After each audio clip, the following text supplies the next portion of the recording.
with Montoya now. We're just going to ride with him here as he chases Kanaan down.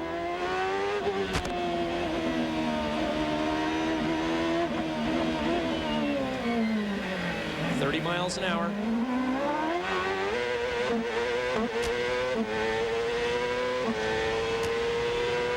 Up through the gears. Maxing the Honda out just over 15,000 RPM. Hard on the brakes, all the way down to second in that sequential box. He just pushes the lever forward to go down.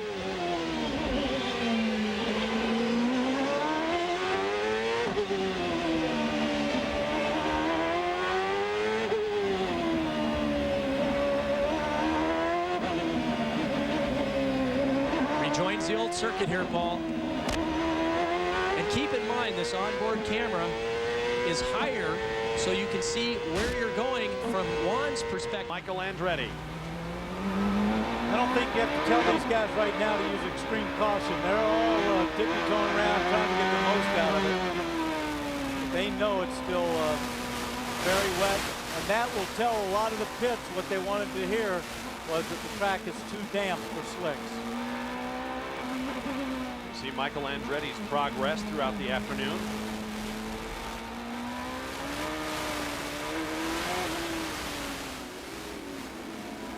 So Michael having to add some steering input to straighten the car up as the rear wheels spin.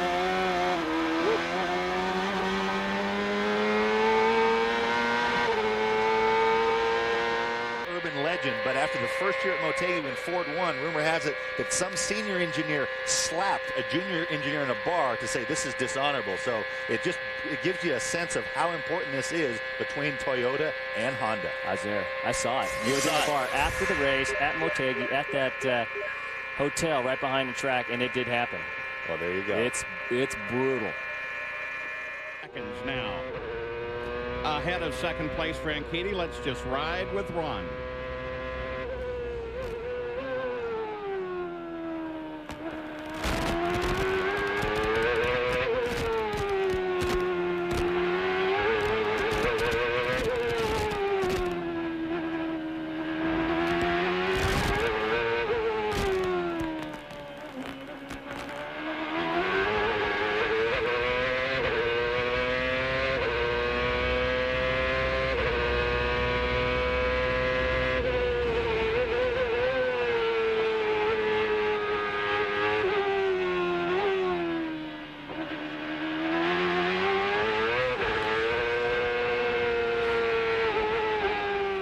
Onboard camera.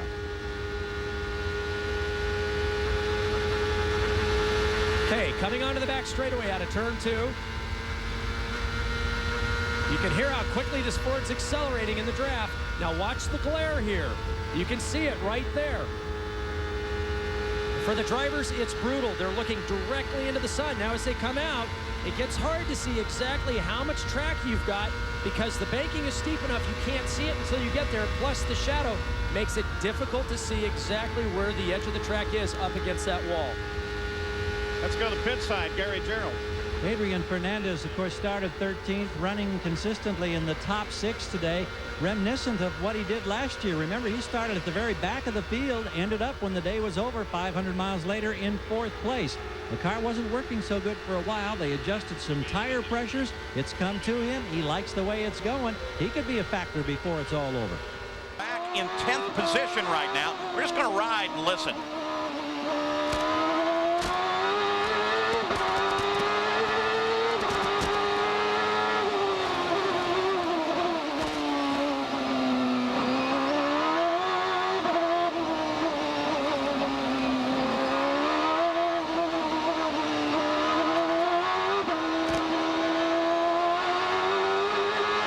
Same car, different view.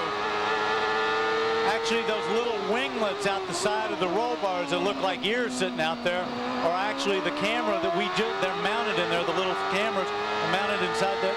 That's what we were just viewing from the shot before. On the right side is the camera. On the left side is the transmitter. Gordon started 18th up to 10th.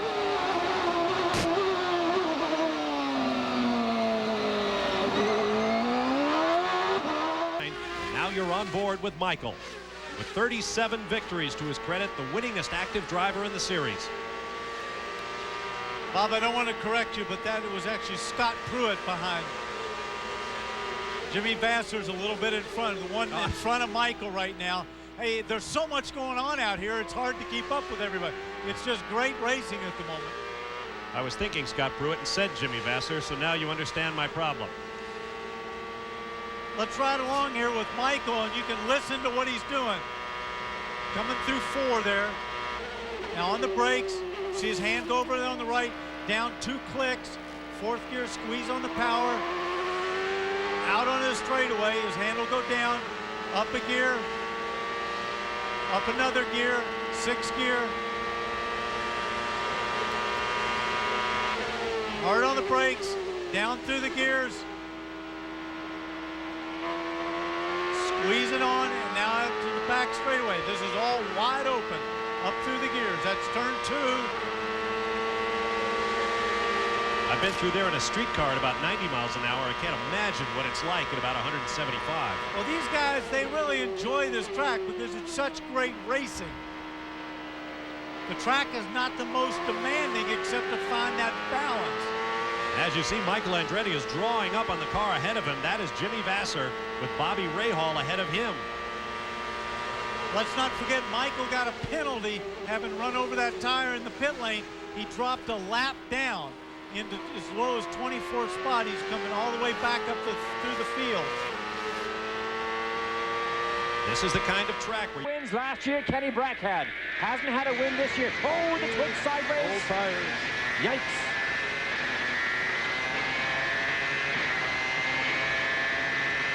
Can he chase down and pass the dominant Brazilian? Down through the gearbox, hard on the brakes. Kenny's exceptionally good on all racetracks also. Remember, he's a road racing specialist from Sweden, loves these street circuits. Identical machinery here. Lolas with Toyota engines.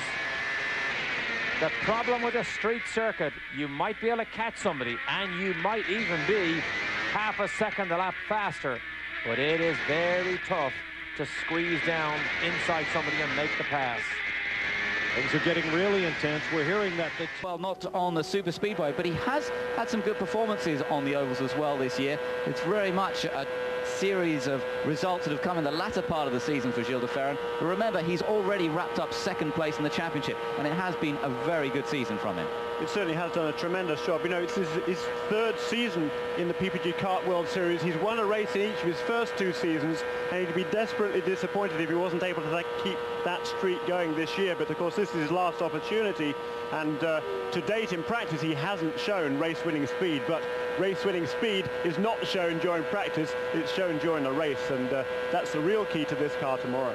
Let's just watch and listen for a moment as Gilles de Ferran goes around his 2nd flying lap here. Just coming out of turn 2, you can see the bumps affecting the steering wheel up the back stretch now. Now listen to the engine note here.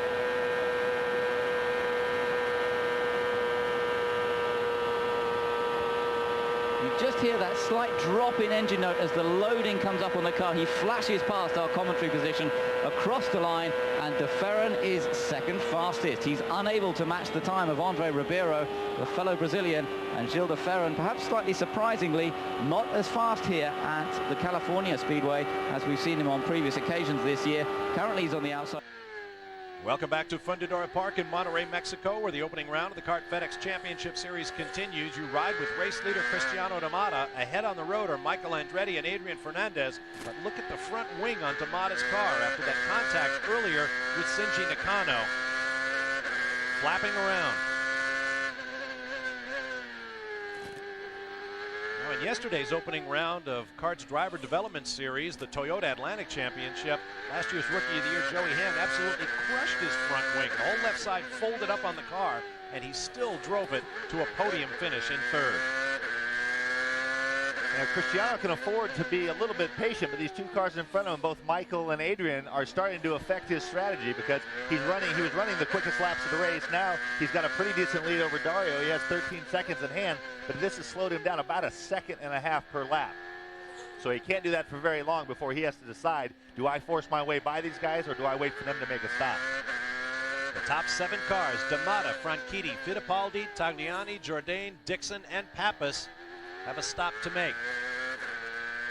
Paul Tracy in 8th has made 4 stops, and as you heard earlier, fuel consumption problems are probably going to force him to make 1 more. That may put paid to his chances of winning this race. While you watch Matta in action, let's hear from proud Papa standing by with Derek Daly. Indeed, very much a family affair. Cristiano's mother is here. Antonio, I know you're concerned right now that Cristiano needs to pit fairly soon. Because he lost 5 seconds. 5 seconds behind Michael Adrian. So he has to be 1 more stop. So do it now. What difference make? I know, having won 14 championships yourself, you know the importance of winning early in the season.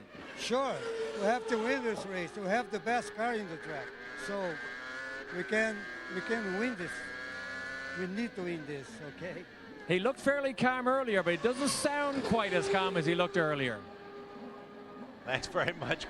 Maybe he needs to not tell you. Maybe he needs to tap Brian Lyles on the shoulder. No question what Cristiano Matta's dad thinks. I'm not sure I disagree. Yeah, pit now if you're being held up. Get that last stop in when you can run clean and green to the end and get some space on the track. Maybe have another look at that wobbly front wing as well. The gap down to 12.1 seconds from first place Matta to second place Dario Franchitti.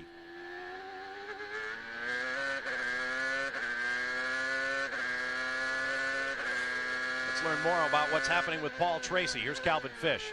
Well, the situation was they saw that fuel spike on the telemetry, and what happened was they do have a fuel pickup problem, as Tommy suggested, because they're getting good mileage. They should have been good to do those last 2 or 3 laps, what they needed. So this is really heartbreak for that team. They had the problems early. The strategy was playing right to them, and suddenly... And what a jet fighter pilot or an astronaut in the space shuttle does. We're watching an onboard shot of Mauricio Gugelmin when he was running around the track, and you can actually see his helmet get forced down, Parker.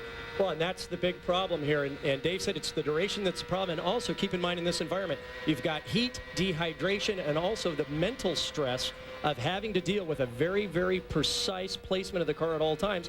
Otherwise, there's dire consequences for making the very... I want to take you on board, Max Papis. He's back in 9th, but we're just going to ride with him. You get an idea how bumpy this place could be.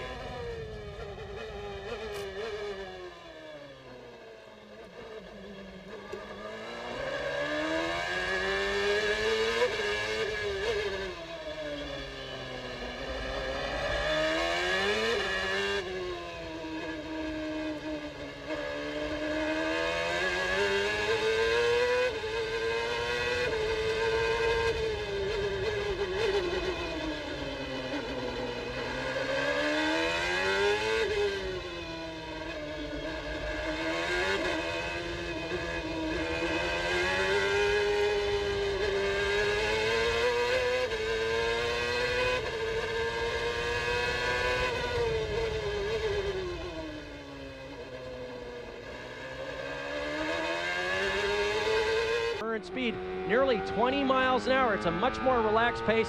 Don't get me wrong, these guys are driving these cars as hard as they can, but they're not shifting now with the changing track conditions that they have today. These long runs, they can't push the cars nearly as hard, and it's just surprising to me to see such a reduction in speed from even earlier this morning.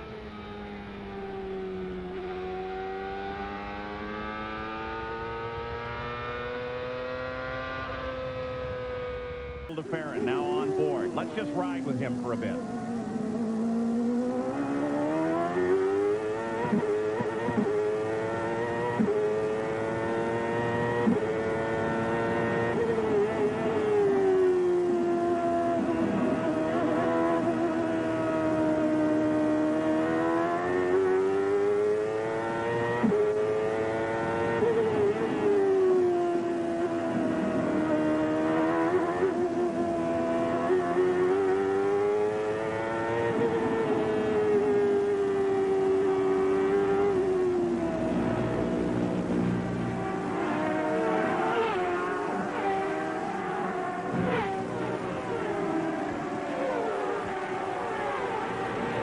Running to the finish of 18 laps now, 90 the scheduled distance as we continue to grab his backup car and wait for the end of qualifying and then put the backup car into the field.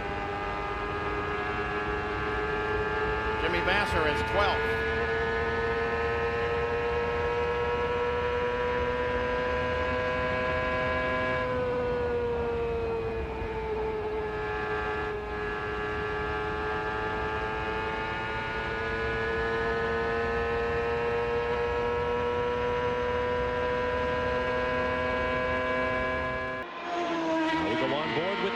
Fernandez in 17th place. We're going down the straightaway here on board with Adrian, coming into the hairpin, slowest corner on the track.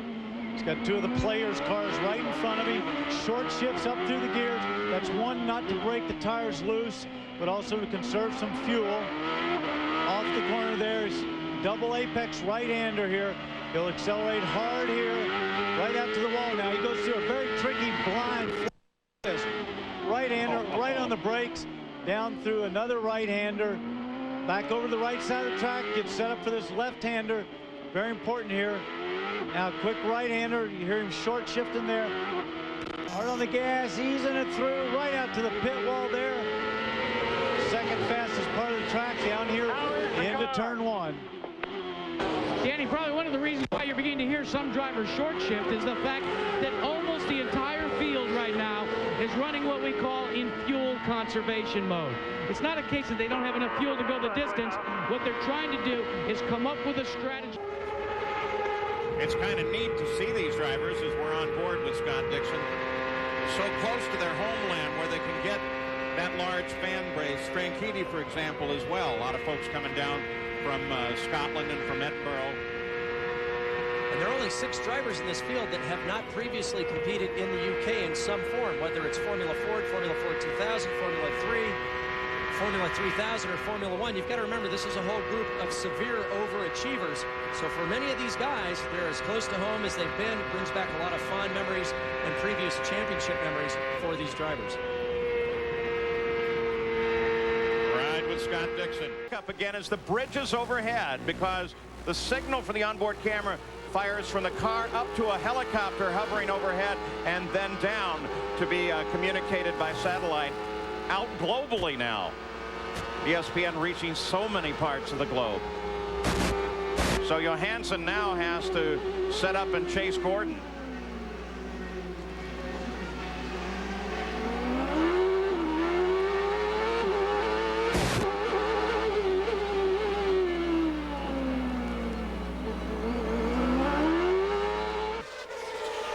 Is still shown in 8th place.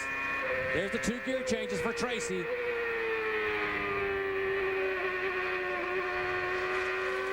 Tracy's one of those guys, when you make him mad, suddenly you better stand back because he will try anything in the book, and he is Mr. Aggressive and Mr. Excitement.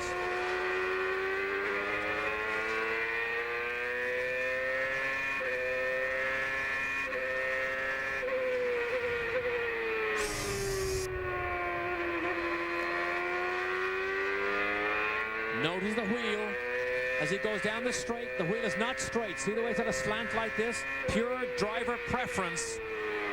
He likes the wheel to be in a certain position, and his hands as he rounds the corner to get it that way. It points to the right as he goes down this straight.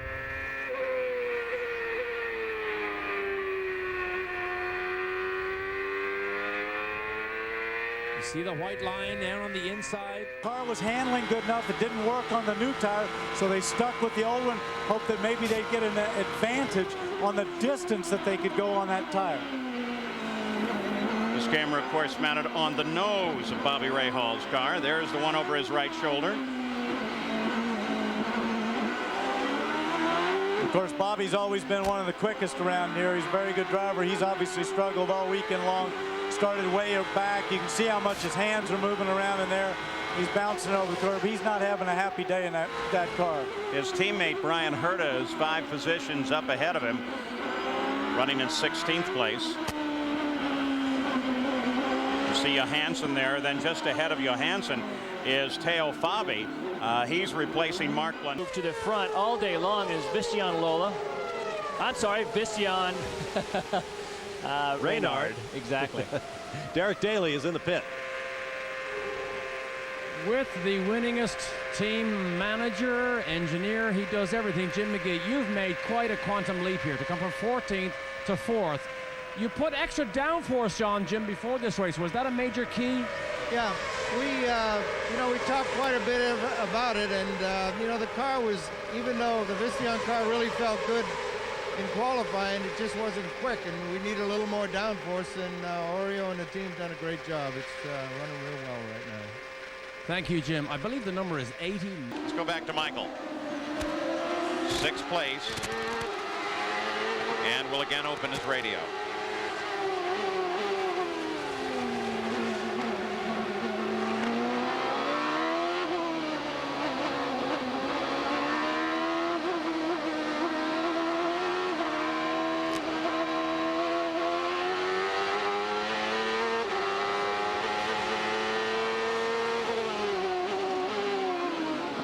Amazes me when you watch Michael. Watch his helmet as he gets the back end loose a little bit. Watch under acceleration, he comes way up in the seat.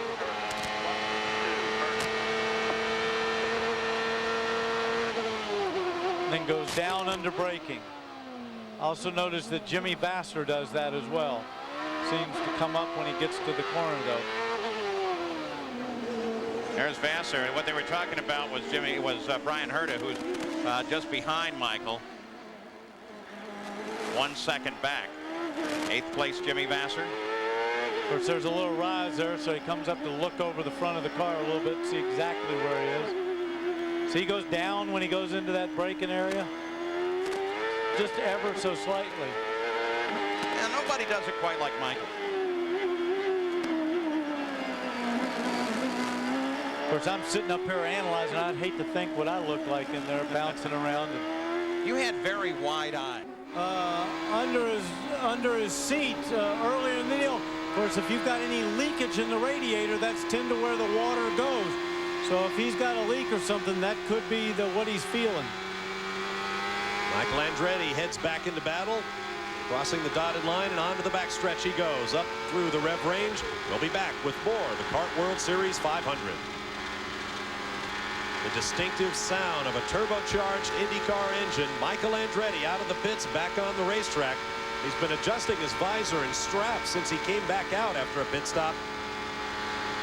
That stop, an unexpected one, to check on some high temperatures reported over the telemetry. This is the Swift chassis. Only he and Christian Fittipaldi using one this weekend. Richie Hearn was to have had one, but he crashed it on Friday. The asphalt has a little bit better grip, so we're trying to look at it kind of like a rain track. We're waiting the exact last possible moment to turn this car in, keep the grip from the asphalt before he crosses over to the cement. Calvin? Quick update on the Reynard situation. The players, boys, really struggled, almost 2 seconds off the pace in the morning practice session. The problem with the Reynard, when you get to a bumpy racetrack, you have to lift the car off the deck, run a higher ride height, and that really spoils the aerodynamics, particularly when you're running the car soft. What it does, it makes the downforce very inconsistent and very hard for the drivers to drive the car on the edge. So the team did make a real big geometry change between the practice session and this afternoon's qualifying session. They still seem pretty struggling out here this afternoon, not happy with the balance of the car, saying that the cars are rolling over too much right now with the grip level that they have even. On board with Bruno Junqueira, as you see, less than 23 minutes to go in the session. Let's see if we can take a ride with a two-time pole sitter in 2002.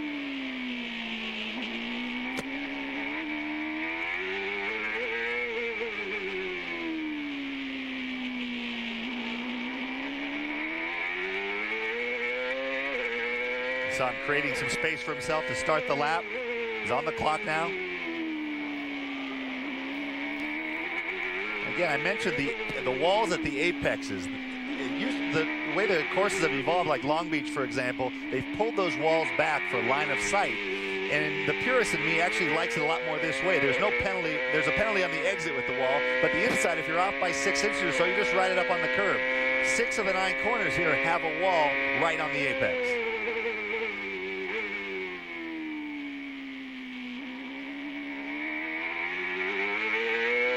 Bruno's one of the guys, he alluded to his style being that he likes to carry a lot of speed into the corner.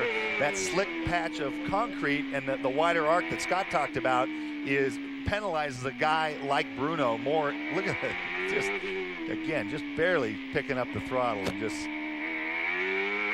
skating right around. The off camber starts right there, right at the apex, and you see as soon as he crosses that camber, he gets into a huge slide. The road is falling away. Most street courses, that camber is in the middle, and so it doesn't go sideways until halfway out to the exit. Because that's such a big thoroughfare, all the lanes that they're using for the course go one direction, so all the rain drains to the right. The pit wall. On board with Scott Pruett. Problems on an early pit stop relegated him a lap down. He currently runs in 13th place, one spot behind Richie Hearn. Minassian Reynard Ford on Firestone tires for Pat Patrick Racing. Got a car down to his left, right out by the concrete wall, off turn 4. Through the tri-oval area. And that was gearbox related. Jan Bikas? Yes, in fact, they just had a radio communication from Chip Ganassi to Juan Montoya saying to be easy on the gearbox. Take it easy. Obviously, they see the monitor. They know that other people are having troubles. I also had an engineer tell me this weekend that sometimes they have problems with the gearboxes because when they downshift while they're saving fuel, when it runs that lane, the engine doesn't rev up well. So it drags the gear on the downshift, and eventually that rounds off the dog rings and ruins the gearbox. One of the most impressive performances of last year, I think, was here, Paul, because remember, with a different package with the Renard Honda, Montoya lost several gears. To their crews, concerned about that paper getting into the radiators. So as we go later in the race, you may see some of the crews diving to the radiator openings to make sure that they're open. Flashing by the Sweet Tower, Gilles de Ferran started 15th, about 13 seconds behind race leader Dario Franchitti.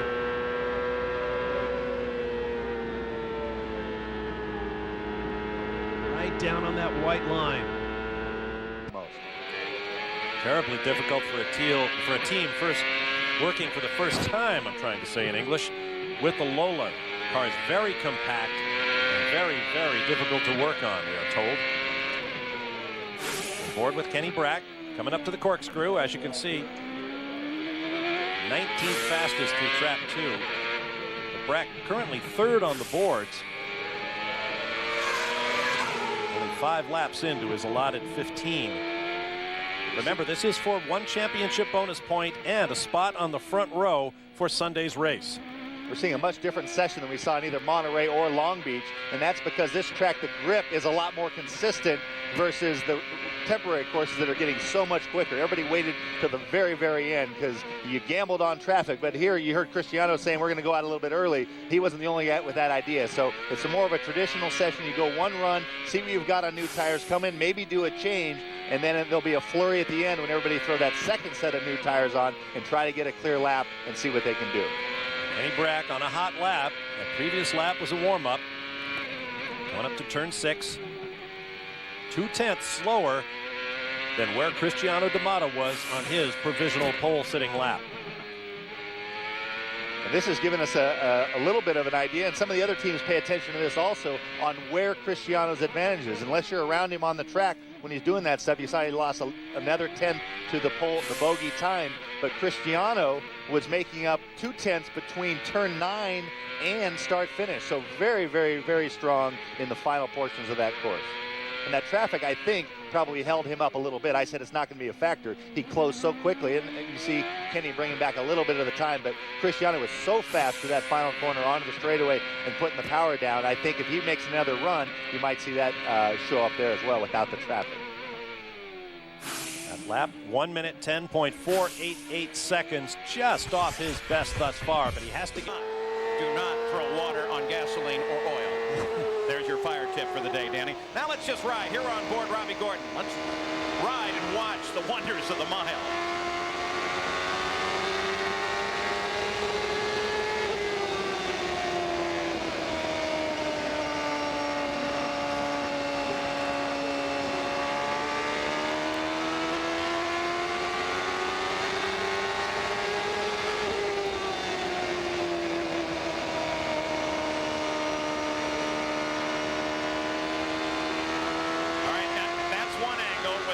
Gordon.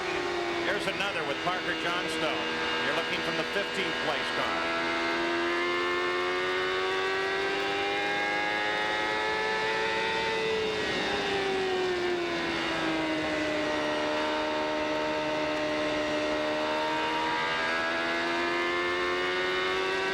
This pass Roberto Moreno. Not a pass for position.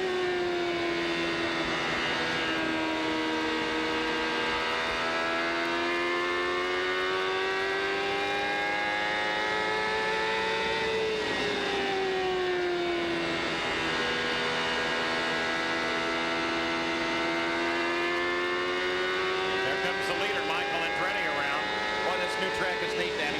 Well, it is. Of course, you see how smooth it is. The cars aren't bouncing around a lot. You see some movements there in Michael Andretti's hands, but that's just what the car's doing. See, he relaxed his left hand there, going down the straightaway. Look how smooth it is. Unbelievable under braking. Now, the new surface is just, of course, has to seat, get a lot more rubber down in a groove, but these guys, as they're running, are moving the groove up and making it a 2, and as you said, Paul, earlier, somewhat 3 grooves. They don't want to really be out there, but sometimes they're up in that 3rd lane. Michael just came around. Now on board with Alex Zanardi. Out onto the back straightaway. This is one of the primary places that you want to make a pass. Alex is going to look, looks back to the outside. Jimmy comes back, gets in position for the hairpin.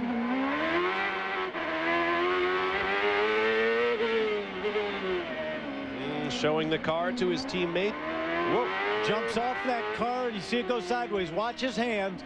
If they snap back the other way, saw it move back to the opposite direction there. He's correcting the slide through the fast kink here. Hard under braking. Down a couple of gears. Over that curb. See that car bounce? Touches that curb. Tries to put the power down. Accelerates through here. Short shift in between there. Out on the straightaway, up through the gears, down into turn 1, hard on the brakes there, over the concrete, over the curb, a little bit sideways there, up through the gears. Hey guys, you're going to like this report. You know, I heard you talking about the car stepping out on Alex Zanardi several times. I just went down and asked Chip Ganassi, I said, does Alex have a problem? He said no. He says he's just trying to pass his teammate. And I said, you sure there's not a problem? He says, Jack, that's why they call it racing. That Chip. We just saw Alex Zanardi also light. The new engineer for this team has a nice, contented smile on his face. Christian Fittipaldi, now here's where it gets a bit interesting. He likes the car, but it's a bit too slow down the straight. That's in relation to the Ford engines. The Ford engines appear to have just a touch more speed in a straight line. So Kanaan has been told that later in the race they're going to wind the downforce off his car. He came back and said despite the fact that he has downforce or understeer now, he is a little bit wary of taking downforce off because he said, I do not want to have a big oversteer moment. Yeah, no kidding. Pucker Can't blame him for that. That's enough to scare you right there. Going back to Mario Dominguez, only a champ car driver would say it's a thrill to be running 230 miles an hour. Why, you wouldn't find that thrilling, Bob? Oh, thrilling is one. Can put you on board with Bruno Junqueras. He runs currently 21st. Just ahead of him is Scott Dixon. And watch how bumpy this circuit is as he makes the transitions from asphalt onto the concrete, back to the asphalt. This is the S section leading onto the pit straightaway. They come through about 100 miles an hour. Upshift to 5th gear. 170 miles an hour under braking here. 3.5 G's of braking force. Off camber, downhill. Onto the long straightaway. Up to top gear here. 190 miles an hour, braking all the way down to 40 at the end of the straightaway.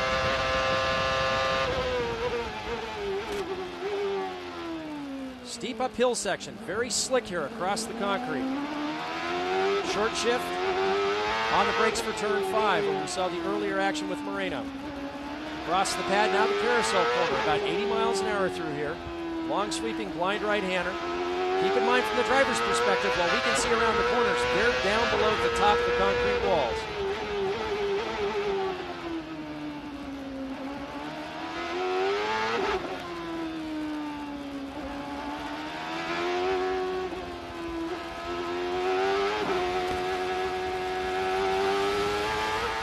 Christian Fittipaldi as he chases down Gil de Ferran.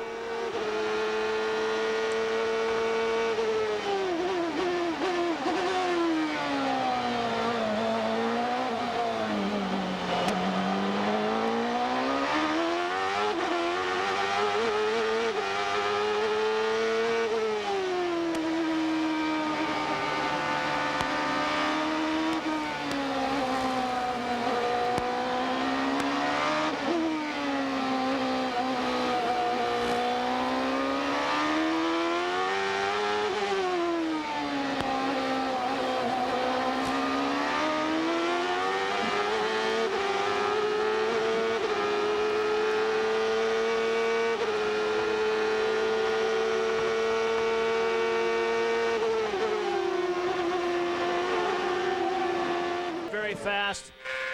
Here's another guy on the move. You're riding with Oriol Servia, who's gone from 14th to 11th. Yeah. Tagliani moving his way up to Tracy. Slight lift here in turn 4, and then back on as quickly as you dare. Several of the teams have gone different ways in their gear. Plus, and the team knows that, and they get excited even more so today. Now you ride with Alex Zanardi looking ahead at Michael Andretti, who got back around him for 9th place. Ooh, lock up there from Michael. That's not bad. Little puff there, no big deal. That's not going to affect Michael. Even if those tires get a little square, he'll hold on to it for the rest of this race. There's not that much left. About 29 laps. With pit stops. Go ahead. Guys, they've just given Franchitti the green light. They checked the tires. They said no flat spots, no problems with the tires. They also said the fuel looks good. Go for it, they said to Dario. Look at this race. Michael Andretti is sandwiched in there between Jimmy Vasser and Alex Zanardi. Team Ganassi, he is all over Jimmy Vasser. Meanwhile, Bobby Rahal assumed the race lead, pitted as he's back out, the new race leader, and there you see Rahal going by. But the look at flying this. cars. Michael Andretti gets under Jimmy Vasser. Remember, Vasser's just made a pit stop. His tires are not up to temperature like they are on Zanardi and Michael Andretti. He just dropped a spot. So Michael into 6th around Michael.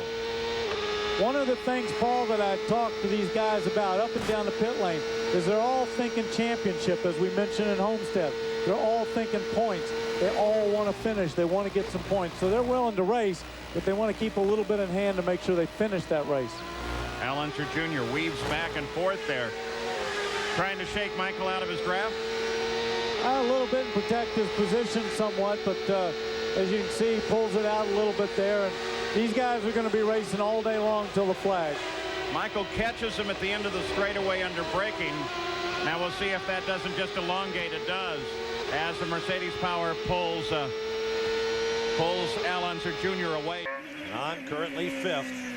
Back on board with Paul Tracy. This is the turn 10 complex.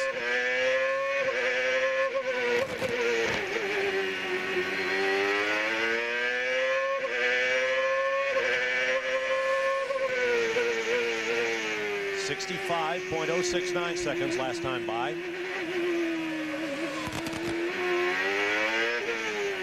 It's still on a kind of a warming up lap.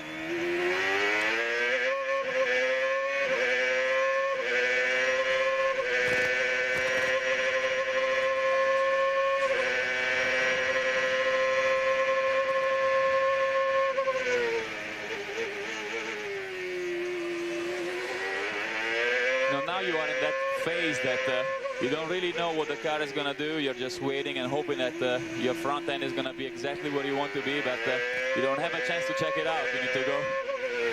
That's the definition of commitment, right? When you head down into turn 1? Absolutely. You know, commitment is everything in motor racing. Watch the suspension. Very little movement. The Bridgestone's doing most of the suspension work.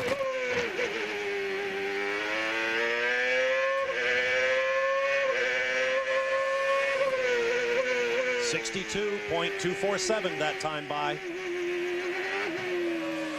11th lap, 4th in this run.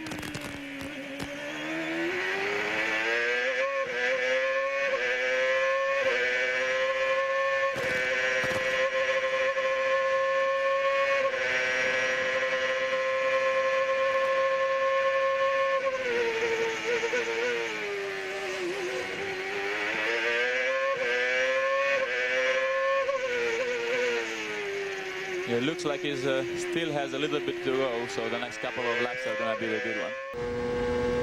On board with Montoya now. Just ride a lap or two with him. We'll get you updated on a couple of other things. He was running the car as loose as he could during practice and qualifying. Watch his hands as he comes down into 3 and 4. Paul, with the other onboard cameras, we'll see that the drivers have a lot more steering input, but Juan has been running this car neutral to loose. Occasionally you'll see the steering wheel come back to straight ahead, even to the right when he's in the middle of the corner. And for oval racing, it may be quick for a lap, but eventually you're going to taste that concrete on the outside, and it does not taste good. Montoya runs an 8th. That's Stereo Frank. You can see how bumpy this track is, how physical it is. Watch his hands, watch his head. The drivers come away from these 82 laps bruised for several days.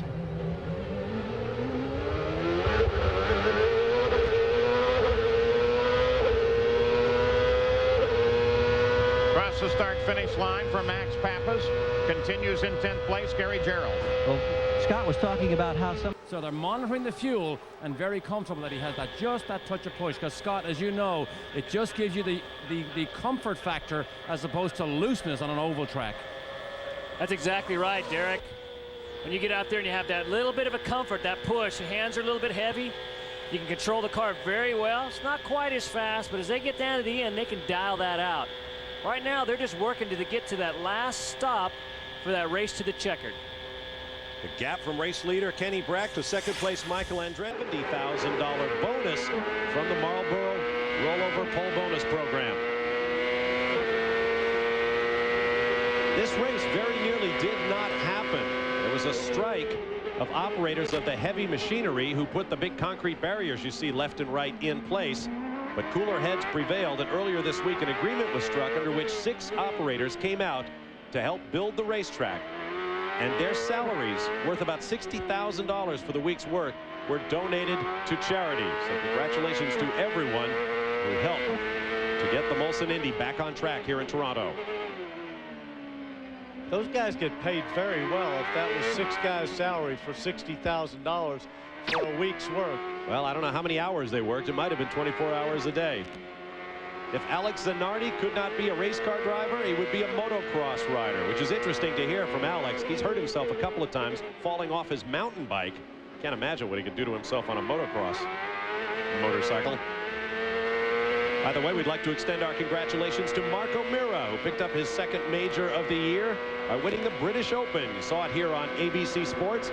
We have a particular affection for O'Meara. He once worked as a runner for ABC Sports, and our producer Bob Goodrich had a couple of golf events back in the early 80s. So see what happens when you hang with folks here from ABC. Well, Mark is one of the nicest guys on tour.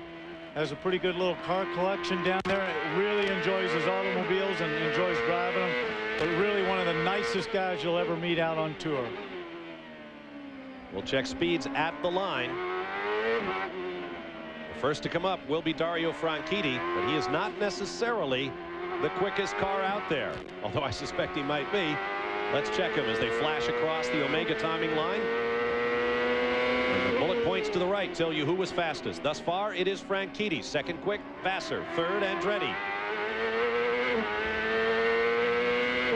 And the rate at which those names come up on the screen tells you just how close together those cars are, because they go up instantly as the cars cross.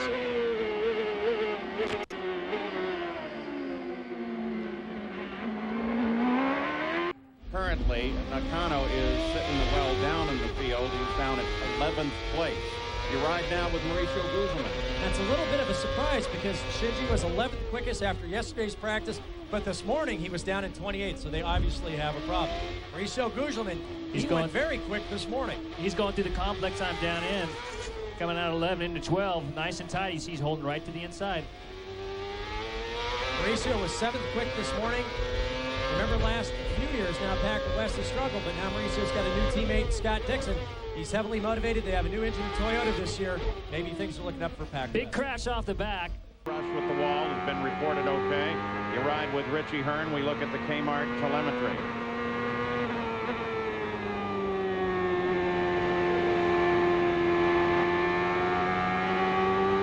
You can hear how long it takes him to pick the throttle up coming off the corner. Richie Hearn in his 99 Renard. They just took delivery of their car after St. Louis. They've traded their Renards for their Swifts. Their Swifts going to the Robbie Gordon team. Richie Hearn's engineer Steve Conover having his hands full trying to get this car developed in a very short period of time without any testing. And Paul, they're running the new Toyota Phase 6 engine this weekend, the first Toyota team to do so. Whoa, big moment for Richie Hearn coming off the corner there. Almost takes her out to the wall, gets it back under control. Richie Hearn runs 18. And it's so hard for a driver when a car starts to go loose, Paul, to hold on to it. It's very easy to get discouraged. We saw earlier Brian Herta retiring his car because the car was so loose. I've made the mistake here in the past of having a very quick car, but a car that's gone loose, and it still changes on this Lola. On board with Michael Andretti. Back under green. In turn 10 or 11 heading into 12, you see them on the red concrete, and they have so much grip there that they have to prepare for when they come off, and so they're trying to do as much work as they can on the grippy red pavement before they get into the stuff and the car just walks sideways out to the wall. Same thing here on the inside of turn 2. They just dive for this concrete. It might be earlier than they want to be, but they just hold on to it. It's like the car hooks onto a groove. It's a dramatic change between the black and the red. One of the fastest men in the Kart FedEx Championship Series. Michael Andretti has 32 career poles, but he hasn't seen one since Elkhart Lake at Road America back in 1999. There's almost 3 times as many poles as Paul Tracy, to give you an idea who's number 2 on the active list right now. So Michael, a specialist at qualifying. His game has changed a little bit. He's more of a race day player now, but he does have the speed over 1 lap.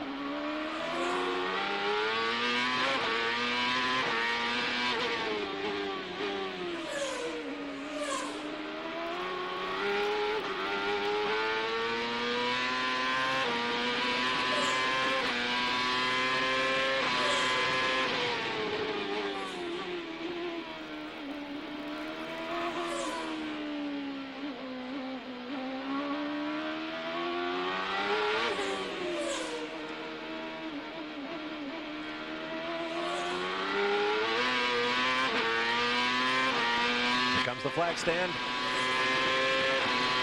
Michael Andretti logs into 10th at 122.730. And that is 3 seconds faster than he went this morning.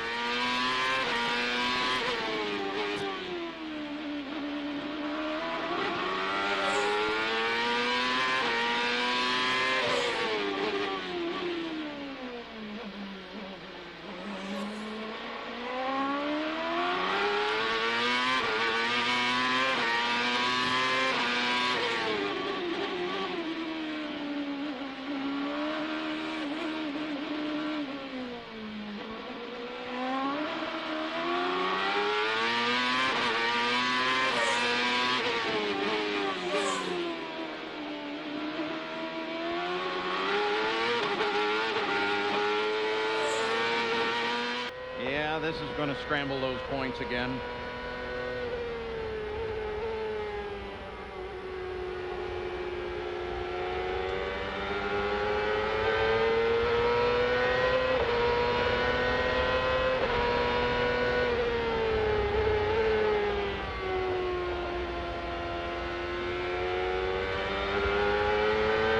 About 5 seconds back from this car is third place Franchitti. Take a lap with yesterday's provisional pole sitter. Well, now I'm going to shut my pie hole because my voice cannot compete with a 17,000 RPM Toyota. Listen to this thing scream and how long they're at the very, very high revs. Just sit back and enjoy. This is the pole lap.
through the field from his 17th place starting position. His current spot in 9th. And this spot right here is where he crashed last year. And you see his hand, just like everybody else's, right handle drop down in the cockpit, pulls back on the lever, sequential gearbox, and upshifts the car. And he did not downshift for this corner. He's only going down 1 gear into turn 1 and 2. He's driving the car that struck Zanardi's at about 200 miles an hour in Germany last September. And Alex, I know, had trouble getting over that. He felt guilty that he thought maybe he should have been able to do something. And Alex Zanardi went to him first thing to assure him, because we were all there, said, don't feel guilty. It was nothing to do with you. It was a racing accident. And they hugged each other. There were some tears, but a very emotional time for the Alex and for Tag. He scored his best career finish in the Kart FedEx Championship Series here last year. A runner-up finish lap on that last go-round. Now Brian Herta comes through at 208.7 miles per hour. Compare that with the pole-setting speed of Jimmy Vasser at 217.964. Bob, once again, we heard Vasser downshift into that corner.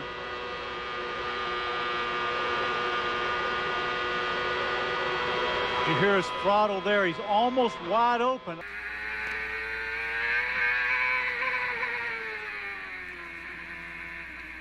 This is 8 and 9. Ooh. Another place where there's an elevation change where they really have to chase the back end out. Great corner here. Down into the carousel. Big curb on the right and on the left. Flag stand coming up. Max Papis has posted the first 2 laps of this qualifying session. His best, 73.897. On board with Richie Hearn, looking up ahead at Robbie Gordon, running 14th and 15th.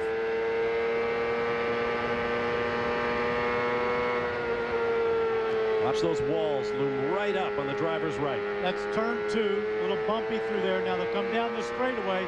Watch it drop away. A little break, drops down there, then back up on the power. That's the slowest part of the track. Then what they call turn 1, which is wide open through here. And back entering turn 2. Pretty gentle, uneventful steering input there. From Brazil, Cristiano de Matta leads the Tecate Telmex Grand Prix, hoping to remain undefeated here in the opening round of the Kart FedEx Championship Series. Matta, last year's winner, has the field right where he wants them in his rearview mirror as we work lap 35 of 85.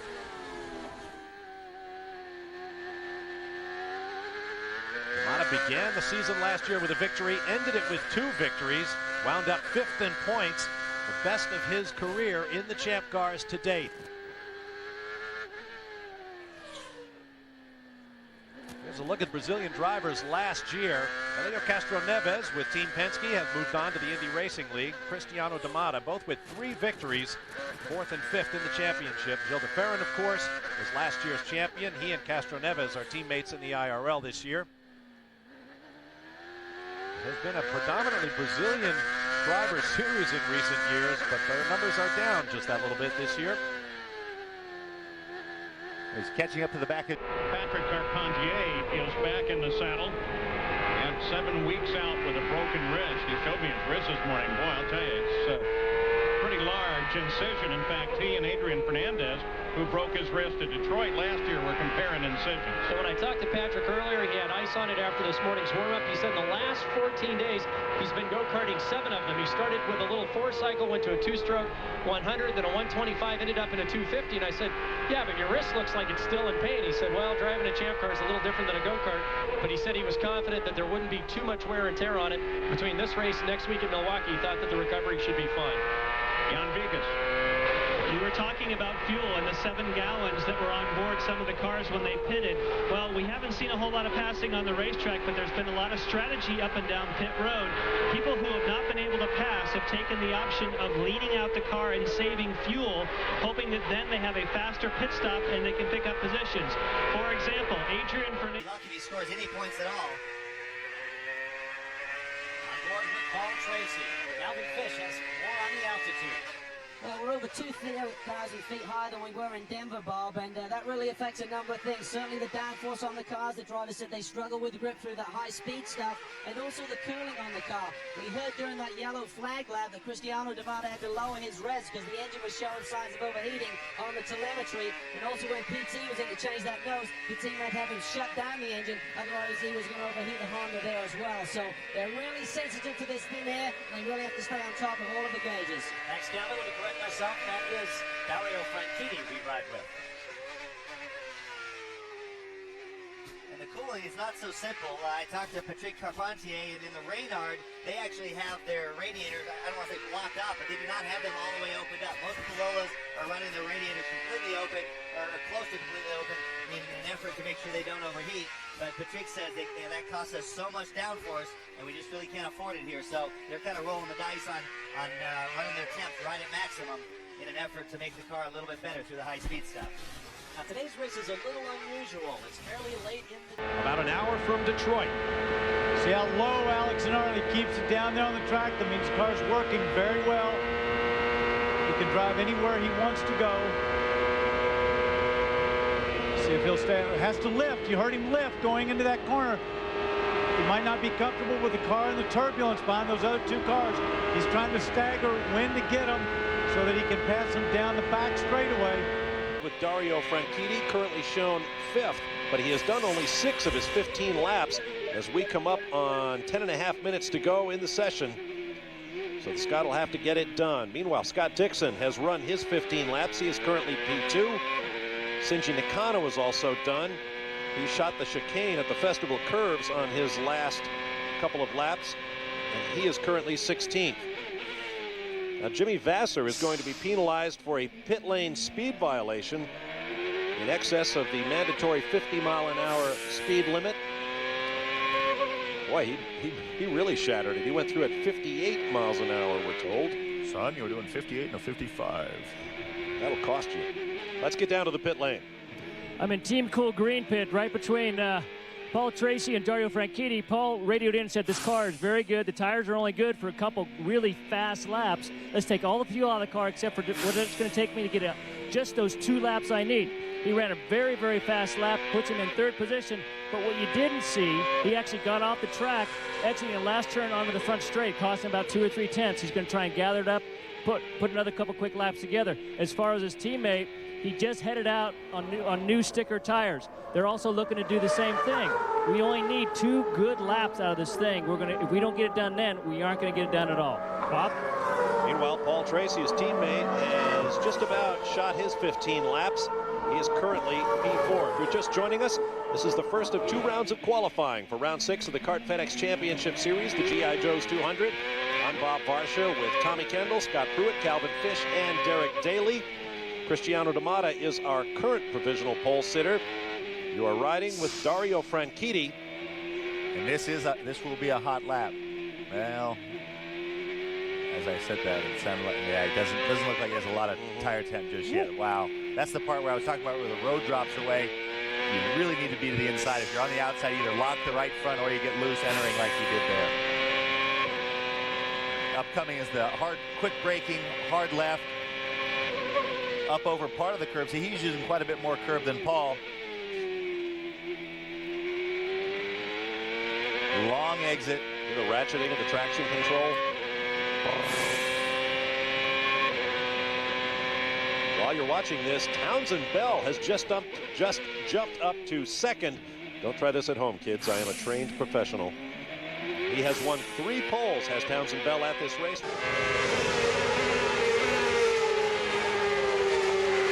Hard on the brake.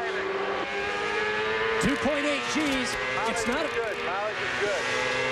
It's not a very physical track at all, but the cockpit temperatures right now are between 125 and 135 degrees. So very, very hot inside the car. Takes a real toll in water loss and dehydration during the course of this race. In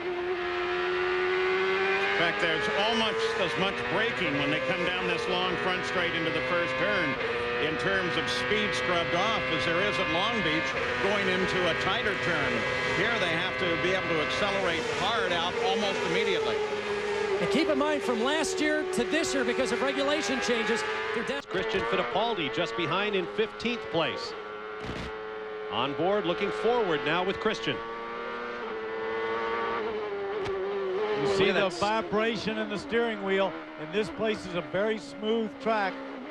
Jumping around there, right up against the wall, right out to that wall. Try to put down the 900 plus horsepower onto the ground. Accelerate out. And believe me, these cars don't have power steering. They're not that easy to drive. They're very physical cars. You're working. Look at this, a right-hander, quick left-hander, slide it right out up against the wall, on the gas. We're going to accelerate up to the fastest part of the track right here, about 180 miles an hour from the slowest point, down through the gears, hard on the brake, out here right up against the fence again, upshift, downshift, cut it in there close, do not make a mistake. Far cry from the high-speed super speedways we'll visit for the final round of the championship, the California Speedway in Fontana, or even the bull rings in places like Gateway and Nazareth we saw earlier this year. The 131st lap. Here's last year's winner, Jimmy Vasser. Currently 7th. Michel Jourdain Jr. has become the first to stop on this segment. He is in and out of the pits already, and as Jan Beekes indicated, some of the teams now thinking that they may go into the mid-140s before they stop. And as we ride on board with Jimmy, as we open the program, we talked about how easy it looked during qualifying. Well, trust me, Paul, it's never easy. These guys are hanging it all out. But Jimmy knows from his experience and from his win here last year that you've got to really concentrate on a car that's very stable, especially at the back, for the long distance of the race. And that means from full fuel load to empty, where these cars lose a few hundred pounds, it changes the ride height of the car, changes the aerodynamic balance, and they can be very difficult to drive as they pass half tanks to empty tanks. Oh, so close there with Michel Jourdain Jr., but Jimmy gets through cleanly. Michel stopped on 18. Welcome back live to Detroit. The ITT Automotive Detroit Grand Prix being led by Alex Zanardi, followed by Greg Moore, Adrian Fernandez, Brian Herta, and the man you ride with, Gilles de Ferran. Turning into the stadium section around near the casino. Patch of asphalt, patch of concrete, asphalt, concrete. You get the idea. You couldn't keep up with that, could you? You were getting a little out of step. There you see Gilles de Ferran's progress through the field. We went to commercial talking about the fact that Alex Zanardi came in second on the pit stop, went out first. During the break, he told me that it wasn't necessarily the Ganassi crewmen who got the whole job done. Players and the Ganassi people both did about the same stop. In fact, Greg Moore's on our clock was a 12.2 and Zanardi's was a 12.5. A lot of that can be just the... On board, Christian Fittipaldi now. Now, Paul, what you'll really see here is watch his hands and how physical this track is. And see, they've got no brake. He turned right, now he's left. He's up over the sharp hill, gets a little light there. Down out here, he's got a brake. The car wants to go left, up over that hill again. Off there, now he comes up through this corner here. Now he's got a sharp left-hander, a short, just a squirt on the throttle, brake hard. This is a tricky corner, the carousel. Around this, very important to come off here with the power, left-hander. See how much his hands are moving? He's going to be doing that all day long. Now a fast left-hander through here. This is quick. This is in fourth gear, almost flat out. And up to what we know is the keyhole. Started 11th and is now up to 8th. Scott Dixon this weekend carries the livery colors of his teammate, Mauricio Gugelmin. Both cars carrying the red and white Nextel livery. The way to differentiate between the two cars, of course, the driver's helmets. Also, on Scott's car, he's got white rear wing end plates, as well as a bit of bright orange, yellow up on the nose. What else did you find? The roll hoop as well, I think. It's got a little yellow stripe on the front of the onboard camera, and a yellow triangle down on the nose. Helmets are really the best way to look here. Jan Beekes. We've been talking about Paul Tracy, Paul, and we've talked about that black mark on the nose and joking about when they painted it in mid-Ohio. Remember, this is his last race on probation for an incident in Toronto where he did punt someone from behind. But my personal opinion from what I saw in the replays... Rely on the telemetry, but when I was driving, even if the telemetry showed something, we just kept going. You couldn't take a chance on the telemetry. They must have seen a lot more problems in that engine than just the water. Let's take a lap around Laguna Seca with Bobby Rahal as he makes his final laps here as a racing driver. Look at this shot. He's climbing up the hill to the famous corkscrew, blind braking over there, flattens out. Look at this turn. Nothing, he can't see anything. Drops down, tricky little right-hander, up through the gears. Really fun little left-hander there, very quick. Down here, now this corner's 120 miles an hour, stands on the gas, comes in hard on the braking, the hairpin, 48 miles an hour through here, stands on the gas, tries to put the power down as we go up through the gears. Listen to this. Over the top right here, 180 miles an hour, hard on the brakes, down into second gear, little double apex corner there. Squeeze on the throttle, up through the gear. A little tricky right-hander on the power. It's always slippery there. Out over the curb, up one gear here. Quick right-hander, about 118 miles an hour there. Go up through the gears. Hard on the brakes. Join the old circuit out here. Squeeze out there, cambered corner, and look at this view. You can't tell where you're going. On the brakes, down the gear, a big dip right there. And now the climb back up to the corkscrew. Let's take one more look at this corkscrew. Blind braking, flatten out, down through the gears. Look at this. Oh, and down. Here we go, down to the hairpin. Robbie Gordon, that is, just ahead. Now turn one here, trying to get it downhill till this point. Then they pick up elevation. This one very off camber. Now Kimmy's not quite up to temperature here. His tires aren't. He's coming through the hairpin. As he comes to this kink, you'll listen, he breathes out of it a little bit. When the tires are hot, that's easy flat out. Last year with the more boost, it was a bit more of an issue, but coming down here flat out in sixth gear, a little bit of rear wheel lock up when you hear the engine go quiet like that. The next complex, 7 and 8, is very much like 1 and 2. Reads as two corners, but drives like one with a tighter second half. Fast left-hander that you never really get it straight. Have to start braking for turn 10. Curb there that doesn't upset the car much. They might touch the one on the right there a little bit, but here's the thing. Watch where he lifts out of the gas. Bang, straight line, just look straight ahead. Tire wall, no margin for error. Second position, you ride with Scott Pruett. 195 miles an hour as they approach turn 1. So the Patrick team told me, Scott Pruett's guys told me that they put a little bit more downforce in the car in the morning warm-up to try to get more grip through the corners. They felt that they could run strong enough on the straightaway, but they wanted to go through the corners quick. He doesn't look like he's losing any ground. We're running in bright sunshine today after a day of clouds and a day of remarkably cool temperatures for this time of year in Rio. Let's get more on the tire situation now with Jan Bikas. Yes, Dan. Curve going into that opening chicane, they just kind of straight line at Bobby Rahal, but they, for the most part, stay away from the second one. They're still slowing down into the first part, and it's almost, the minimum speed is not until a little bit later, and that's also the same in the quad chicane. They bomb over the first one, but for the most part, with the exception of Franchitti in qualifying, they're staying off the rest of them. One of the problems with going over the last one is if it launches you too far, there's nothing but wall on the outside. And around here, that's a very fine line, and you certainly don't want to go over. We've seen a number of guys do that in practice where they've hit the wall, and it has ruined their day and their owner's day. On board with Bobby Rahal, who has run all 7 previous races here at Surfers. He has 3 podium finishes and 5 points finishes in all.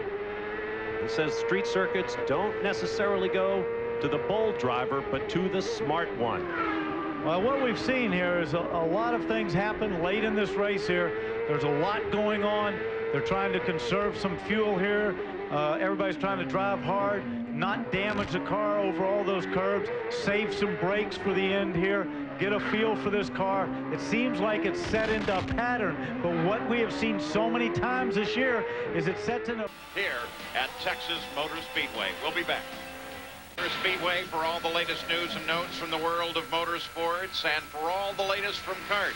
Visit rpm.espn.com. Keyword, kart. Nicholas Minassian, the second of Chip Ganassi's two cars, is now on his final warm-up lap, ready to go green.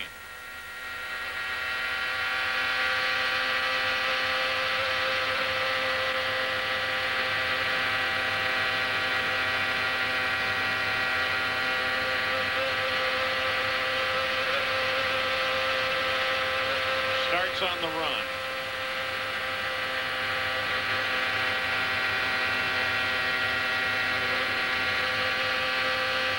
Barely a change in RPM. Toyota turning over 16,000 RPM. There's only a 500 RPM drop between top speed and minimum quartering speed. And he out-qualifies his teammate, currently 10th quick. Again, a rookie to ovals, just like his teammate. Right now, that makes him the fastest rookie in the field. Look at the right side of your screen. Watch the fence go by. Over 350 feet a second here.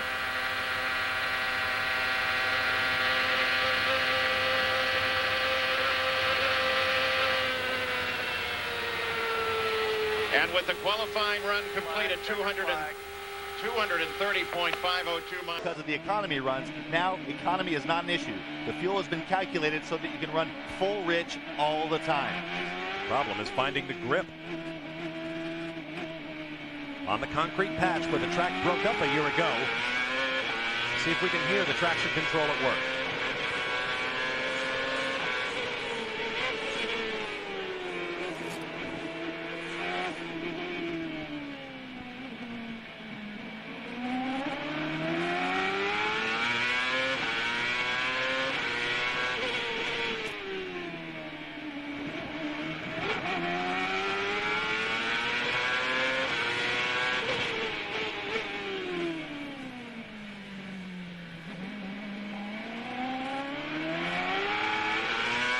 That ratcheting.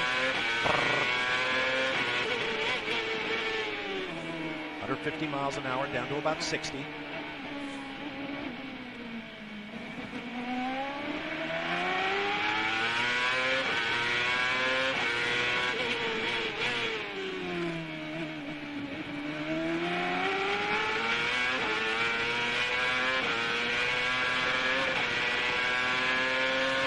Fastest part of the racetrack, 175 miles an hour.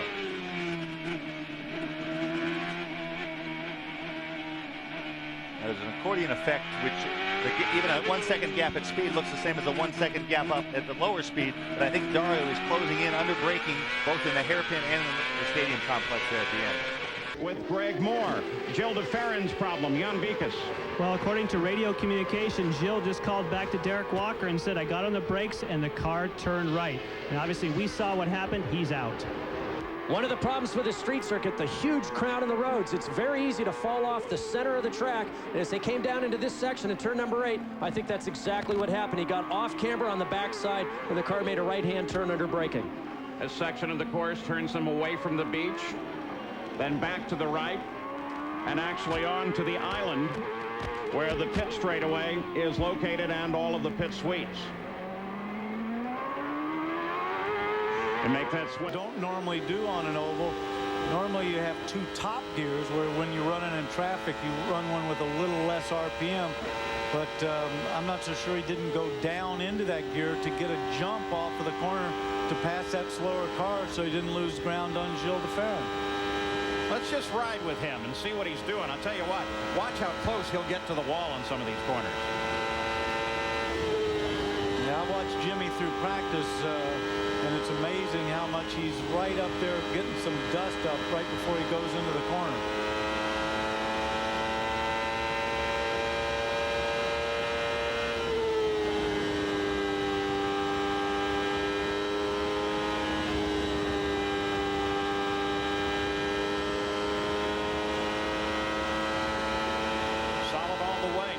Now, Bob, with everyone going on track, just 7 minutes left, and that's what happens when these guys gamble. But I'm down in the team called Green Pit. Dario Franchitti was in. We talked about grip. He is definitely searching for a big spring change here on the blue car. They've sent him back out. Hopefully they'll keep the balance in the car and find that much needed grip around mid-Ohio. is down the long backstretch. This is where the field will take the green flag in Sunday's race. All other flagging will be done from the finish line flag position. It doesn't look like the number of laps will be a factor here, but actually Cristiano perhaps the most affected because he only had 3 laps in the books when he was out. When the red comes out, if you're on a lap and they have to stop it before you finish their lap, they give everybody, they don't count their in lap as a lap against the 15. Now, do you have some more on that down in Cristiano's pit? Indeed, Tommy. Cristiano is still, despite the lack of number of laps, is very, very confident. He's 7/10 clear of the whole field right now. He came in, Kenny Seebeck told me, he said, we're in total control. We're making a shock absorber adjustment to go stiffer, and we're giving him more front wings. So the Lola here, a bit like Dario Franchitti, they seem to need more and more quicker. So far, just the first set of tires have been used. And so far, this driver, Max Papis, has not been able to put down the kind of time and speed that he would want here. He's 14th quick. Back way up. Back way up. Just crossing the line. And you heard the instruction, back way up, which of course means to get you're in a good spot. Way back from anybody that could possibly interfere with his next lap. Now he's getting the word from the pits. Let's go ahead and do a run. He's just trying to find the right space in traffic. He wants to get heat built up in the tires, get psyched up as he comes through this back section of the course so that as he comes down the straightaway that leads into the pits, he can get a launch out of the chicane and start the lap. Preferably, you don't want anybody in front of you. You don't want anyone behind you. You just want to get into the zone here and just get the most that you can out of yourself, the tires, and the chassis. Clock for Max Papis. We're going to go on board with Bruno and ride a while to the sounds of speed. So turn up the volume and enjoy a lap of Road America.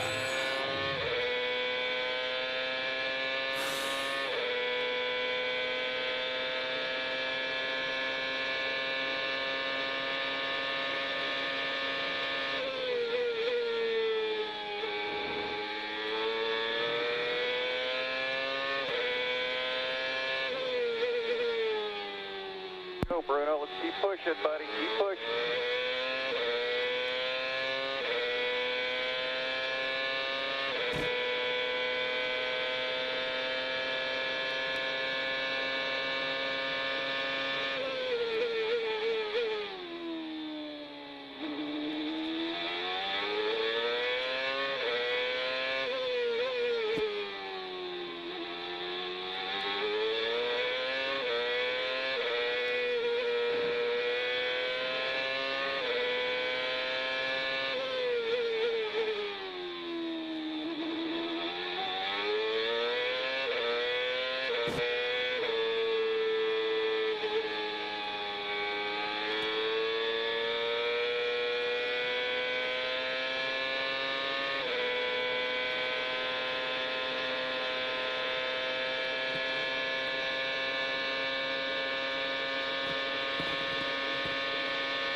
Tracy's gap over Bruno. Pitting in 3. He and a lot of other people. 2.39 seconds the gap from Paul Tracy back to Bruno Junqueira. A bad pit stop. He's recovered from that.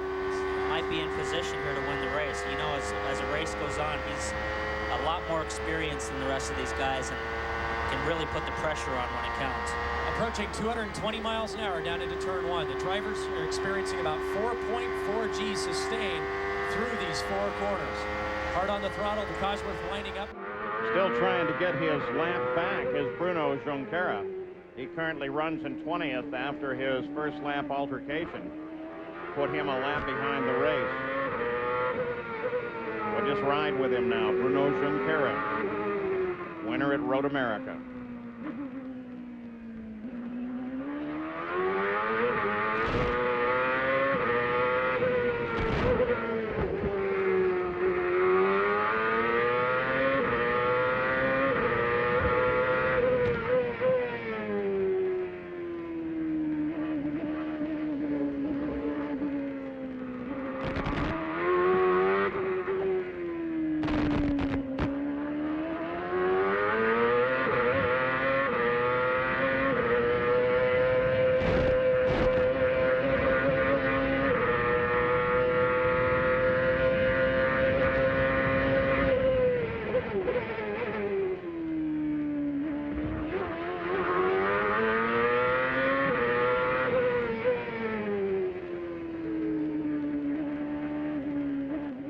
59 complete. The first stops coming from about the 45th lap through the 50th lap. Fernandez able to carry all the way to the 50th lap before he is able to stop. And then after the cycle goes through, he comes out as the leader. Michael Andretti up into top gear there going into turn 1. Listen, he's flat out through 1 and 2. Comes off the corner, now heading down for the fastest part of the circuit, just over 220 miles an hour here. Lightly touches the brakes, downshifts to third. Starts to pick the throttle up as he comes off turn 4 and accelerates back down the pit straightaway, pulling about 4 G's going through the corners, 4 times the force of gravity. Tremendous run for Michael, just like he had at Homestead. Michael, it's that signature line. He's down low on the entry of the corners, Paul. He runs much lower than anyone else. There's a big bump here into turn 3, but he's down below it. No problem for Michael Andretti. A great run. Juan Montoya just turned a lap at 215.4, fastest of the race. Let's go to Gary Gerald. On the back of Castroneves. And this is where his outstanding car control really comes into play. Still relatively full tanks, cold tires, low tire pressure. These tires this weekend from Firestone, very, very hard. Wow, look at the variations there. And Castroneves almost completely lost the back end at one point. Castroneves, I think, just hanging on, trying to get off the corners as best he can while blocking Montoya on the way in. Montoya is 5th. That's where he qualified. That one, he's on his 2nd lap, so we've still got another 14 laps to go. Stay tuned for more action. All right, thank you, Scott. You ride along with Paul Tracy from Team Green. We have 5 cars on track right now. Papis, Tracy, Takagi, Michael Andretti, and Dario Franchitti. So all of the Team Green cars are out there. Tire smoke there from the car ahead of Tracy. It's Dario in the cool mild car, and Paul in the cool FK Filter King car. Think everyone's ever said F King Tracy before? Different kind of green. Great paint jobs on these cars. Now, these are cars from the back half of the grid. Papis 12th, Tracy 13th, Takagi 14th, Michael Andretti 17th, Dario Franchitti currently 19th. Mario Dominguez, who brought out that red flag, is 11th, and because he brought out that flag, he will lose his best lap.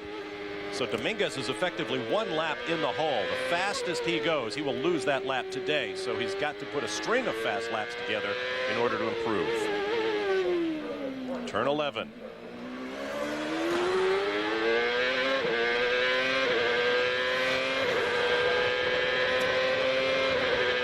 Doesn't take long to get through the gearbox with 850 horsepower under your right foot. 14th.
As Christian Fittipaldi and Jimmy Vasser were battling, but now Michael Andretti is in the pits. So is Adrian Fernandez. Let's go to Marty.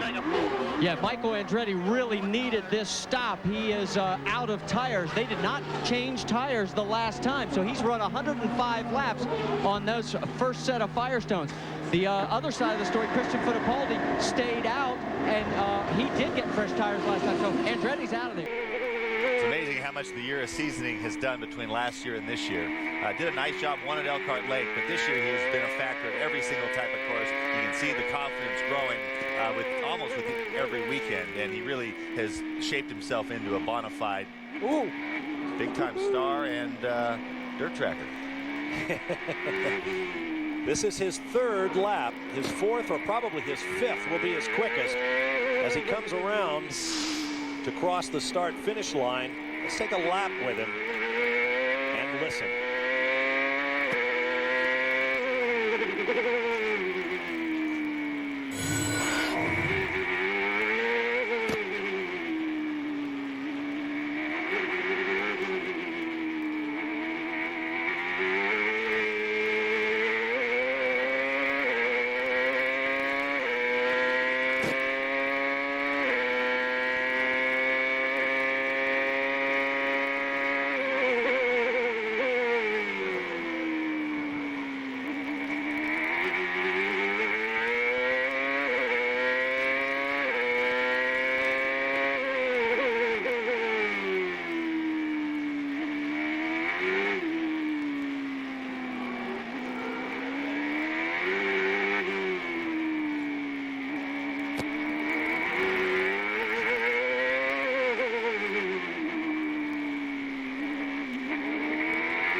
The start-finish line, 62.075 seconds. Second quick in the session, but because Adrian Fernandez's front row spot is locked in from yesterday's performance, Bruno Junqueira is currently third on the provisional grid. Calvin Fish. Well, Scott Dixon rolls into his pit. Courses at Cleveland, we've seen it on the ovals.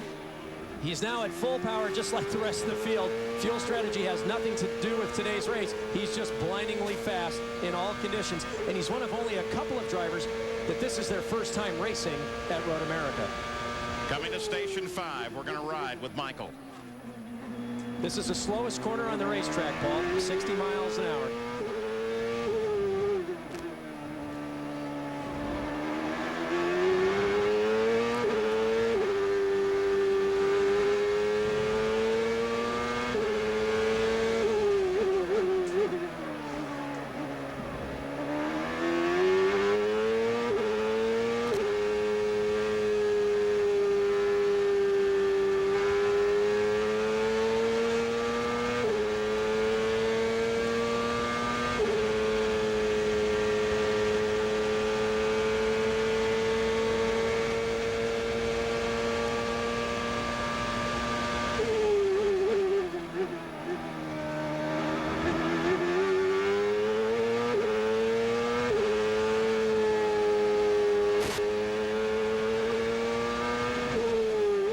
Drove it as hard as he could and just hung on. Watch the sidewall deflection of the tire here. This is pretty cool. Look how much change in the steering coming off that corner.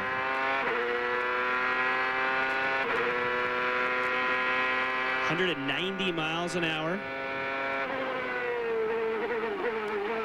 Okay, he goes down to third. Again, what you do in the race, second in qualifying.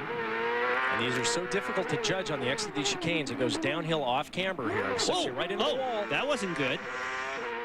Topped by Bruno Junqueira in the 58-second zone at 58.939 seconds. The lap record here, as we ride with Dario Franchitti, 57.738 seconds for the current 1.969-mile configuration at Portland, set back in 2000 by Helio Castro-Neves with Team Penske.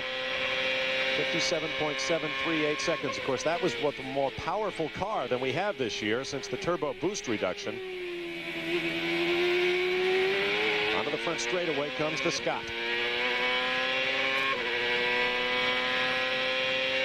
Now, we heard Dario talk about how the finesse was so important here and that how the aggression actually gets you into trouble. That is true with the exception of 2 spots. Aggression actually does buy you a little bit under braking for the festival corners and the fast left-hander at the end of the back straightaway. The tough part as a driver, and I always struggle with this at this track, is snapping back and forth. Just when you get really flowing through the infield, you leave a little bit on the table in those other 2 spots. So the guys that really have this place wired are the guys that are super smooth and just take what the car gives you, like Dario said, and are able to switch back into kind of attack mode for those other 2 corners. Let's ride and listen. This left-hander up here is the one that you just click it down. Most of the guys click it down 1 gear on entry and then back to the gas. A tremendous amount of speed up over the curb on the left.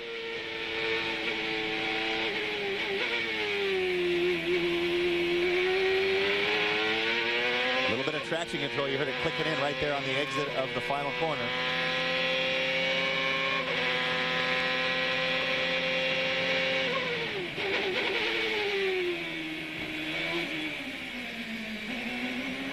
When the engine goes quiet there under braking, that's actually rear wheel lockup, stopping the rear tires, and that stops the engine momentarily, and then it actually bump starts itself when you release the pressure on the brake pedal. A moment ago, we showed you a graphic that showed Franchitti in 4th. He is actually 5th. He was bumped by Alex Tagliani's 59.45 second lap. At the moment.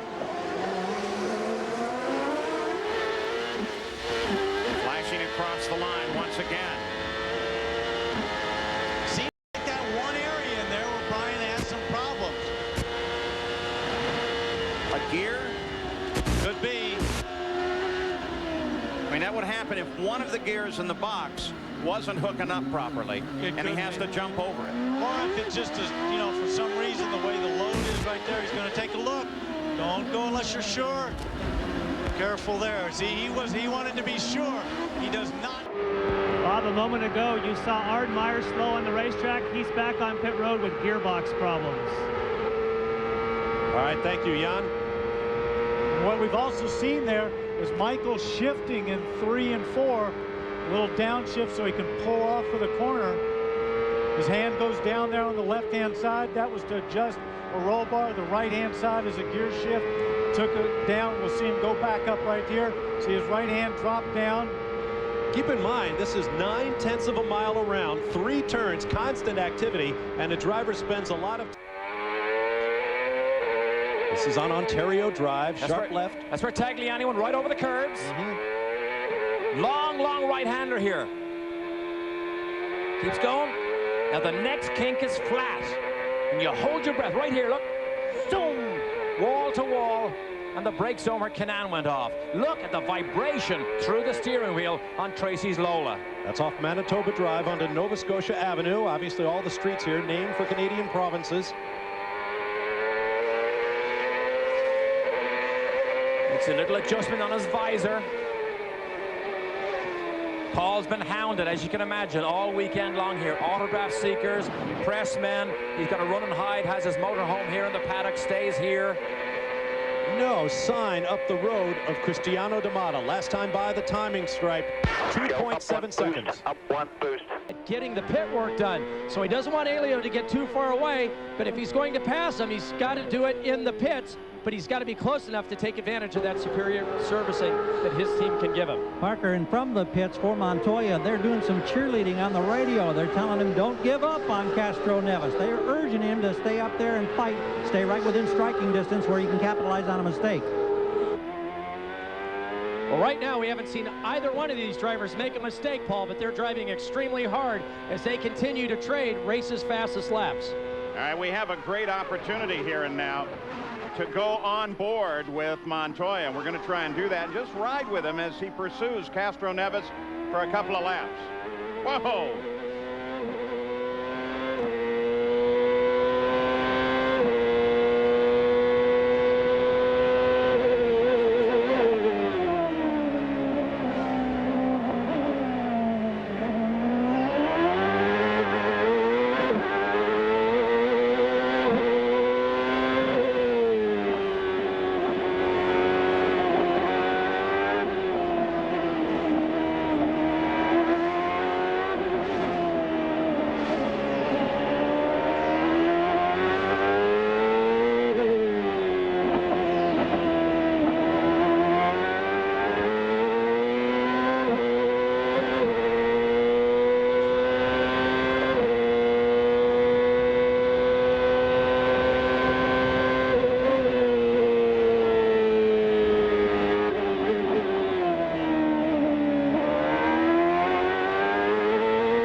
Courses, it's very physically demanding in comparison. Back on the straightaway, now you ride with Bobby Rahal. Let's see what we can detect from the steering input as to how that car is handling.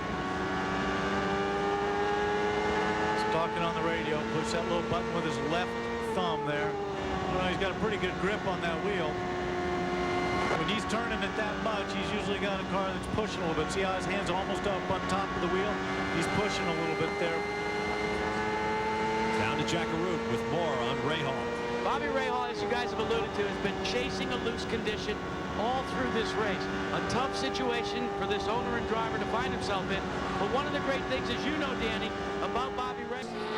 That's an interesting development for tomorrow, because if you have that much straight line advantage and you're still getting through the corners quickly, I think you'll see a lot of guys run less downforce tomorrow. But the fact that they were able to go that much quicker, still in the low drag setup, is pretty good news. Tony Sicali, his engineer, employed that to good effect. If you remember a few years back when Villeneuve won, I believe it was maybe his first race here, drafted on a restart up the front straightaway, had much better straightaway speed. So Tony Sicali up to his old tricks.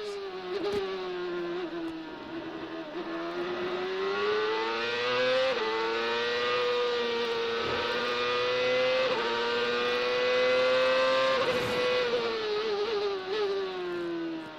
there's a little brow in the center of the carousel, and watch, sometimes the cars get a little loose right here.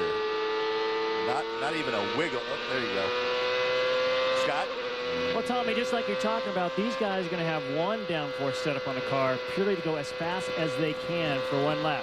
For the race, it's going to be a different story. They're going to be looking at a couple different things. Fuel mileage, and how is the car going to race against the rest of the traffic. It used to be in days gone by, you put more downforce on to go racing. These days, I'm not quite sure. You just can't afford to give up that straightaway speed. It'll be interesting to talk to these guys as they get ready for the race. A little different setup from qualifying to what they might change. Over that berm. Be interesting to get Derek's thoughts on that also, to try to figure out, the setups kind of go in phases. And I think the tires, the Potenzas being... Racer, he's not going to give up any positions that he doesn't have to. Cristiano had to make that evasive maneuver on the start of the race when Dario Franchitti, who is the only car listed out right now, Dario Franchitti spun. Apparently the cold tires contributing to that. And Matta, who was running down off of the last turn on the inside of the course, thought it wiser to spin the car than try and shock the brakes, and certainly not go to the right, which would have put him into the side of his teammate, Oriol Servia. Servia, on the other hand, now running in 12th place. This is a very unusual oval. We haven't really talked about the track layout much. It's a little bit of a road course, a little bit of an oval. Here they come through turn 1, 185 miles an hour, 4 Gs. You saw the upshift from 5th to 6th. Now into turn 2, it's uphill through here. Minimum speed's 155 miles an hour. Once again, 4 Gs. Now downhill, coming down like a 4-story office building. They're on the brakes, usually downshift here. 185 miles an hour at entry, 140 at the minimum cornering speed, 3.6 Gs. Fastest point at the racetrack happens right here, just over 195 miles an hour. Take you back up toward the front of the field. Now 4.5 seconds in back of the race leader. It also explains why those guys are 1-2 on the batting order right now. I suppose it's worth mentioning here that Alex Zanardi, with his 59-point lead toward the PPG Cup and that $1 million driver championship bonus, doesn't really need to win this race as much as Dario Franchitti does. He doesn't need to. He would like to, but he does not want to throw away those second-place points, especially with the guy that's out there in front of him who is not a threat at this stage of the season to him. If that was Greg Moore out in front, he might be pushing it a little bit harder. To Jackaroo in Zanardi's pit. By Gordon, who currently runs 11th. There you're on board with Stefan Johansson. So onboard cameras bracketing this battle.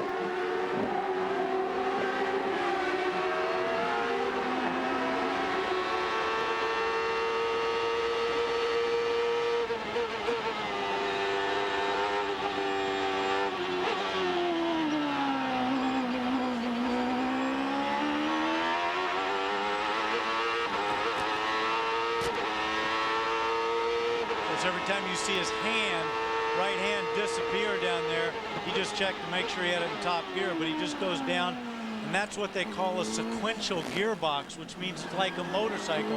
All they do is they just pull back on the lever. They don't have to actually find the gate or find the gear. They just keep pulling back, and when they want to go down the gear, they just push forward. Let's move a little farther forward now. With the control surfaces, the engines don't make quite as much power either.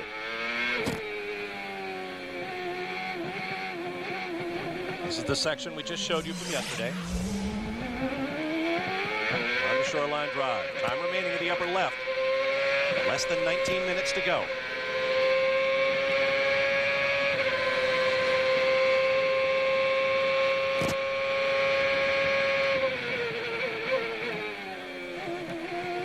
That's the curve that threw Carpentier into the wall.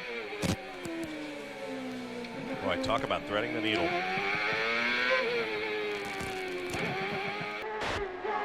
Climbing the hill at Laguna Seca, headed towards the corkscrew. You ride with Rahal Boesel. Driving for Pat Patrick and the Brahma Sports team. Boesel shown in 17th position.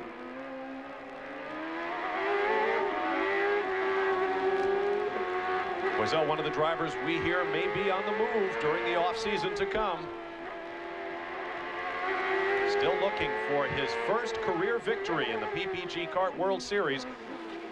He is the most experienced driver not to have won a race. 168 starts. Well, let's say 167 starts without a win. He's in his 168 today, and this one is a long ways from being over. Started 15th, as you see, running almost 45 seconds behind the race leader, Jimmy Vasser. Papis in fourth, and he said it's going to be very, very close on fuel for Papis. 17 laps remain. On board with second place, Michael Andretti.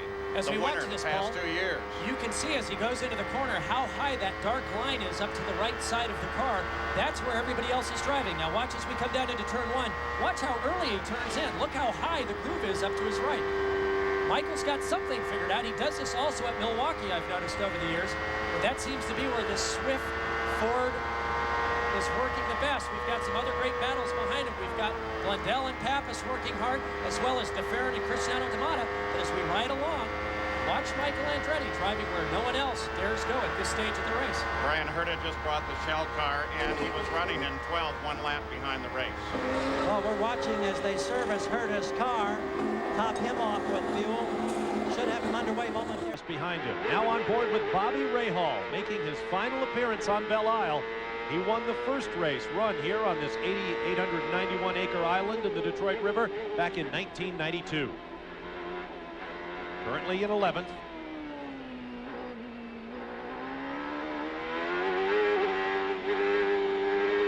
Bobby uses a very small steering wheel, much like Nigel Mansell used to.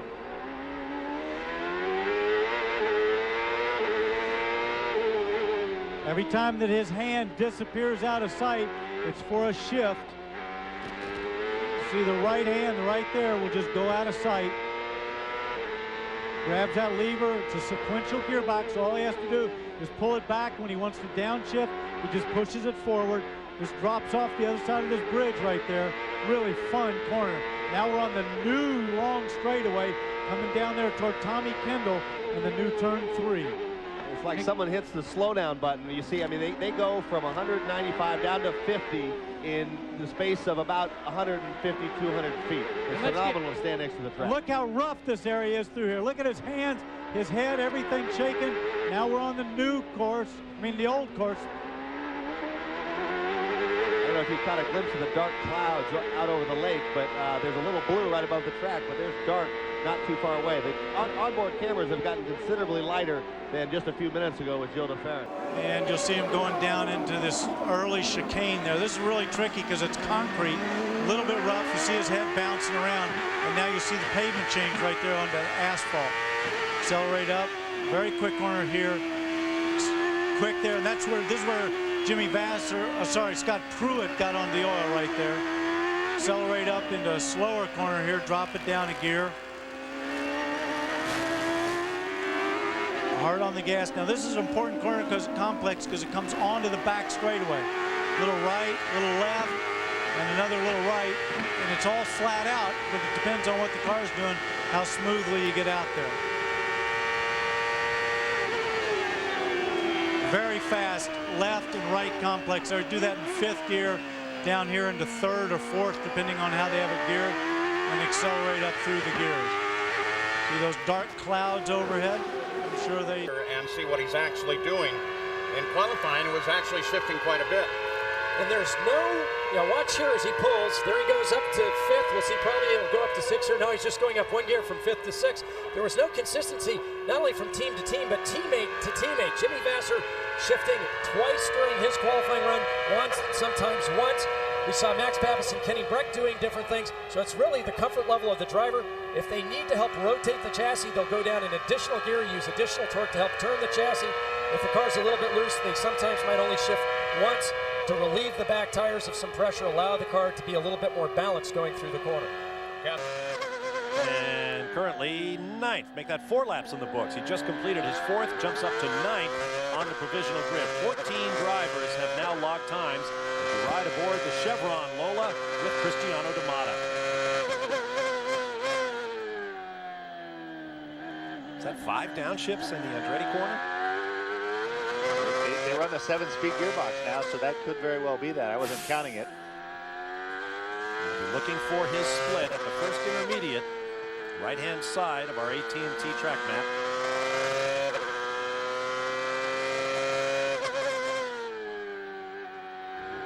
There it is. 3/10 off. 3/10 slow.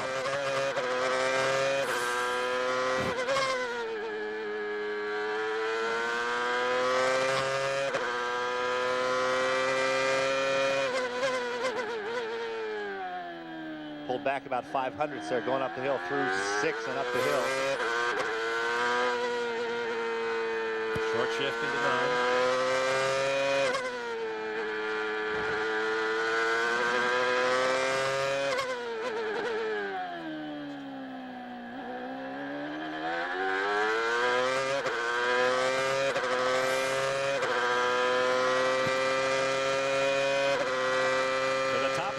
Goes Cristiano de Matta bumping, and we need to point this out. Townsend Bell, who knows this track very, very well. Bell very much on the hot seat after crashing out of his first 4 starts for Patrick Racing.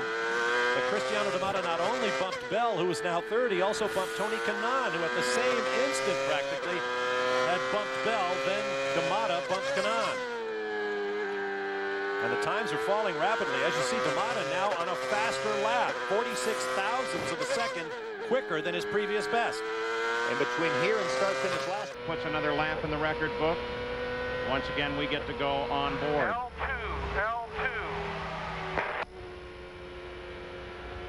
Meaning 2 laps to pit. So we're on the way to Kenny Brack to keep an eye on him.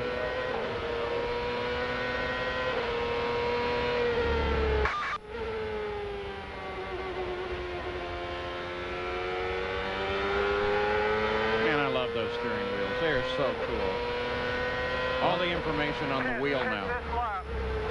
Now, considering how much they cost, you can hear over the audio going into turn 3 a telemetry burst. And how much would that be? Ooh, $35,000 to $50,000 depending on the unit. Very busy time now for the driver. He is absolutely on the ragged edge here. You've got to judge your braking. Adjust your weight jacker. Pits are wide open. From 140 down to 50, brake bias, weight jacker, anti-roll bars, resetting fuel, and now going from asphalt onto the concrete, hitting the marks perfectly. This could be the race-deciding pit stop for Kenny Brack. And going to Jan Bikas. And when you're talking about See, he missed the gravel trap entirely. This is his teammate, Patrick Carpentier, currently 5th. Here comes the timing stripe. Just beginning a hot lap. His best thus far, a 120.504. As you see, crosses the top of your screen. I'm really amazed at how that car's putting the power down in that big, broad, opening, increasing radius corner in turn 2. No hint of traction control. Same thing again, listen here, this is another one of those exits. He's short shifting to help that. The drivers have been very complimentary of Ford's progress with its traction control program. I think this is a more a compliment to Tony Physicality because it's not even kicking in. Traction control maximizes what you have. And this is the final place off the hairpin where you would expect the traction control to kick in. None. Wow. Also get a little bit when the car hits the second set of bumps as the chassis settles. He's coming to the pits, or he's spacing himself. So much for that. Letting someone else by. It might have been Shinji Nakano. Going to try it again.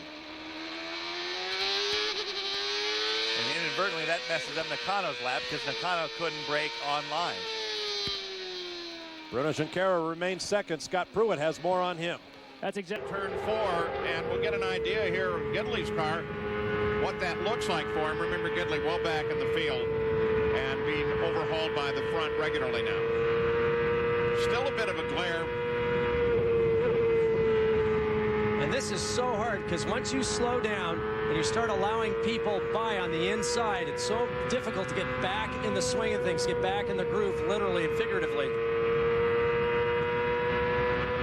Then once you're slow, you just stay slow. And for some reason, the car will run to the end of the race when it's this bad. Talking about he does it differently every time. At Vancouver, people were marveling that he could run his fast time later in the run than everybody else. He could do it on his 5th or 6th lap on the tires. Here, he's able to do it quicker than anyone else. Well, there doesn't seem to be anything they can't do. Yeah, Tommy, a lot depends on the pressures. I mean, you saw him sliding around there. The thing is, if you start with some higher pressures, you might slide through that window. You know, you'll pass through the optimum tire pressure window, let's say on an earlier lap, and then you've got to come in and bleed them down. You pass the prime, so it depends a lot on what they're doing on pressures. Watching Jimmy Vasser will clock him through some of the speed traps. Well, he's moving. Hello.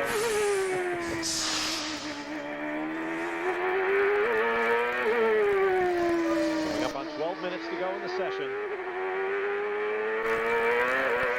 Vasser currently 14th. And he has yet to improve on his performance from yesterday.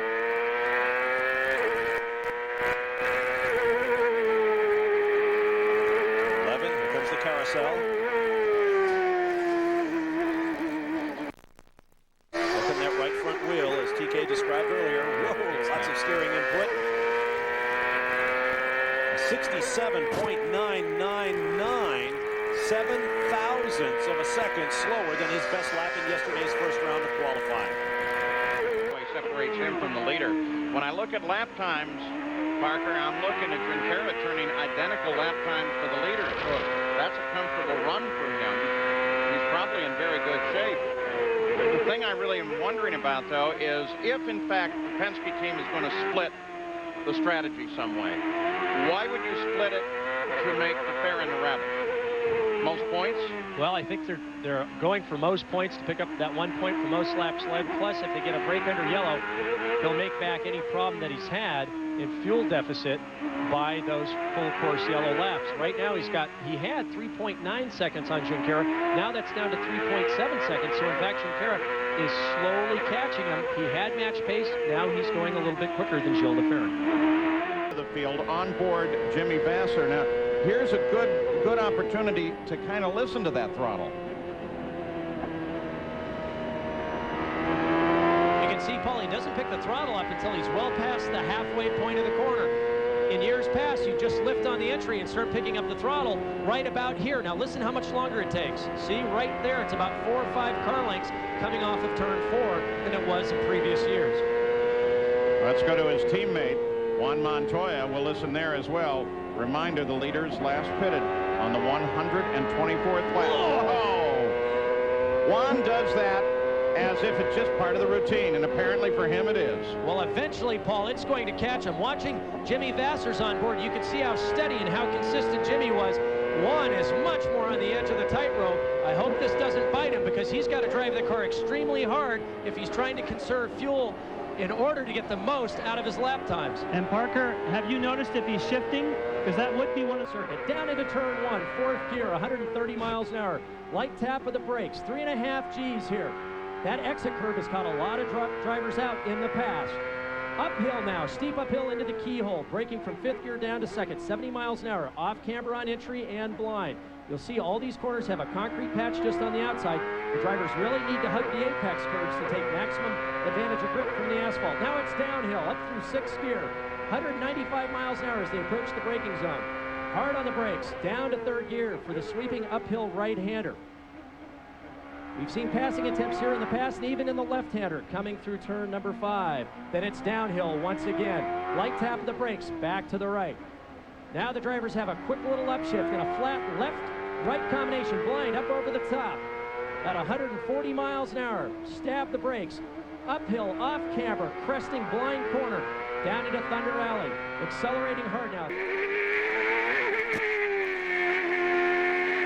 On board with Paul Tracy. Tracy 17th currently with only 3 laps in the books. 65.611 seconds is best. That is 4.4 seconds slower than Kanaan.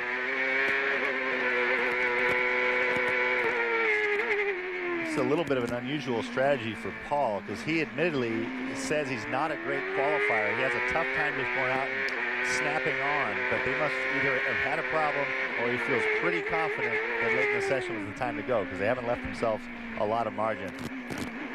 Expect a little breakup right here. As soon as Paul Tracy gets back in the clear, we'll listen to his engine note. You'll see just how hard these drivers have to work.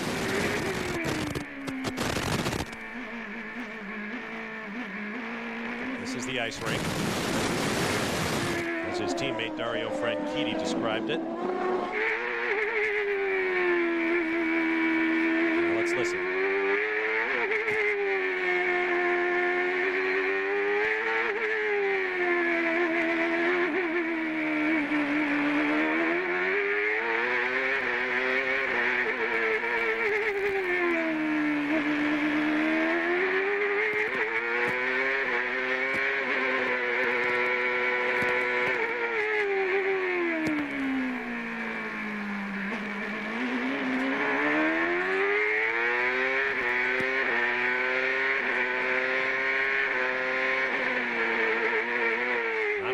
In any one gear, braver than Dick Tracy, as our Speed Channel colleague David Hobbs likes to say.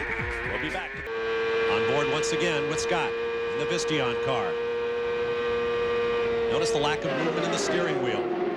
Whoa, 3 wide through the tri-oval area across the start-finish line. Not really a tri-oval, a D-shaped oval we call it. Long back straightaway, and then a long curve from turn 3 all the way to the exit from turn 2. Bob, watch carefully the steering wheel for Scott Pruett. They say that he has a bit of push. So generally that means you'll see him turn the steering wheel a little bit more than he would do normally. The car was loose early on, and then they ended up taking too much. On board Michael now. Greg Moore ahead.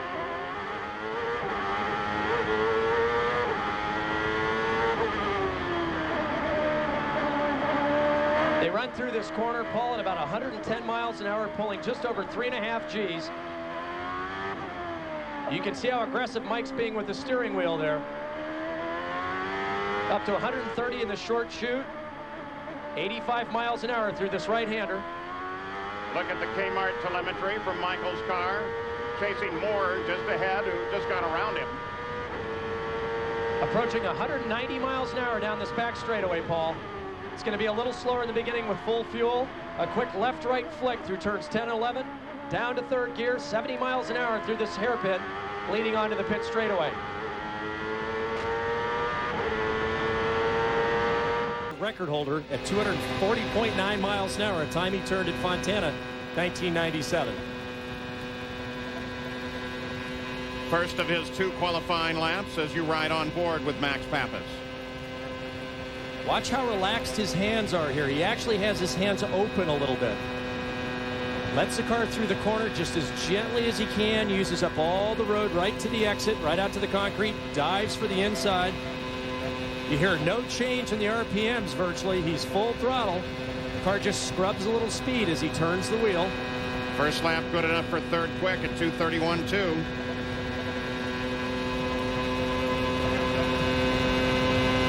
See his head moving around. It's much better than it was in years past. There's still a lot of turbulence. The wind noise is so loud that I love just sitting with the onboard. Watch him pull up the gears.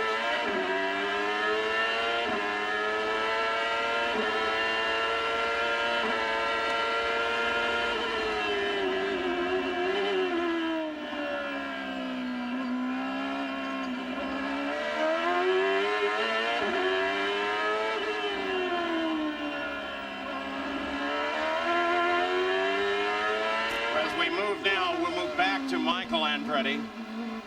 You saw how the car is when it's working perfect.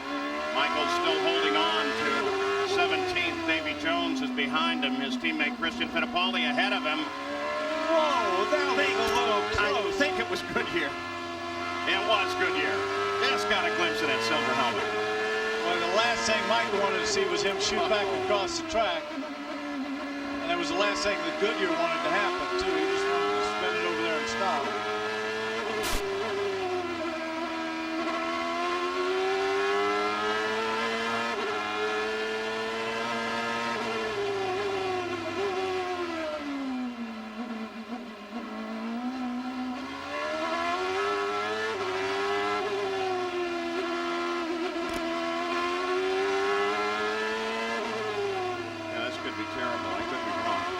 Look at that kick back on his hands when he went through that corner. Just a kick back in that wheel.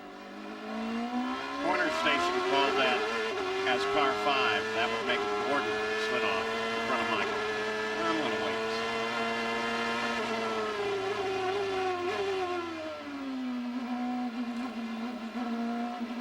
You know, you really can't debate corner stations when you think about it, because they are right there.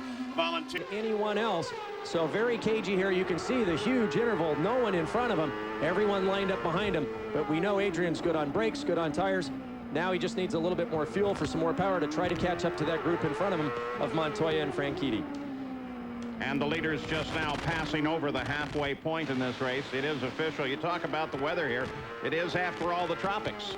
And one moment it can be brilliant sunshine. The next moment a bit of rain. Now, I'm wondering, are we seeing some sandblasting on the lens of this camera, or did we get a glimpse of some moisture there? That's hard to tell. Keep in mind that sand has played a factor in this race, going down that back straightaway paralleling the shore. When the race used to be earlier in the season and they had that offshore blow of the wind, we used to get a lot of sand on that back straightaway. It's not so much the case now. The track has been very clean. This is the premier street circuit course that the Champ cars run on. The best fencing, the best facilities. Certainly very enthusiastic fans here. The drivers love it. But we never swallow that, but I'm comfortable with that myself. I agree with that as we go on board with Kenny Brack, 6th quickest this morning. Listen for the engine note to rise and fall.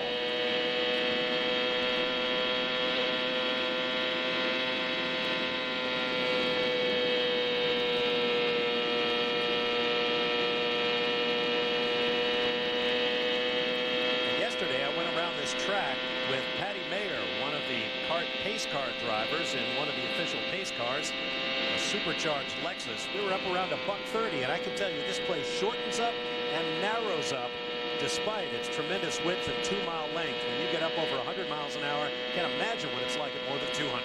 Well, in the center of those corners, the G-loads are astounding, both straight down from the banking and into the side from the lateral forces. Brack heads for the pit lane. On board with Max Papis, winner of the first race of the year at Miami.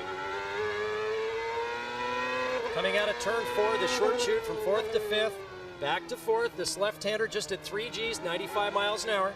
Very bumpy through here, long sweeping, constant radius corner through 6, 7, and 8, about 135 miles an hour. But watch what happens here. It's off camber, big bump at the apex, and puts you out right against the concrete wall, coming down the long straight into the pit entry. Fastest part of the track here, just over 180 miles an hour. 7th place Papis is one of those who stopped on lap 13. We've got one of the team green car. Reynard equipped teams this weekend. And this is Cristiano Damata in the Chevron card from Newman Haas Racing. Long time since they had a pole. And this is something to point out. You saw it. This is the outlap. You see how slow he's going. You saw him get crossed up even at this speed. This comes into play not only now. He's trying to get up to speed and stay out of everyone's way, but every time they leave the pit during the race, they're on cold tires. And with the new 25 lap, there's, I think, 6 or 7 pit stops in the race on Sunday. And so this is really, it's very risky. You try to go as quick as you can, but the chances of making a mistake on cold tires are through the roof. 56 races since a Newman Haas driver won a pole position. And Cristiano Damata has none in his career thus far, despite all the races he's won. While we watch him in action, here's Calvin Fish. Well, just a quick update on Mario Dominguez. They actually have a broken fuel pump on that Ford engine. That's a big change. They can't fix it in the session. Mario's now getting fitted into the backup car, but once he runs this car, all his times are out of the window. He was 11th fastest yesterday, so if they put this car on the track, he'll start from scratch. More action on the timesheets. The current order is Kenny Brack, Cristiano Matta, Patrick Carpentier, who has barely turned a lap yet. Tony Kanaan has not turned any. Now Patrick Carpentier is on the board, but nowhere close to the time he ran yesterday. He's on a hot lap now. Christian Fittipaldi is 5th, followed by Bruno Junqueira. Paul Tracy moving up from the lower half of the grid. Alex Tagliani is 8th. Townsend Bell, who went flag to clinch the Dayton Indy Lights Championship at this track a year ago, is 9th, and Jimmy Vasser is 10th. Let's track Cristiano Matta's progress with our sectional times. 4/10 slower than provisional pole, and adds another half second at the top of the corkscrew. Yeah, saw the back step out big time as he got on the brakes for the corkscrew, but this is still only his first time lap. You heard Bruno say that you're looking at lap 2, lap 3. I would expect if he feels good about the car, you will be able to tell coming off turn 11 here if he really boots it. I would say that he's probably still doesn't have enough tire temperature. Scott, do you think he's on a flyer here? Second time lap, or do you think he needs one more? The second and the third lap are going to be the quickest. The other thing very, very tough about this track is locking up the right front tire or left front tire. There are two areas that are extremely difficult.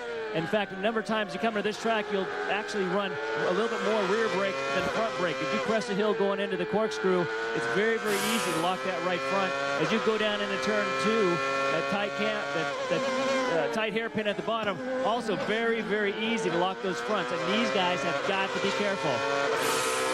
You can see from the split, he's only 3/100ths off the bogey time. The pole time, a slower car trying to get up to speed up ahead of him. He's going to catch him at just the wrong time if he's not. Oh, and he's quicker, is Cristiano Matta, than provisional pole. Just go right to the shift lever, short shift up a gear, head for turn 9. Slight pole effect here to catch the car. Did he lose too much time with that wiggle? He lost a bunch.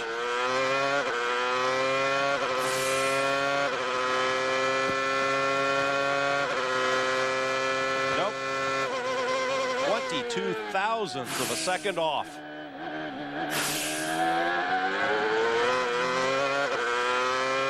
So this ought to be the one. Qualifying performance thus far this year. 5th in Monterey, Mexico. 2nd at Long Beach by 3/1000ths of a second to Jimmy Vasser. 8th on the oval at Japan, and 7th on the Milwaukee Mile. In the corners, straightaways are fairly short. Long in the corners. You'll see how many G's they're pulling here. Lateral G-force, the number in the middle of our telemetry screen, and look at that speedometer pegging just under 240.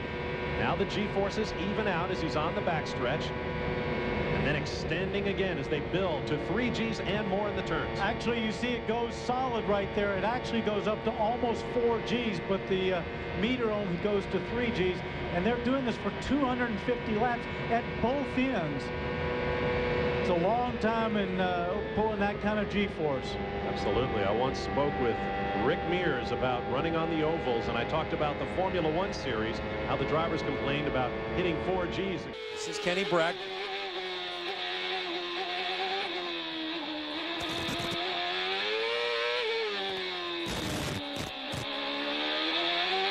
Working his 14th lap, going by Jimmy Vasser.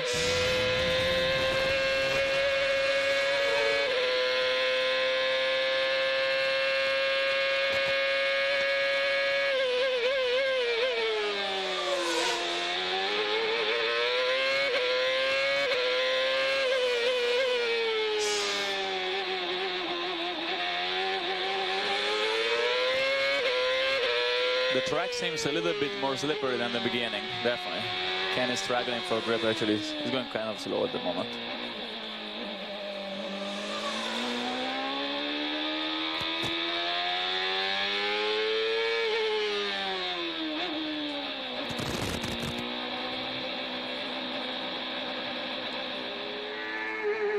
We'll go to Patrick Carpentier, dead last in the field at 61.870 seconds.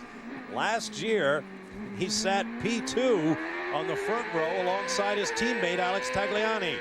Derek Daly has more. Quick update how costly a small mistake can be. Patrick Carpentier this morning hit the wall in his primary car, damaged the tub so severely. Montoya. Remember, Carpentier had that great run last week in Vancouver, finishing second.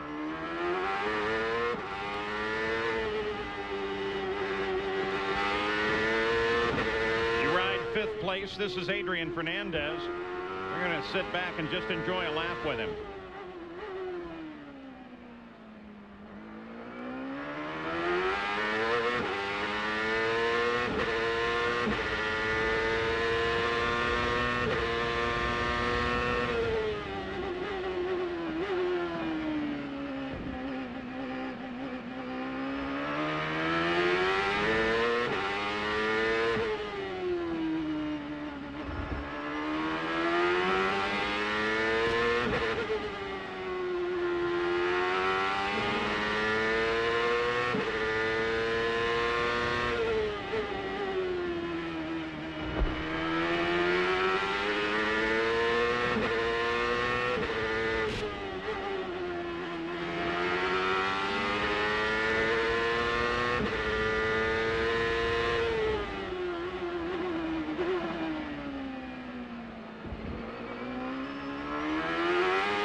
California Speedway, Bobby Rahal, the most experienced driver in the series right now.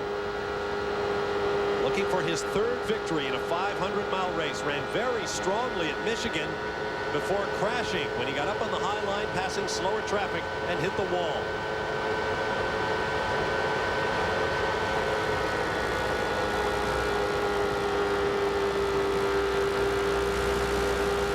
Rahal began the day in 10th. Currently runs 8th.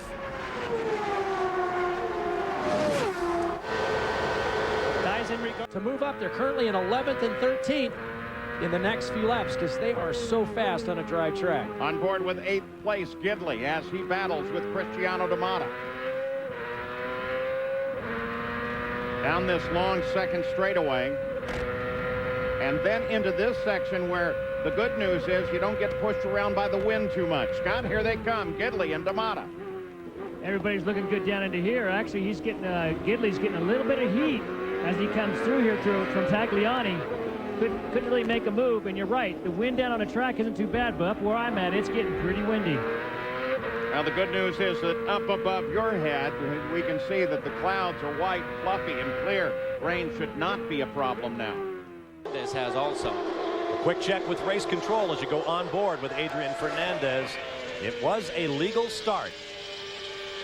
It was a legal start on board. Look at the white button on Fernandez' steering wheel right by his right thumb. The white button there is his traction control unit. Here it is right here. That's traction control. Why would they use that?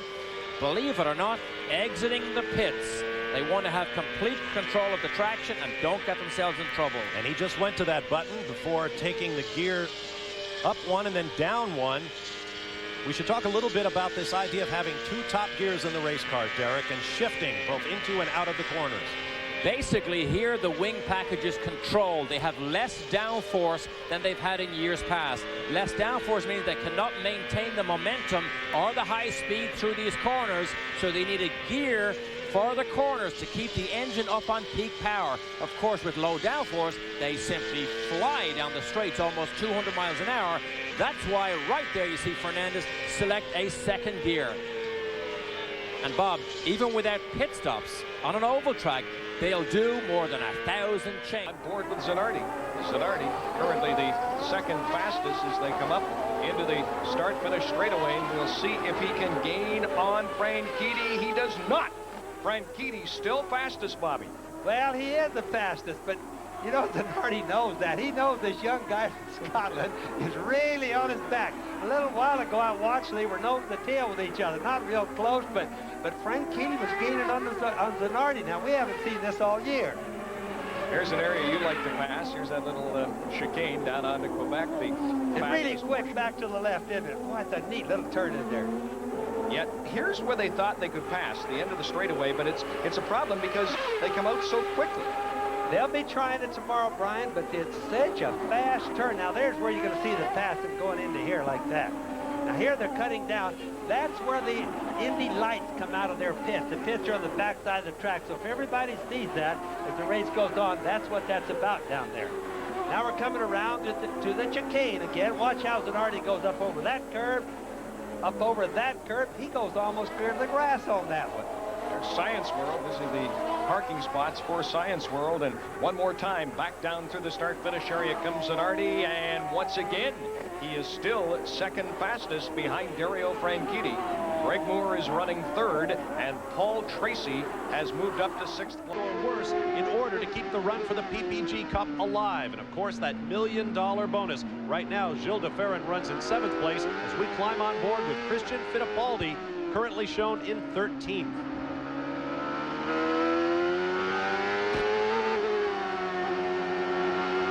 Coming through a fast right-hander there. A little straightaway down to where you're going to join the old part of the circuit. A little tricky uphill. There's a bump in there.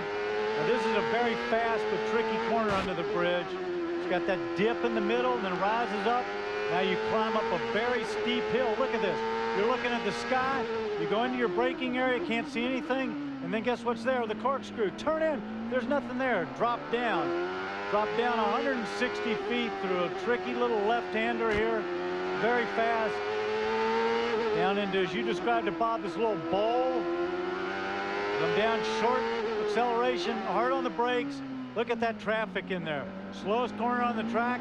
Road Atlanta in Georgia. He's in the hospital, critical condition. Our thoughts are with his son Bobby, who works for Speed Channel, his wife Ellen, the entire Aiken family, and all their friends. On board with Townsend Bell. All these guys just kind of settling into a groove right now, talking back to the pits, talking back to your engineers, going, okay, what kind of changes are we going to make? Because on pit stops, you're really limited. You can make a front wing change, which is fairly quick. You can make a tire pressure change. A little bit of traffic coming up here. Getting around to Matta, and he gets, I think that's Toro right in front of him. Had to. Oh, this is for position. I think right front of his nose there. Pops the up. Shock cover keeps popping up. 969. Here is Montoya. Heading to the top of the hill. The corkscrew is next.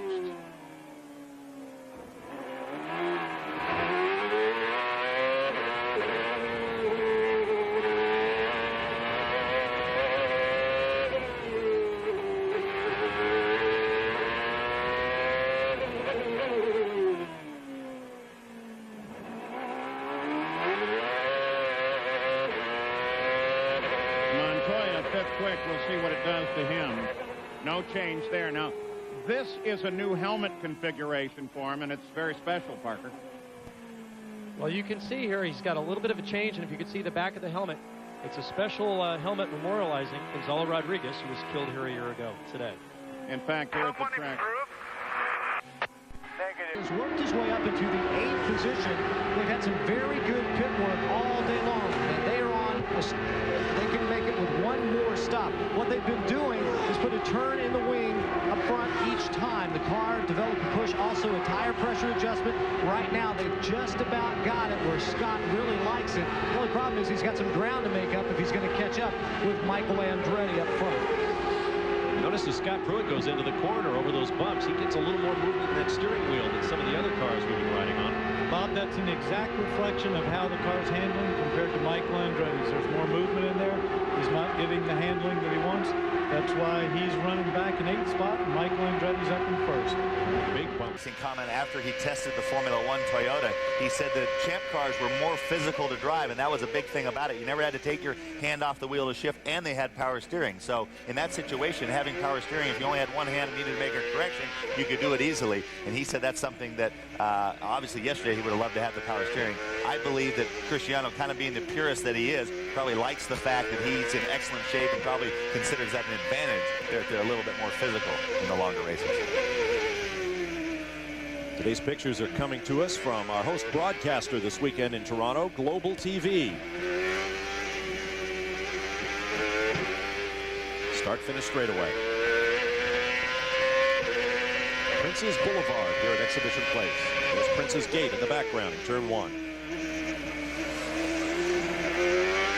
That big opposite lock, it's hard to see from this view, but there's a lot of crown to the road. So when you're at the apex, you actually have effectively a bank track, and then halfway out on the exit, it goes to negative camber. And that's why you see the guys, they really try to have a lot of grip, and then it goes away. So if you look at it from above, they take a slightly different line. They do a little bit more of the work of the car at the apex. This turn 5 is similar. A bull and then the negative camber on the exit.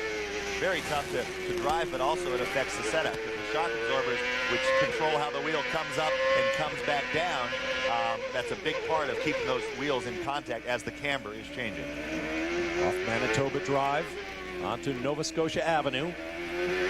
Past the pit entrance, driver's right. Big corner right here. Ariel Franchitti has already posted a lap at 58. Oh, he goes down to 58.488. And that makes him the... He's done so well, and as we ride along, just as we have on the ovals, Paul, watch his hands, watch his car control. Yeah, and keep an eye on the rain. That's more than I expected that came up on the camera visor there. Of course, we can electronically clear that, so now you can see how long it takes for it to build up again. And at this point, the drivers are seeing about the same amount, Paul, and that won't affect the cars. If it gets much heavier, it will. You see that quick flick, Paul? He caught it there. Back in, stepped out for just an instant. He's driving much more conservatively now in the race than we saw earlier in practice and qualifying.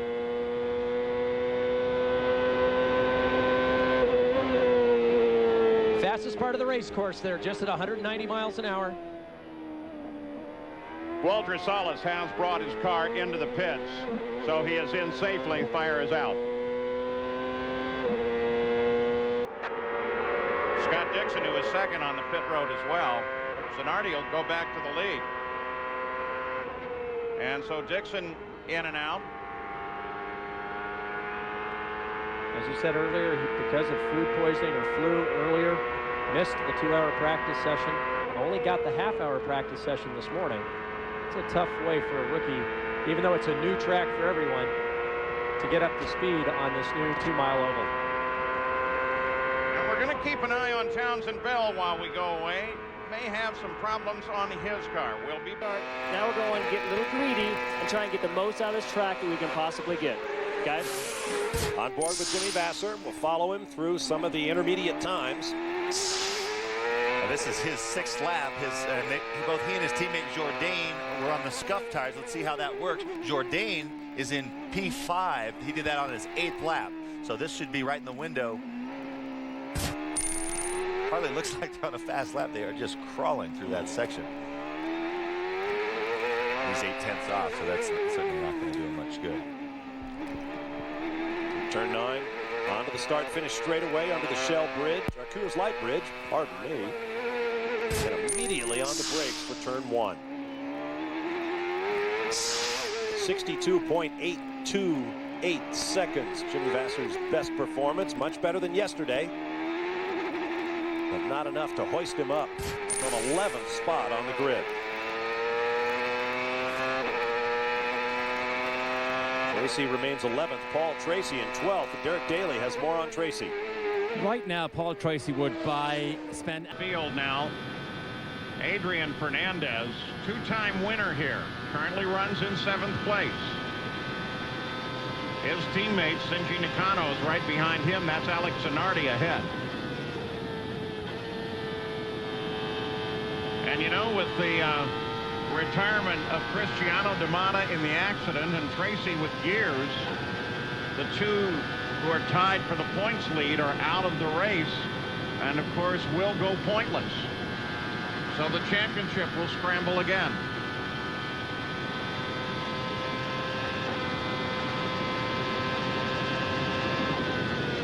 There, you can see the big bump coming down over those patches on the way into 3. Really didn't see the bump much going through turn 2 on that last lap. Fernandez Racing Team obviously has his car working well over the bumps. You can hear he's flat here on the entry of 1, then feathers the throttle a little bit, rolls the throttle back on. That's Zanardi up ahead. You can see him pick up the draft here. Over 230 miles an hour.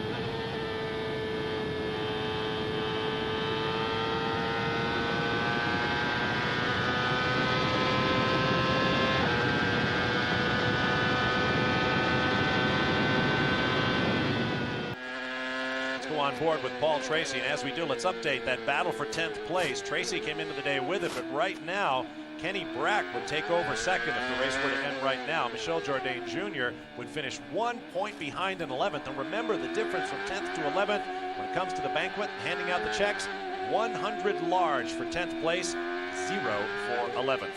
Paul Tracy has dropped back to 12th in the, shall we call them, provisional points. And Paul has put in an amazing drive. Unfortunately, it was started with a really poor move in turn 1, which put him a lap down, but he has just been running an amazing string of quick laps.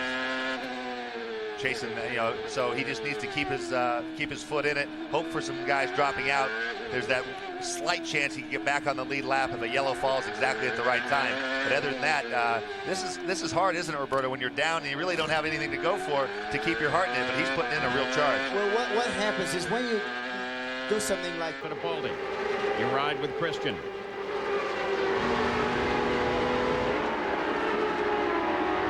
And Christian is still pumped after his podium finish 2 weeks ago at Rio and his pole position, first of his career. Another unusual oval, Paul, where they're downshifting in both corners, both going into turn 1 and turn 3. You'll see him go down 2 gears as he gets hard on the brakes here, coming down from 205 miles to 145. Kmart telemetry on Christian Fittipaldi. Up to 5th gear, up to 6. Once again, almost 210 miles an hour there. Pulling 4 Gs through this long egg-shaped corner. It's an egg-shaped oval. This is the broader, the longer of the 2 corners. In 6th place, but closing on Helio Castroneves. You can see how smooth he is, Paul. Very, very gentle with the wheel. Any motion that you see there is feedback from the bumps on the track coming back through the steering system back to the wheel. You can see the big bumps on the entry of 3 there, smaller bumps coming through 4, and 1 bump here. On board with Carpentier. He's on a flyer. Watch the big step off here. He'll anticipate with his hands there and straighten up so the back doesn't come around. This is a really fast corner, pretty bumpy in the beginning. Calvin Fish. Well, after Patrick's first run, he complained of understeer, particularly right in this carousel turn. The track really dictates that, as Tanzan knows. The track falls away there, and in the keyhole, it's very hard to pick up enough mechanical grip to get you through there without the front end of the car washing out. P1, that one put Patrick up to the top of the time charts. 66-1. Comeback.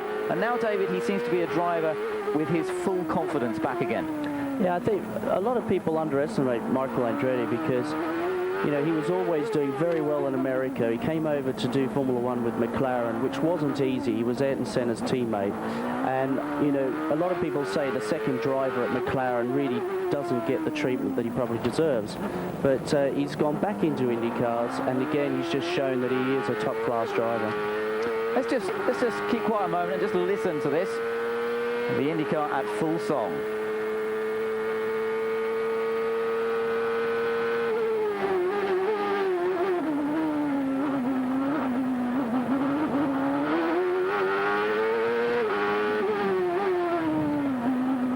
Through this second chicane. Now we're now coming down to the bottom part of the circuit.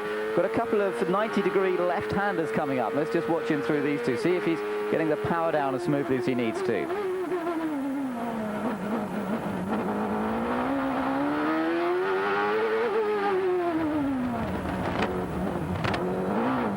Well, David, what do you reckon through those two? Well, you can see with the amount of turning lock that he's got on the steering wheel, he looks like he's suffering from understeer because he's going in there. There's a lot of angle on the front wheels, and he's just trying to get the front of the car to go into the corner.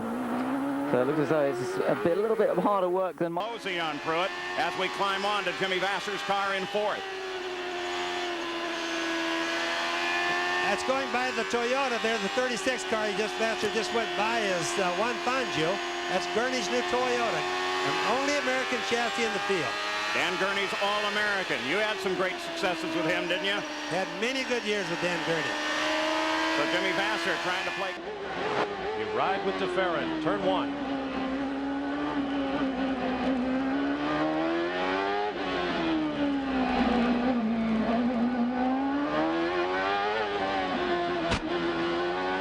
Seems to be very smooth through that section. Not a lot of effort there, not a lot of understeer in the car. Puts down the power well. Rocketing up Seaside Way past Linden Avenue. Once a part of this course when it was a Formula One race. Home of the famous Linden Leap off of Ocean Boulevard. Heavy braking for the hairpin.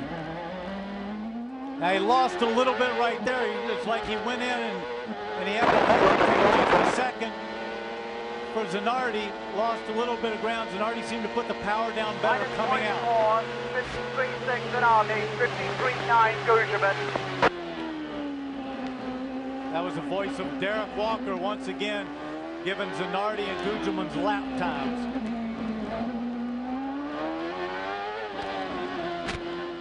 Nobody's panicking yet. 8 laps to go. Oh, we're going to carry all the way through the finish of this race. It's only 7 laps to go. I can guarantee you, there's some folks up and down pit road holding their breath, looking at the calculators and computers again and hoping, boy, I hope this calculation is right on fuel.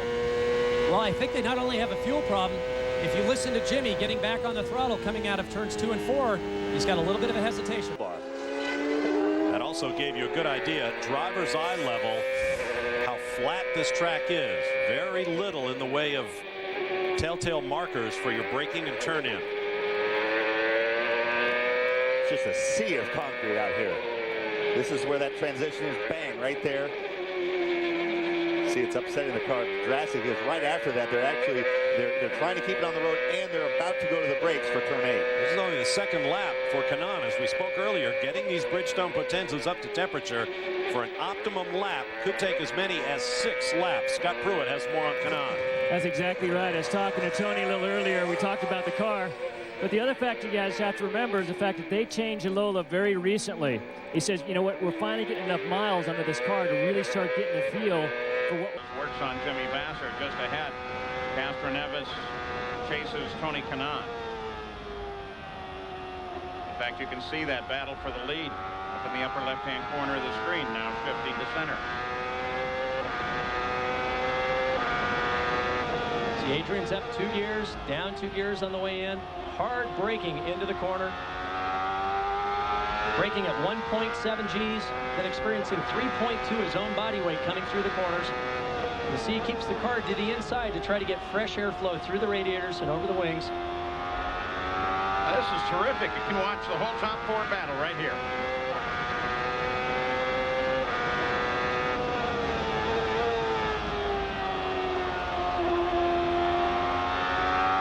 Fernandez up there inching in. This next set of turns may be critical for him. Doesn't get him on the entry. You'll see he'll manipulate the various rotary dials and the buttons on the steering wheel on these short straights. Be talking to the crew, telling him about whatever's changing in the chassis. You'll also see down here he's got pit speed limit buttons. He's got mixture control buttons at the bottom.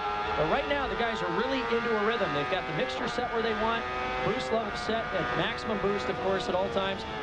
Trying to be a little gentle with the throttle on the way in to conserve some fuel, but pushing through the corners. On this lap.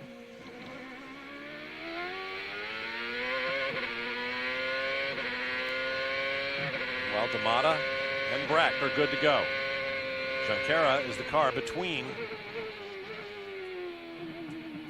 in addition to Nakano.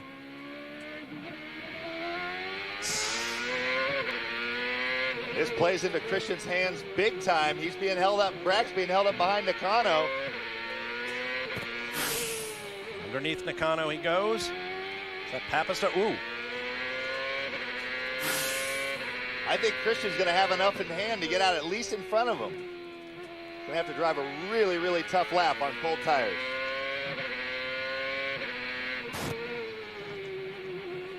Christian should be approaching the pit entrance. Brack, okay, he'll go around Papis. Had to get that done. Christian can go one more if he wants. Oh, yep. No sign of Matta up ahead.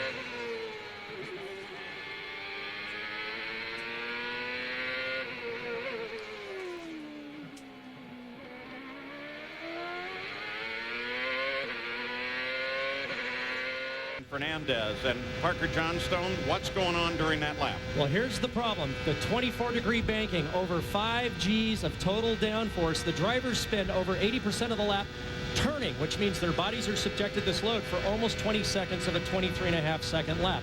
It's very bumpy, very quick. The track is safe. It's fast. These guys have gone over 250 miles an hour on the straightaways of the big ovals, but it's the G loading that's causing all the concern and the problems. But take a look at some. One of Bobby Rahal's cars have been able to improve their time, 12th and 13th. Juan Montoya just crossed the line.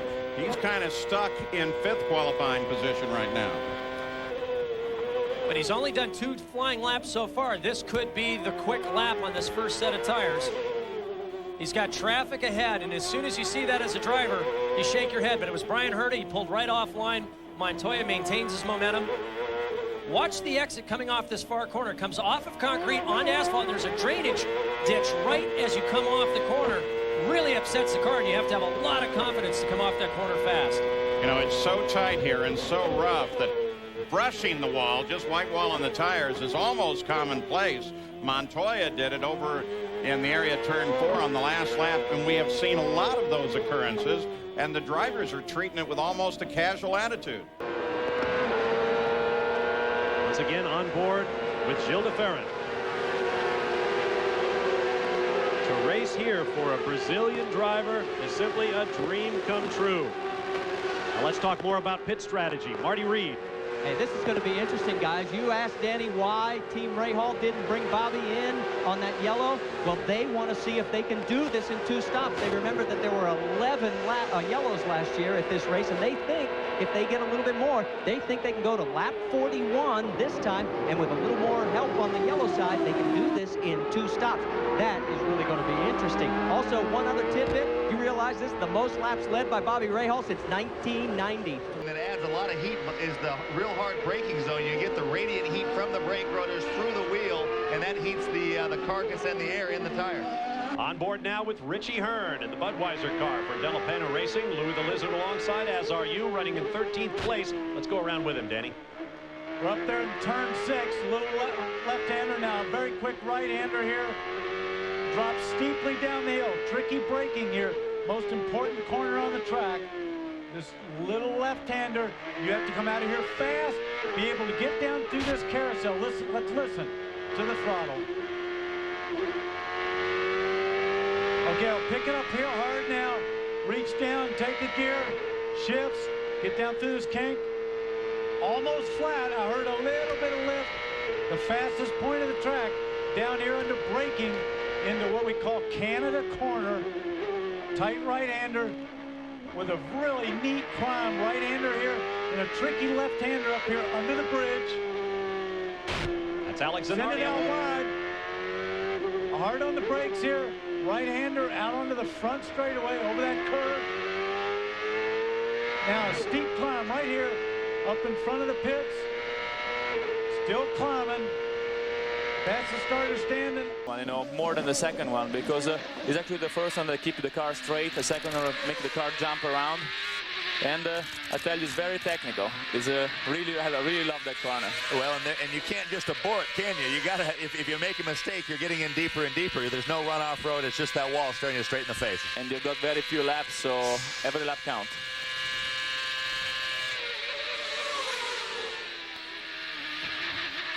Oh, heavy over those. Look at it. He straddled those curves. Those things are about 2.5 inches tall. This is Alex Tagliani, last year's pole sitter.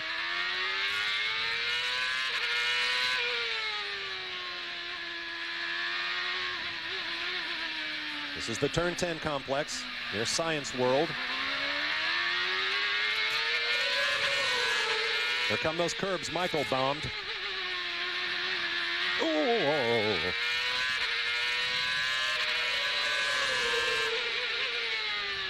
61.326 for Alex Tagliani. Meanwhile, Dario Franchitti, second quick in the session at 60.559. You're on board with Kenny Brack. Calvin Fish has more on Dario. Dario sits patiently in the car. I just spoke to Alan McDonald, his engineer. He said Dario's suffering from power understeer through turns 6 and 8, and that means when he gets on the gas pedal, the car just goes straight towards the wall. They've decided to make a rear spring change, stiffening up the rear spring, trying to get the car to rotate a little bit more through the corner and gain a couple of tenths, see if he can get that time a little bit quicker than D'Amato. Let's go down to Scott. I'm down here in Vasser's pit. Just came in, parked the car. Everything looks pretty good. They're not quite getting enough downforce on the front. They lowered the front skirts, trying to get a little more front downforce, and also going to a bigger gurney across the back. So they're looking for more total grip out of the car. More front wing, more rear wing, trying to get more total grip. Sitting here on a new set of tires, getting ready to head out here any minute. Derek? Scott, Paul Tracy has changed his plan. So many drivers went out earlier. He was trying to catch between the two waves. The initial run, then everybody comes in, then they do the last runs. So many guys have now run. They're all coming into the pits. He now wants to try and go and make a run. I think he got a bit nervous sitting on the wall watching so many guys go just that little bit faster. There's prestige here in Vancouver to winning that Greg Moore pole position trophy. He would like his arms around it.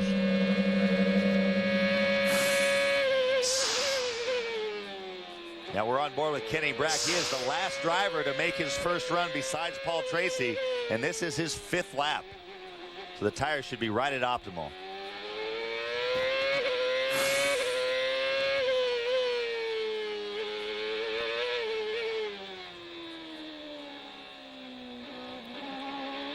Kenny catches that second curve a little later than the other guys, doesn't he, Max? Yeah, he was off the power quite a lot, and it doesn't look like he has a lot of confidence turning in.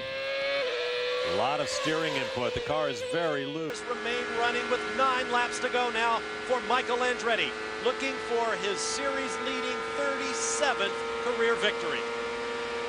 Last lap, 201 miles an hour. He's not coming out of the throttle as much as he was earlier on. You can hear that, the throttle. Listen to him go in the corner. There is his car owner, Paul Newman, standing behind the team. Look at that steering input for Michael Andretti. Smooth, no handling problem at all.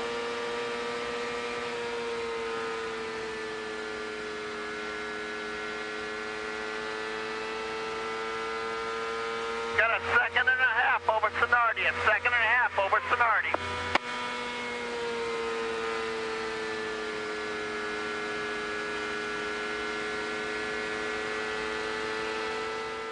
Currently 12th. We go on board with the Canadian.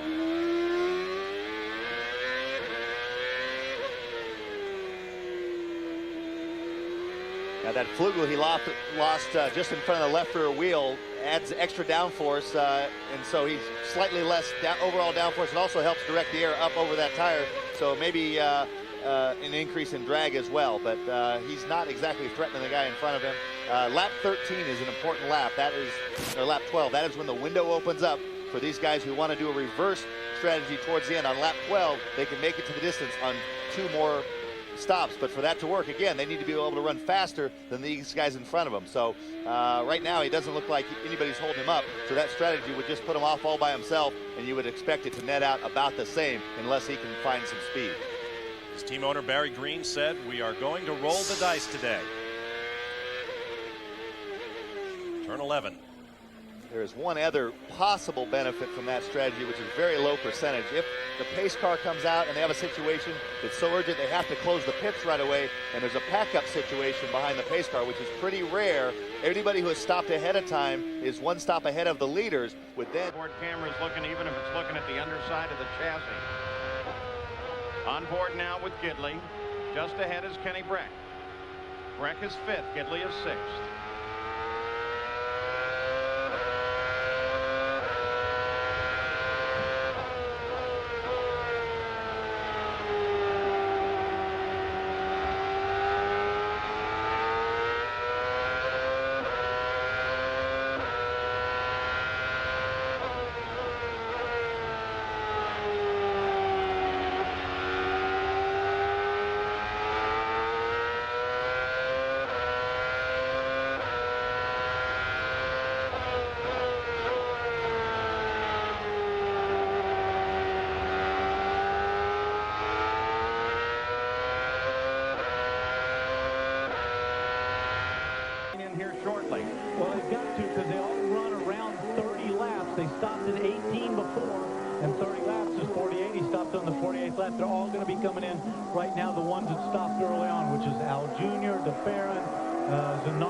of his teammate, Christian Fittipaldi. The race started here with Zanardi jumping around the pole sitter, Jimmy Vasser taking the lead for 19 laps and then pitting. And then Jimmy Vasser took over the lead for 10 laps. And Paul Tracy took the lead for a single lap and handed the lead over on a stop to Jill de Ferran. 19 cars on the lead lap as they cross the halfway point 5 laps ago. We're now on the 50th lap of 90. Out of the race, Eddie Lawson is out, Boesel is out, Parker Johnstone, P.J. Jones, and Emerson Fittipaldi have all retired from competition. Place.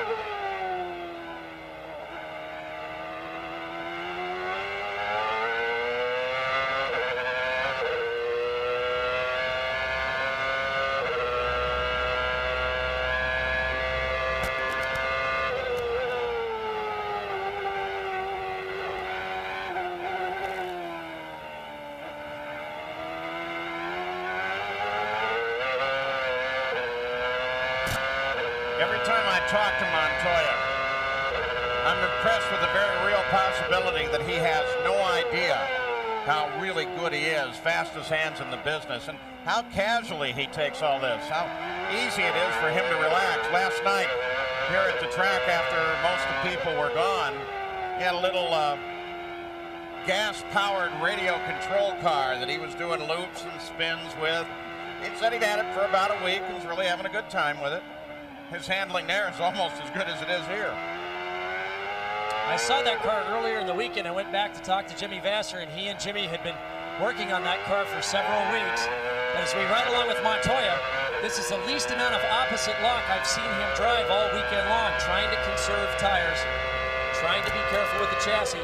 I'm a little concerned on the upshift, so you can hear the same sort of shudder that we heard earlier in the season when we were on board with Jimmy Vasser that ultimately led to a gearbox failure. Listen on the upshift here. Further back in the pack, around 10th place. On board with Rahal.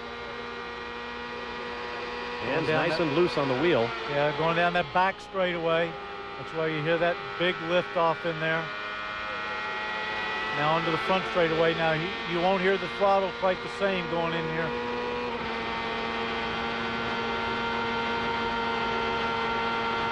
Listen to that. Almost flat out all the way around through turns 1. At Paul Tracy. Let's take a look at Mark Blundell's onboard camera here as he heads down towards turn number 1. And then accelerating, sorry, not turn number 1, he's down at turn 6, 7 and up to turn 8. This is the revised section of track, and now onto the backstretch. Just lose the camera a bit as we are under the bridges here. We're building up to about 175 miles an hour before getting hard on the brakes again into turn 9, and this twiddly little sequence heading towards the hairpin. Well, certainly a very good job today by Mark Blundell. He started way back in 20th. The Pac West team has won their strategy very, very well in 5th place. Under pressure right behind him is Alex Tagliani. It's certainly a great job by Mark Blundell, and yeah, he will have to make a pit stop like all the other guys in front of him and behind him, and he will have to take on a fair amount of fuel certainly, but less fuel than some of the other characters as well, so it's going to be interesting to see how this plays out. It is, yes.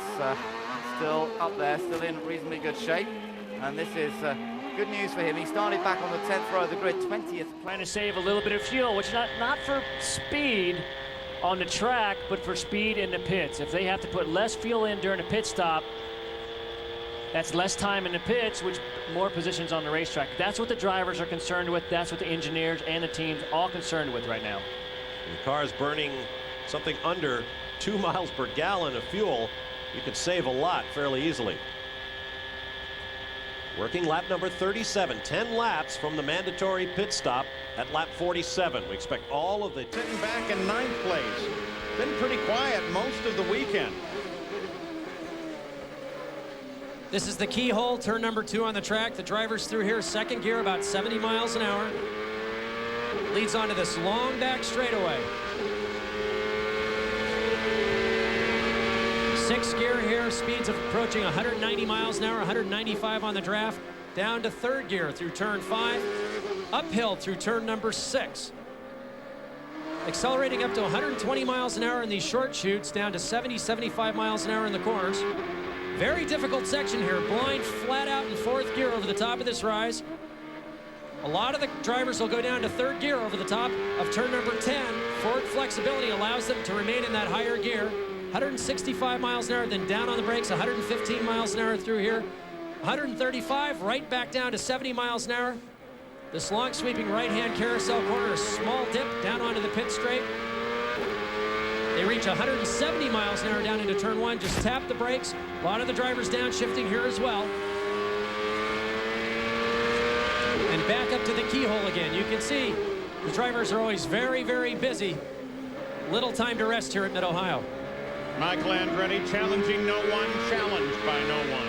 Or rich and trying to save fuel. Initially, they told Paul to lean it out a little bit so they could save some fuel. And all that really does mean when he comes into the pit, they spend less time putting the fuel into the car, but they felt they were losing too much time. Cristiano immediately jumped to about a 0.4 of a second jump on him every lap. They told him to richen it back up. They couldn't afford to play too many games at this stage of the race, Tommy.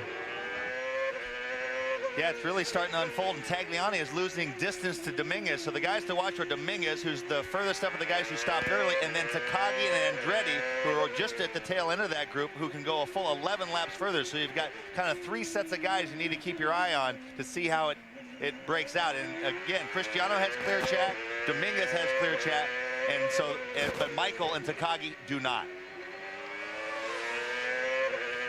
9 laps away from the end of that first 32-lap window. It's BC Place and now GM Place. The Twin Stadiums here in downtown Vancouver loom over this 1.78-mile, 12-turn racetrack. On to Pacific Boulevard North goes Paul Tracy.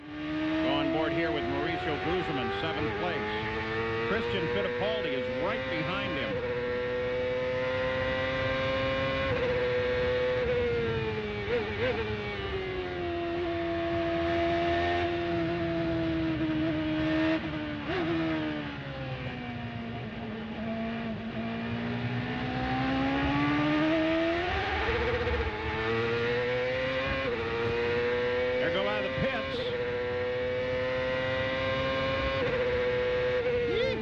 Down into the first turn.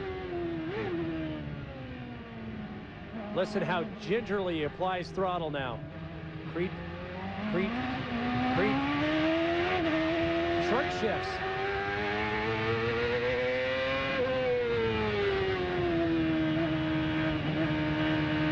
Easy.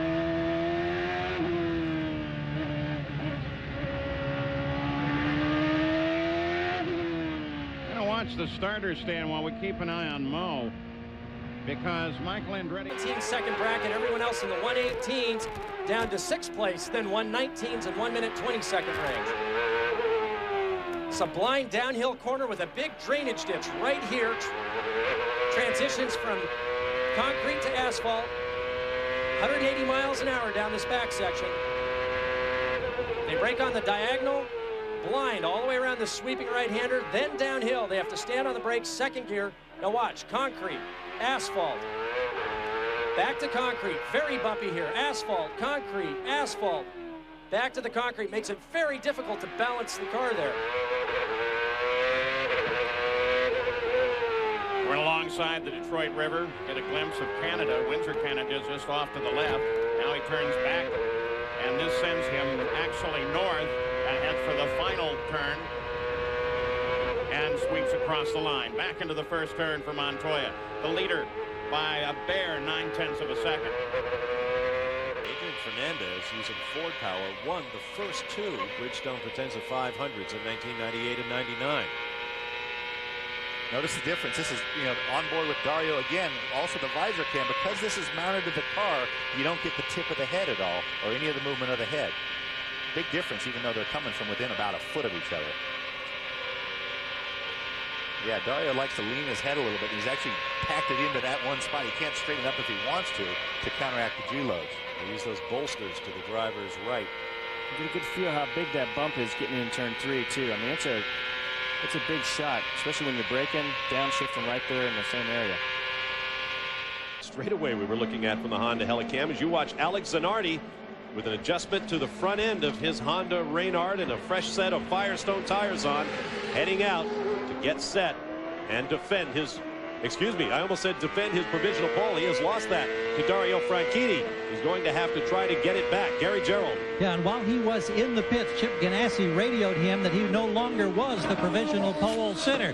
They also elected to change once again the front springs and make some kind of adjustment to that third shock up front that impacts ride height on these cars that can be so critical on the street circuits. Then when they saw two cars, including Andretti, go by with sticker tires, the call was made, let's go with our final set. So it's new rubber for Zanardi, who now goes back into the attack mode. But Gary, Dario Franchitti has already run his second set of tires. He sits here now on pit road, so he has already laid down the time. He does not have another set of new tires to put on the car.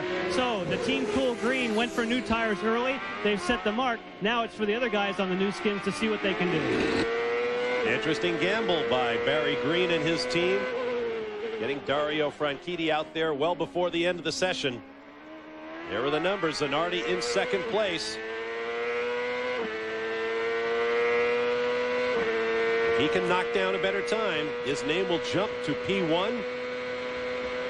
And his time and speed will appear in red lettering, meaning best time of the session. Oh, and he gets that in a bad spot there. You'd probably lost a tenth or two right there. Bobby was trying to get out of his way, but there's just no place to go. And it just makes you hesitate for just a second on the throttle. That can cost you a tenth. And what we're seeing here, it's hundredths of a second. Just under 7 minutes to go. Plenty of time for Alex Zanardi, but does he have the tires and the mental edge? Perhaps even enough fuel on board that car as the teams work to get every ounce of speed out of them in qualifying. I'm intrigued by the fact that, as you pointed out earlier, Zanardi has not won a pole this year, and for a man who's dominated the way he has, don't you and Danny find that unusual? I find it. Hey, mate, well, good luck with the game tomorrow. Thank you. Perhaps a little reminiscent of the something less than a mile oval at Nazareth, Pennsylvania. Always turning, something new at every corner. On board with Dario Franchitti. He goes on the clock. 1.5 mile oval, pushing average speeds of 214. That's staggering. With only 8 degrees of banking in the corners. The G-loading is pretty consistent. You see Dario a little bit behind the pole sitter's pace on this first lap. Side under braking, sometime you can do it. Slowest corner on the track, just under 50 miles an hour. Now they're up to top gear, on board with Montoya. That would be 7th with the Lola. Then hard on the brakes, 3.5 G's of braking force here. Coming through turn number 2 at just over 60 miles an hour. Up the short chute, they go to 130, back to 90 for the right-hander. This one's just a breathe of the throttle, roll into the steering, and back on the gas at 140. And now up the short chute to turn 5, 175 miles, hard on the brakes, just over 90 miles an hour through the steeply banked left-hander.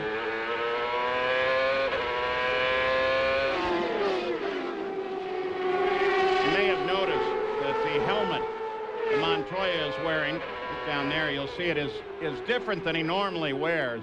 And what he has done is patterned his helmet after Gonzalo Rodriguez, who was killed in the corkscrew last year, a flip over the wall. There was a beautiful memorial service led by his sister here, and Montoya wanted to honor his memory by wearing a helmet that reflected him.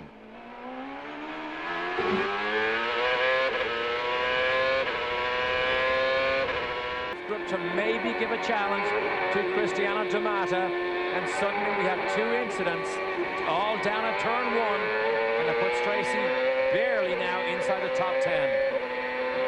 Look how the driver sits cocooned in there with his knees close together. Very cramped conditions.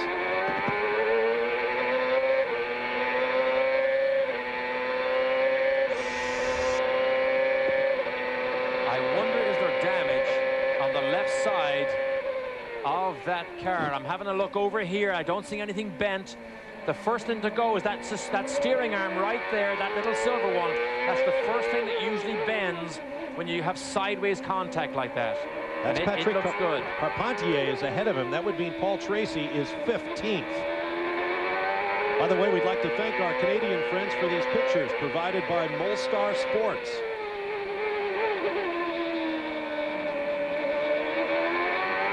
So we know he's in brake troubles. And once you get those type of troubles, they usually don't fix themselves. So he's locking up those rear brakes. Jan, you got more for us? I do. What's wrong with the brakes, John? 2 more turns to the front. He's telling him to turn it more to the front. Barry Green just leaned over and said, tell Paul, turn it 2 more times to the front. What they're trying to do, it appears as though there might be a problem with the rear brakes. We'll confirm it. Okay, why turn the brakes up to the front? He's doing it right there. That's it. Look. The rear's coming around on him. That's what his problem up here when he got up behind Bell. We don't know what the problem is there, but obviously you can wind the bias to the front and we'll see if that affects it. Sometimes it's because the front brakes are failing that causes it.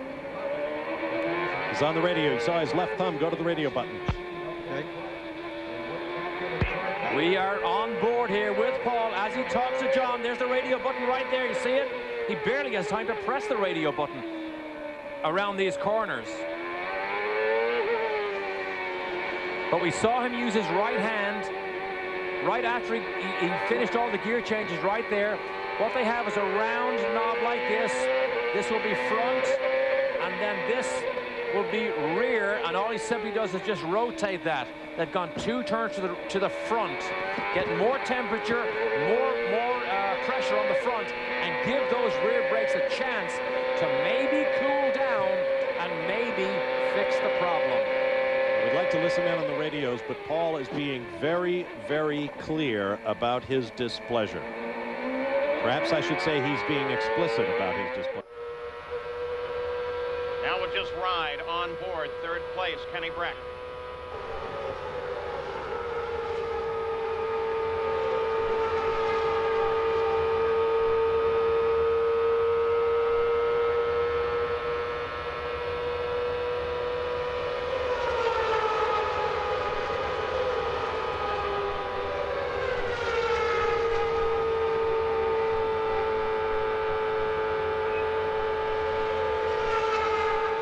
Jourdain is 6th. Mario Dominguez, the only rookie remaining in the race, is 8th. So 3 Mexican drivers in the top 8. On board with Cristiano de Matta.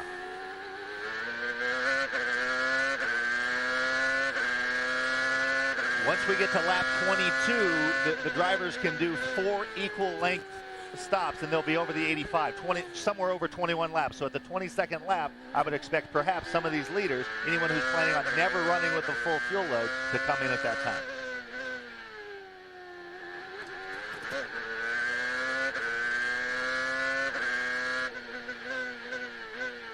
Look how busy the drivers are in the car. When he's not shifting and steering, he's adjusting things on the steering wheel. I'm a little bit surprised that Cristiano has not been chomping at the bit. He's been the fastest car all weekend and looked really good in warm-up. I'm surprised he hasn't been just right behind the guy in front of him, chomping to get by. See the mountains off to the right of your screen. This is by far the clearest day we've had here in Monterey. And we have a report of smoke from the back of Adrian Fernandez's car. Take a look for his onboard camera. He's moving up in the field, up 4 positions thus far. Through turn 3, hard on the brakes here, Paul, from 210 miles an hour down to about 115. Pulling 3 Gs through this corner, hard on the throttle. See him reach down, grab 4th gear, 5th gear. There's 6th. PJ runs in 12th. That's Max Papis just ahead. And you can see the difference in the downforce configurations there, Paul. Max Papis running a low downforce configuration. PJ running a high downforce configuration. He was able to pull up there a little bit, coming down through turn numbers 1, and now you can see Max start to extend his lead on PJ just a little bit as they head through corners 2 and 3. Back on the brakes, coming into turn 4. Now keep an eye on tires.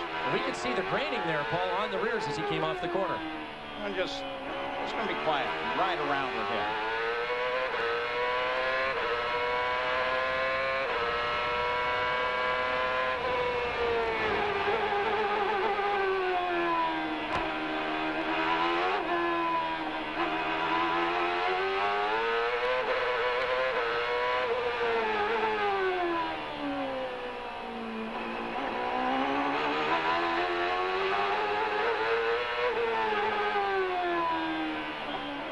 yellow flag for an off and on by Alex Tagliani in one of the players' cars.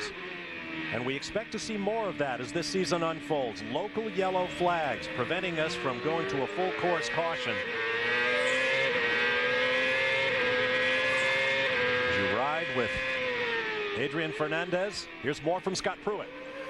I had a chance to talk to a number of the guys following up on what Calvin had to say. This is the first year where they have to use it on road courses as well as ovals. A lot of the guys over the winter, they've taken modified them. Some are specially built for them only. Really trying to get them comfortable. This is a huge safety device. One other quick note, as I'm sitting down here right in front of Jimmy Vasser, all the guys are getting saddled up. So we're going to see some action real soon. Bob? All right, thanks, Scott. We're riding with Adrian Fernandez. Let's watch and listen.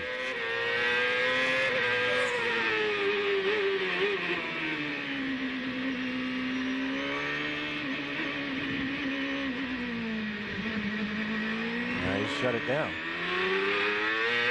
There we go.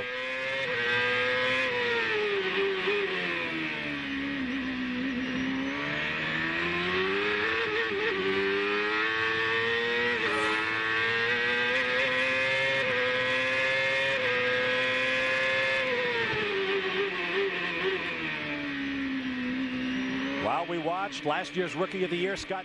Everyone else experiencing a lot of turbulence behind these cars. Right in here, 5th through 9th. This is where the action has to come now. You ride with Junqueira, he's 9th. That's Jourdain Jr. just ahead. See a little twitch of the hands under braking, the back end stepping out just a little bit. Nice correction there. Once again, I'm surprised no shifting happening. Obviously has a top gear that's working exactly the way he wants it to. The Toyota engine in this Target Chip Ganassi car pulling well. Fuel position 5. Put it on the pit board, Rob. Now there's a report that Tracy's engine might be in trouble. Let's move from Junqueira. We want to take you forward to 4th place, Scott Dixon. During the early parts of the race, he was doing a lot of shifting. And he still is. That's interesting. Both these cars powered by Toyota. It could be that just Junqueira is carrying enough speed through the corners where the Toyota engine isn't falling off the power band. So he's the man that on the stops really made the best advantage. And Ribeiro had the worst part of it, came in 2nd and left the pits in 11th place. Yeah, that fuel and stop really cost him big time. But Bobby Rahal is always good around these street circuits. He's smooth, he's fast, he knows how to drive them. He's won here before. He's always a factor on these type of circuits. And of course, least we forget in the championship fight, 3rd place coming into this event in the fight was Gil de Ferran, who had his problems early on and is no factor whatsoever. Leaves us with looking at Jimmy Vasser, who sits in 8th place. He'll pick up a few points and probably will stay in the lead. Well, if he scores those points, but on a day like today, when your two main rivals in the championship are in trouble, that's when you have to score big. You've got to get more than an 8th place. He needs to get up there in that top 6. He'd like to be in the... That this session is a little bit different with the timing line in turn 14. You can finish a lap and then duck into the pits right away for a change without having to do a whole cool-off lap. It also means that the session's not over when the checker comes out. The timing line is right there. So you'll see guys even altering their line, and they'll bomb the corner and just to get to the timing line, even if it really messes up their exit, the exit's not important. As long as they get to the line, you'll see some guys do some crazy things. They have a rule in the rule book. If your transponder doesn't get across the line, obviously you don't get scored. But if you want to go all 4 wheels off, as long as your transponder hooks that electronic strip going off the road and it counts, it's clean. We'll try to follow this whole lap with the series leader, Cristiano Matta.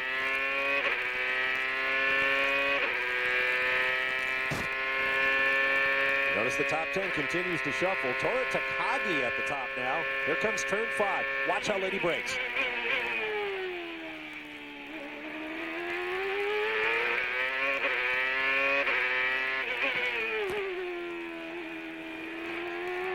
Whoa!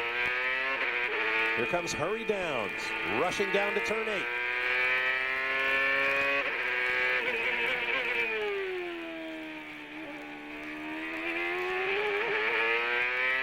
Now the carousel.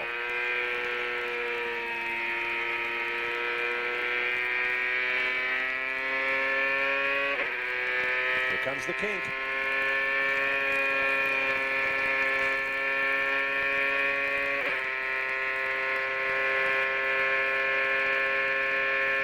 Next up, Canada corner.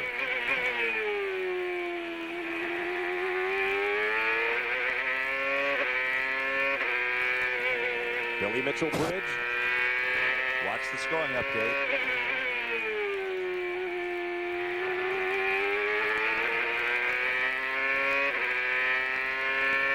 Didn't crack the top 10. D'Amato 146.394, 136.970 miles per hour. So Alex Tagliani back at the top of the charts once again. Scott sits back. Bottom half of the top 10 in 8th place.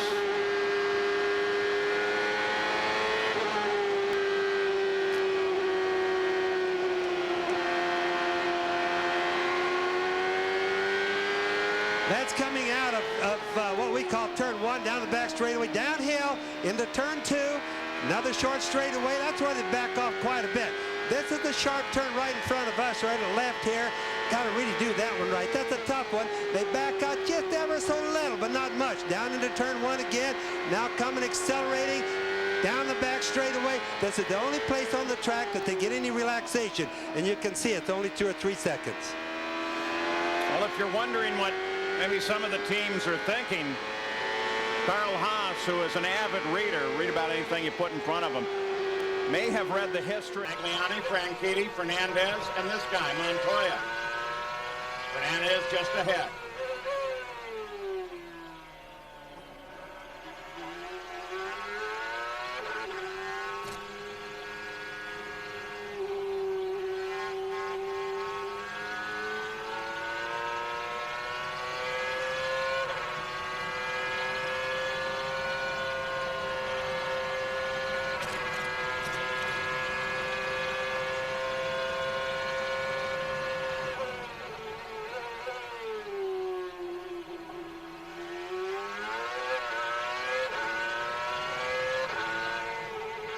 Works the tires in the Newman Haas pit, making a final check on the air pressures on those rain tires. And you ride on board with Christian Fittipaldi. It's the back section of the course. Paul, turns 7 and 8. They're just over 3.2 Gs here.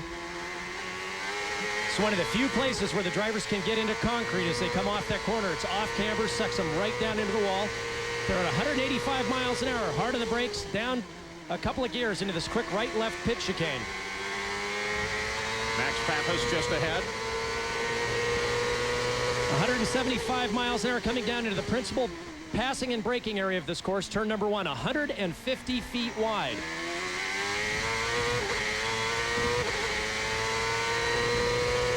$160 miles an hour at this point, approaching turn 3 on the brakes. Watch the bumps through here. They have to be very careful feeding the throttle back on.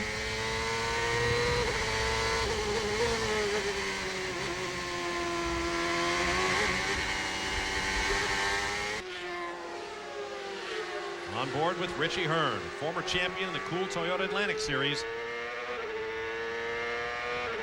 Another season with Della Penna Racing, with whom he took that Toyota Atlantic Championship.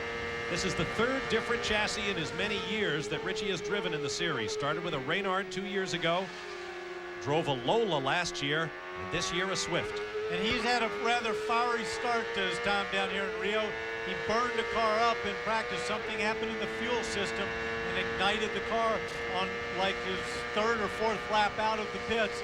They lost that car completely, jumped in his backup car, which he spun before he took the checkered for his qualifying. Had to start down here in dead last because he didn't take the flag.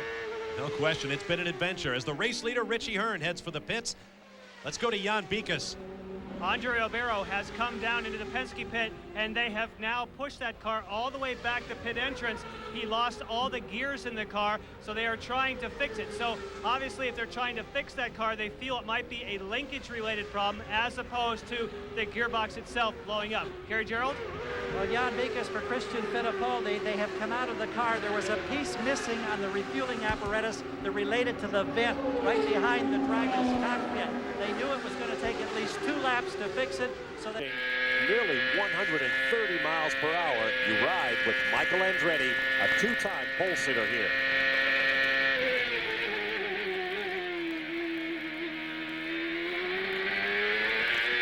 That is Canada corner, up under the Billy Mitchell Bridge. And up to turn 14. This is where the cars are timed, not at the start-finish line.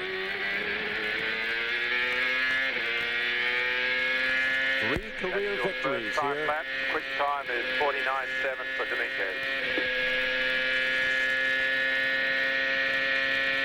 2 laps in the books, and Michael is still P2 to Dominguez by 0.03 of a second.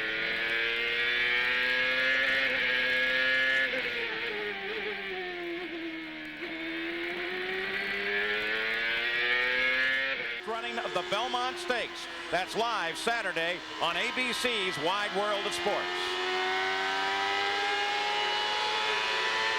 On board with Jimmy Vasser, he runs in 9th place. He, of course, is the points leader, but this is not turning out to be the day that he wanted. As a matter of fact, if we were talking about the package, this is not the day, really, that the package wanted.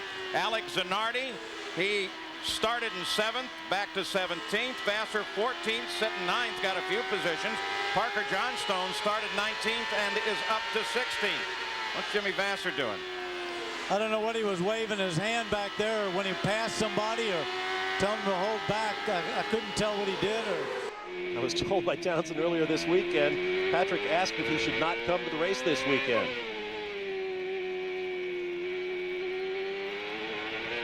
See if this is a flyer from Franchitti. You can tell by the way he's leaving his hand on the shifter. It tells me that he's probably not hustling it. Scott Pruett has more on Dario. Well, actually, he was talking about Townsend Bell and his team owner. Not that I've spent any time with Mr. Patrick, but he is he's a little bit rough around the edges at times. In fact, he's not one of those guys to hold back on telling you exactly what he thinks. And it was quite funny talking to Townsend after the race last weekend. He said, you know, Pat's gone fishing and you should stay gone fishing for the rest of the year. I had breakfast once with Pat Patrick in Australia at the Surfers Paradise race. Somebody came by and said, "What's up?" Ooh, problems there for Dario after going to P2 on the provision. The field in today's race, as you ride with Michael, had led 432 ever.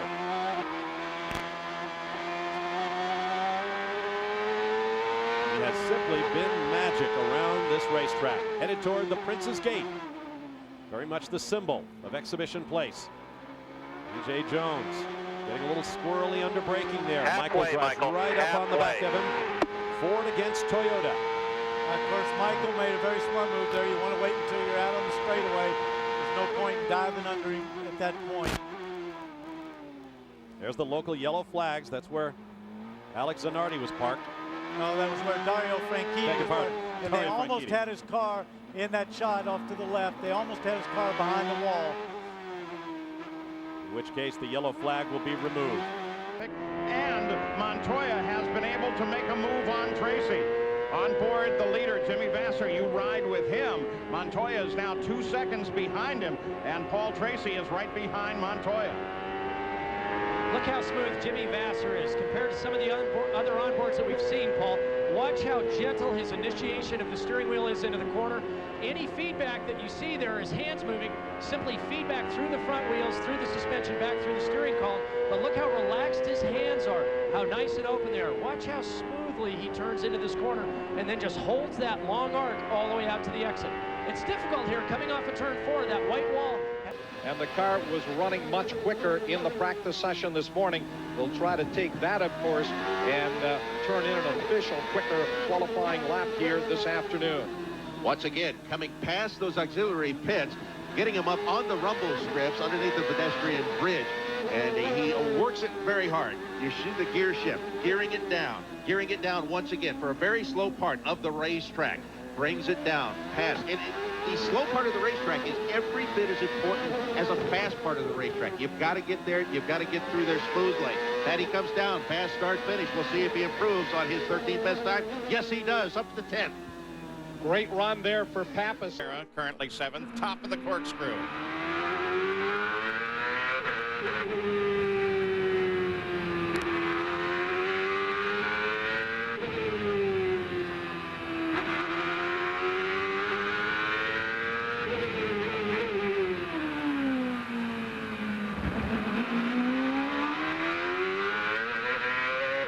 The pit straight. He starts the 25th lap.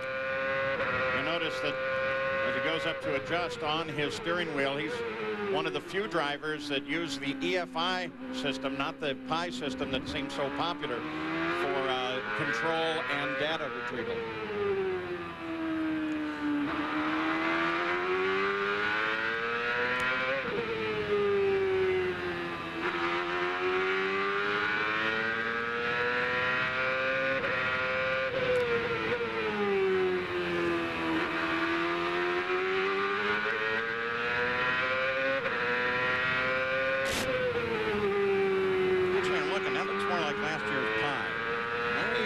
Sits on Fernandez team.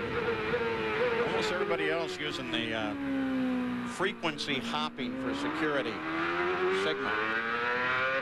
And I've been noticing. Let's get more on his situation with Jan Bikus. Well, Bob, Gilles de Ferran is starting to get a little bit loose on the racetrack.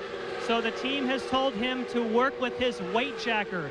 A weight jacker is something you can actually use in the cockpit to change the corner weights of the car. So right now, Gilles de Ferran is moving some of the levers, trying to steady down his car. Now, remember, if he gets that thing neutral, he's on the option Goodyear tires, which they feel might be an advantage. Let's get down to Marty Reed. Thanks, Jan. The strategy here is, can they make it to lap 84 at Bobby Rahal's camp? Because if they can, they still then need about 13 or 14 laps by my calculation. If you're getting 1 gallon per lap, you got to get 35 laps in that last segment. So they'll need about 13, 14 laps under yellow in that last segment to go the distance. And that's not unheard of with the number of laps we've had under yellow today. I'll tell you what, though, I've got to feel kind of confident if I'm Bobby Rahal. When I took on 4 tires and filled that thing up with fuel in 9.9 seconds, that was a couple seconds quicker than anybody that we saw that we've got the clock on. And that's a big boost for him. He feels very confident about his crew when he pulls into that pit lane. Along with Kenny Brack.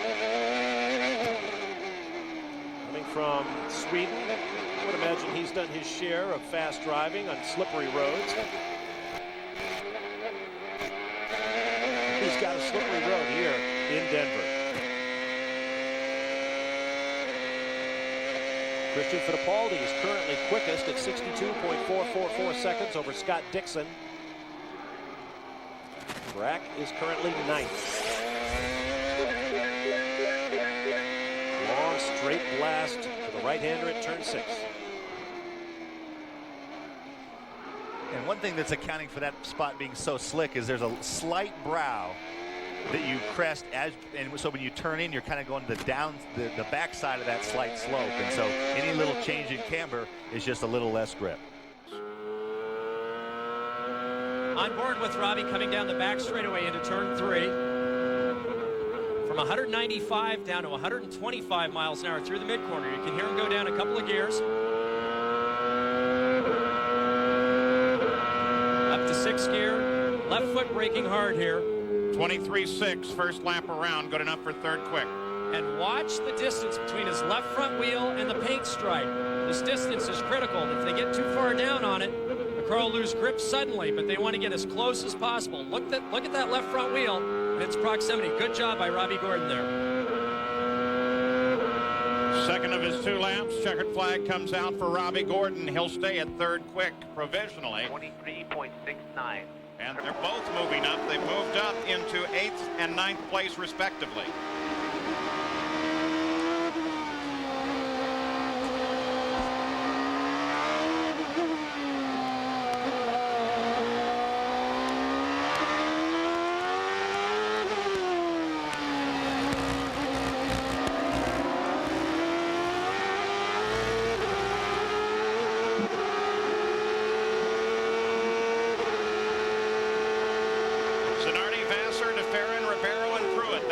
top 5 at Portland.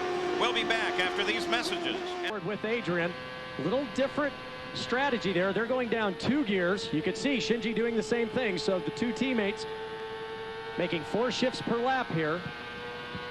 Indicative that the race pace is quite a bit slower than qualifying. Also, these engines are tuned to run in a very narrow RPM band. They're only dropping a few miles an hour here, down at about the 215-mile-an-hour range. Shinji Nakano, of course, very popular with the crowd here. That's Moreno that he's trying to move on. Moreno is 13th and a lap down. Wow, you can see how that kills your momentum. Roberto closed the door on him, and look how far back Shinji dropped. But Shinji's also one of the great hopes for Honda.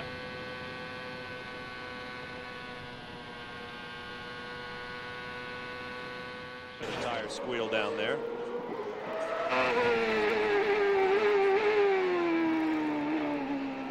Looking at the top 10 on your left, that is live. The yellow arrow means that driver is in the pits. So Junqueira, Nakano, and Dixon, as well as Tony Kanaan, are all on track. We've got just under 16 minutes to go.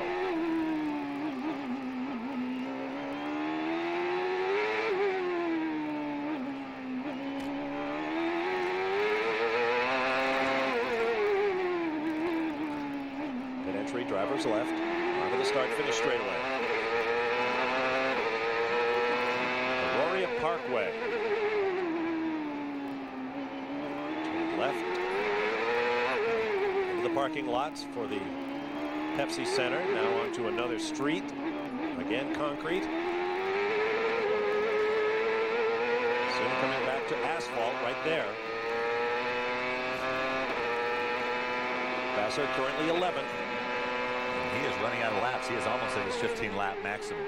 So this is late in his second run. Paul, we saw Michael qualifying a little farther back at both St. Louis and here than he wanted to, but it didn't stop him. And on the opening laps, Michael was 3 abreast going through turns 1 and 2, and then side by side through 3 and 4. His experience is really coming into play. Watch this Ford Cosworth accelerate as he comes off the 4th corner. Grabs 6th gear. Just over 190 miles an hour, hard on the brakes. They're pulling about a G1/2 under braking, 3.5 G's of cornering. Now, once again, hard on the throttle as he comes out of the 2nd corner.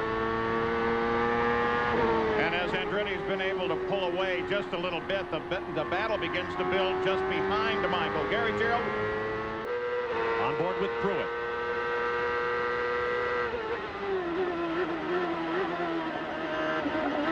This was the scene of the accident. Now you'll see they go up over that hill here, hard on the brakes down here, get it straight on the gas. Now listen to this left, listen to him. Hear that raise in the engine, the back end almost comes off the ground, gives that little spike on the engine, then he turns right and goes back over the hill again. Hard on the brakes, left-hander over those concrete patches. Tricky area right here, hard on the brakes. Right, get it on, squeeze on the power, down through the dip, left-hander, now up to the fastest corner on the track. It's about 130 miles an hour. 5th gear this corner.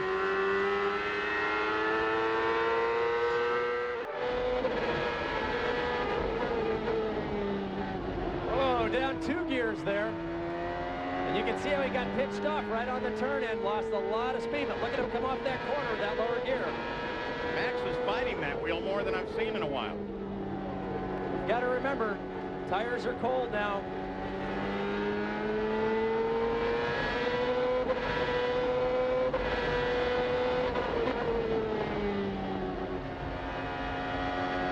It shows you how green the track is. And ride with him for a while.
Michael Andretti as he can. Let's go to third place, Bruno Junqueira. Watch him as he chases Servia and Brack.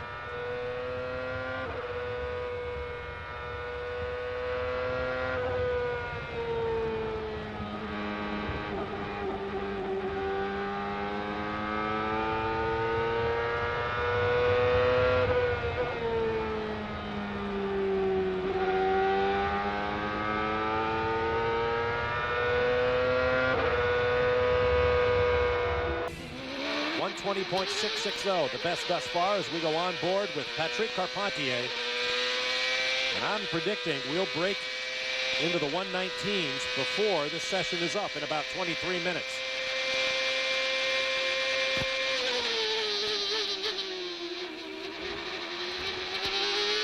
That was the section from Onboard where they're worried about them shortcutting. Listen to the traction control. Bob talked about it. The exit of turn 2 is one of the prime places you'll see it coming in. Hear it coming in.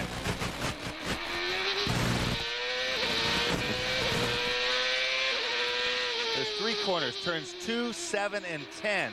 And the nature of the corners, they're kind of, the track opens up, but it's not totally straight. So you have the guys feeding in 850 horsepower. Here comes the second one. On the exit here, the road opens up, but it's not straight. Really, I'm not hearing much traction control at all from Carpentier. That might be because the way the nature of those corners is, it can seem intrusive. It's not intrusive unless it's slowing the car down. Sometimes it's just doing its job because there's so little grip and the nature of the layout of those corners. So you have to decide, is this slowing me down, or is this a case where there just isn't any grip and you have to work on the setup? And here's the third place coming out of the hairpin, and he got out of it. Traffic ahead of him, and he is not a happy Canadian. Not sure who that was on the road ahead of him, but Carpentier had already logged in at a 120.694. Michael Andretti is working on Greg Moore. Slowest part of the track, turn 3, Paul, about 135 miles an hour. You can see Michael shift from 5th to 6th there. They're going through that complex turn 1 10 miles an hour faster than they used to. Less drag, less downforce. The cars accelerate very hard. Now uphill through turn 2, 3.5 Gs. Now off a 3-story building down into turn number 3. Hard on the brakes. And back on the throttle again. Working on Greg Moore. Looking for some clean air. Trying to figure out how to set him up to try to get at least close enough to make a pass stick. It's an oval, but he's shifting. Very unusual, Paul. Now we saw it at Motegi earlier in the year. And that time he held his shift until the back straightaway. And now in traffic, we should see him go down again.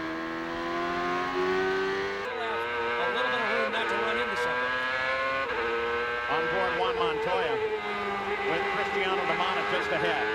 Just ride here for a while.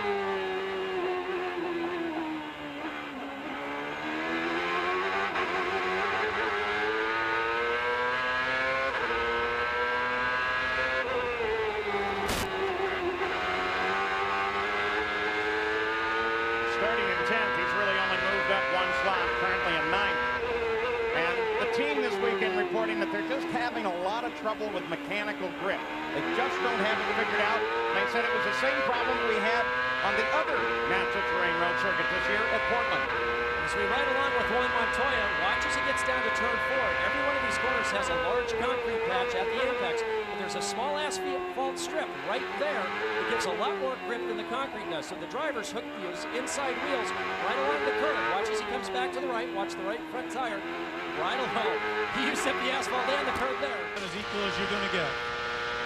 You ride with the man who dominated this race a year ago, leading over 100 of the 133 laps, while his crew crunched the numbers in the pits, trying to make it on 2 stops, and he came up about a gallon short.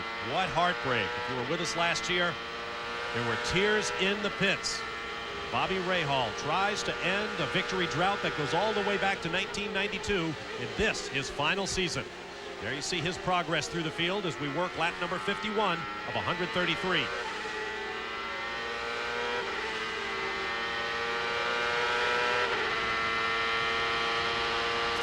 It all looks so calm. This is bad here. Now look at his hands. Watch the kickback. See the kickback on our camera and our steering.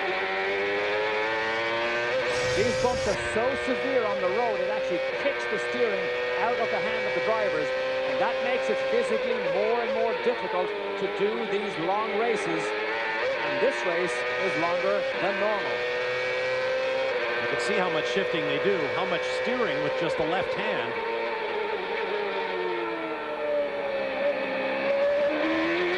About 54 miles an hour through turn 1, then up through the gearbox, hard on the gas, up over 177 miles an hour.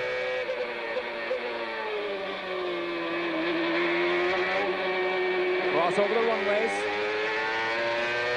This is one of the taxiways. The main runways are either side, I believe. This is the end of the main runway right here. Big crown on the road. Big crown right here. You've got to drive up over the top of it.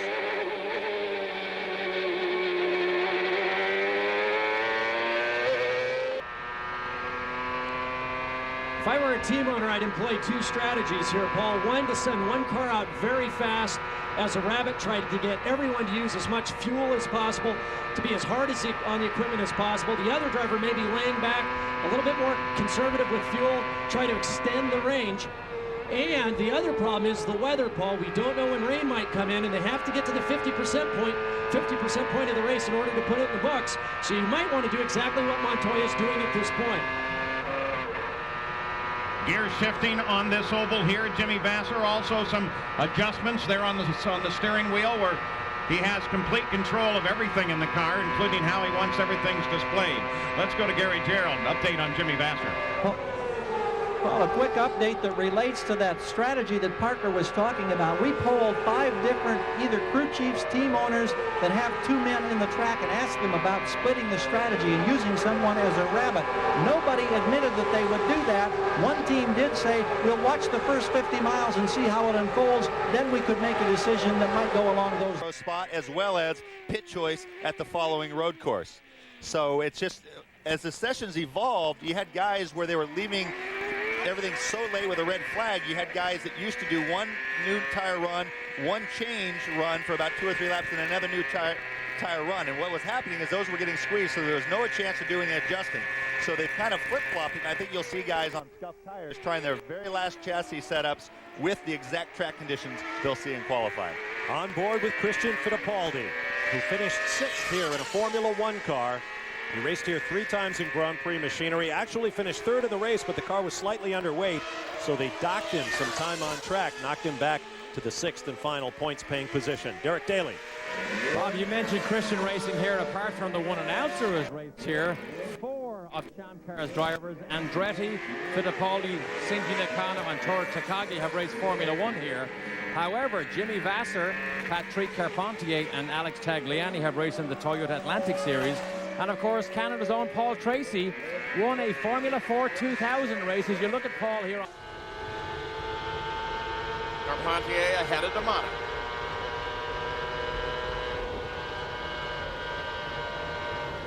One of the things we might see is watch the top of Cristiano de Matta's steering wheel. There's a set of LED lights across the top right there, and those will start to light up if he gets close to the red line of the engine, heading down into turns 1 and turns 3.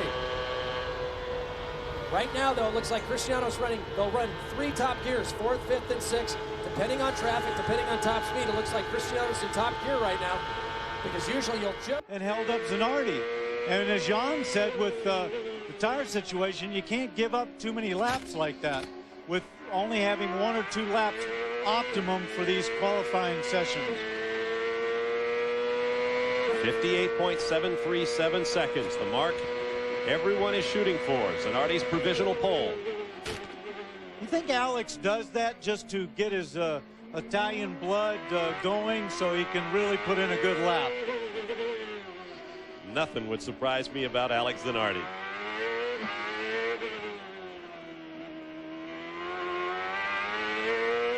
Behind Zanardi, Dario Franchitti is up into the number 4 spot, jumping Jimmy Vasser back to 5th. Up to 14,000 revs plus at the top of the RPM range, about 900 horsepower under his right foot. Very tricky place to drive. To Gary Gerald. Yeah, I was back in the field. Max Papis in 7th place is trying to catch that car just ahead. That's Dario Franchitti, who started in 2nd. And in fact, Max is getting it done. Line them up, Max. Be patient and line them up. Bobby Rahal, Max's owner, talks to his driver who won the first race this year. And you can see from this onboard the difference in the line technique. Dario Franchitti stays out wider, more of a traditional road racer, doesn't even attempt to get close to the inside. Max going down a little bit earlier, diamonding the corner a little bit more like Michael Andretti. Car's a little bit more stable on the entry this way. It comes in a little bit straighter. Also, he's running in cleaner air, running in that inside lane from Dario Franchitti. Roommate, leading Bruno Junqueira. They live together in Miami. They're the two great personalities of the Champ Car season here. We see over the last few laps how Junqueira has closed up. He obviously likes the way his car is working. Real delicate touch here. Down 1 gear. Keeps this gear. You can sense and feel how delicate it is, and then it all breaks loose right here. Scream the thing.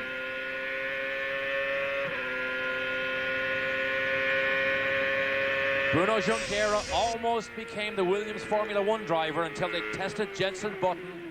Frank Williams then called Chip Ganassi, as he did with Montoya, said, can you take him for a couple of years? We can't use him right now. Matta and Casey Mears. Before we get too far away from Gary's interview with Elio, Elio's going to be watching this race very carefully. He is tied with Michael Andretti for 3rd in the championship. It's a $100,000 difference between 3rd and 4th. If Michael doesn't score points, it'll go to Elio because of his 3 victories to Michael's 1. And Parker, that was the first thing that Elio said to me. He says, where's Michael? And he was looking up at the pylon to see that his position right now, number 5. And look at this glare, Paul. In about 10 more minutes, it will be absolutely brutal as the sun will sit just above the wall. Now the guys are starting to pick up that problem as they come out of 2, all the way down the back straightaway, and then it gets really bad on the entry of 3. Jan Vikas, in the last 2 laps, Patrick Carpentier has picked up 4 stops going from 10th to 6th. Followed by Helio Castroneves, Dennis Vitolo, Michel Jourdain Jr., and Michael Andretti. Andretti now shown 4 laps down after a day of trials and tribulations, and we still have half of this race to go.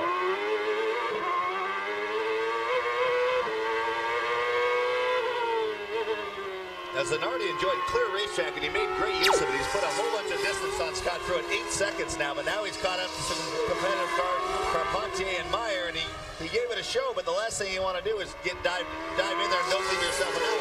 These guys are kind of in their own little battle. He's going to be probably shaking his fist if they don't pull over and obey the blue here after about another half a lap or so.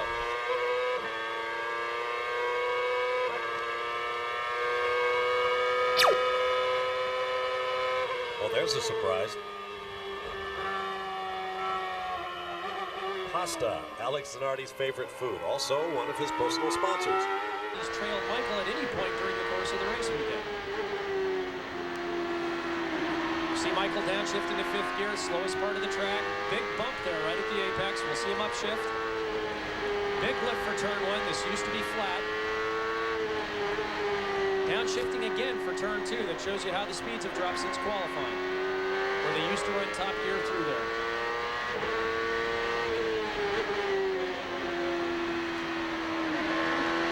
Well, here the Cosworth pull up to over 15,000 RPM here.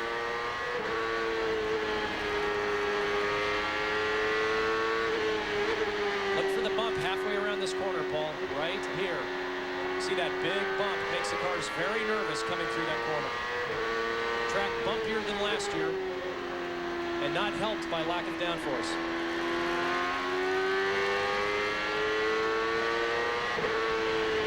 Take you forward now. Max Papis beginning to work this weekend, so that moves him into a 3-way tie for 3rd place in the championship with Bruno Junqueira and Michel Jourdain Jr. Let's take that pole-winning lap.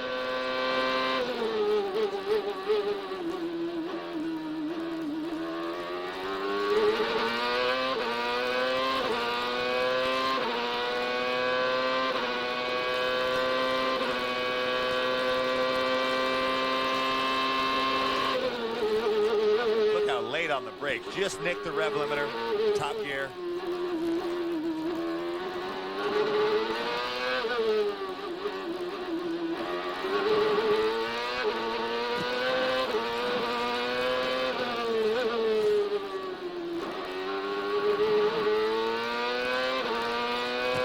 Really stable over that rise.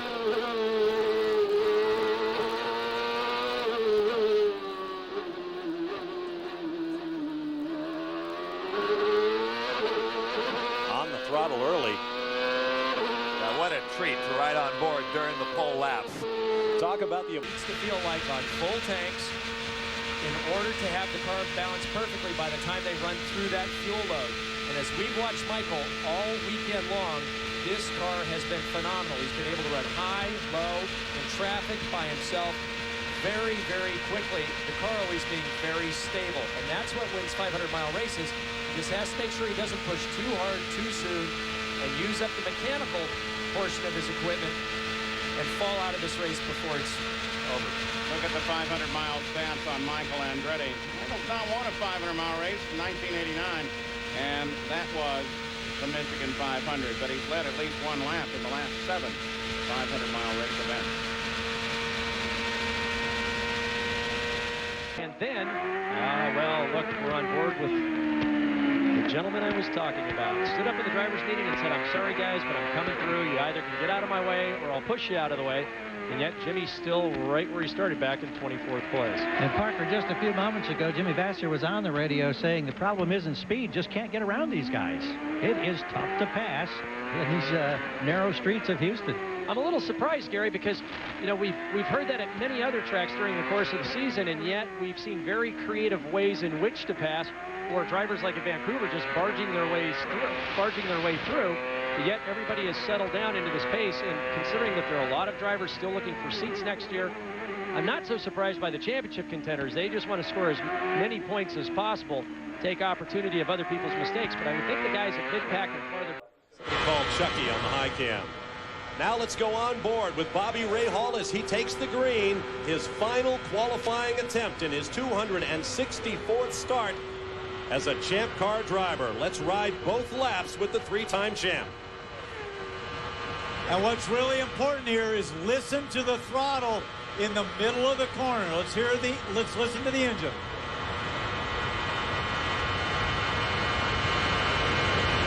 Best I could tell, turns 3 and 4 are easier flat out than 1 and 2. 1 and 2 seems to be where the guys are fighting the car a little bit more. He looked like he had a lot of steering input coming off turn 2, Danny.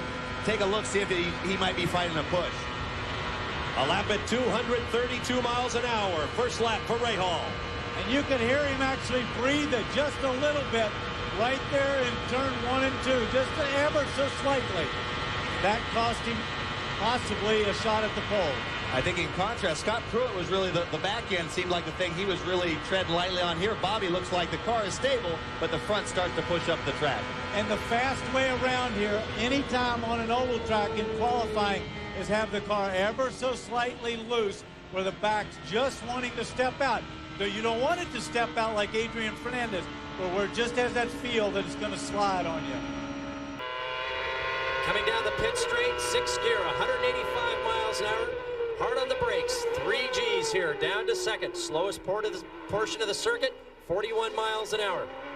Coming off the concrete, back onto the asphalt. Short shift 3rd, 4th, then 5th gear, down to turn 3. 150 miles an hour, braking down to 110. Long sweeping right-hander, maximum of 3 Gs. You can see the bumps through the apex there. Lots of patching on the inside of these 2 corners. Coming through turn 6. Accelerating from 70 back to 130 miles an hour. Stab of the brakes, roll the steering back into the right at 80 miles an hour. Now back up through the gears down the long back straightaway. It's blind to the drivers here down the inside concrete wall. 187 miles an hour, they just brushed the brakes down to 5th. This is Mr. Toad's wild ride through here. Down to 3rd gear, back to turn 12. You can see the patching there on the inside. Accelerate hard, back onto the pit straight. And that's a lap at Portland International Raceway. Montoya flashes across the line. 31 laps are now complete. Castro Neves to Ferran Moreno, the top 3, no change. Patrick Carpentier is having a pretty good earlier with the wall. There's Michael finally as he takes to the track. As predicted, a number of others come in, but Franchitti, a pretty good hit with the wall right about this area of the racetrack. He can't seem to get his feet under him properly. We watch now Michael.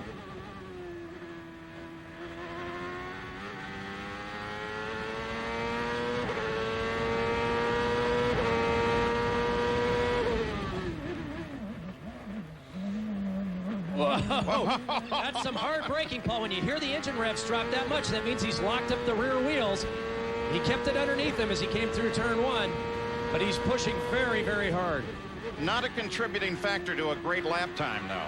No, and I tell you, if it starts to go wrong right at the beginning of the lap, it's difficult to keep the motivation and the momentum through the rest of the lap. You want to make sure that at least you get the first 70-80% of the lap done before you really start to extend yourself. He hasn't put one in the books yet, and that certainly won't help this lap much. And Rick DeBrule has now moved down to Dario Franchitti's pit.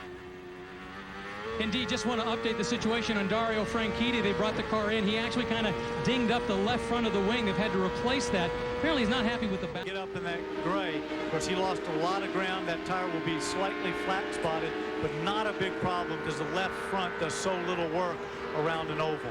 66 laps complete of 148 scheduled.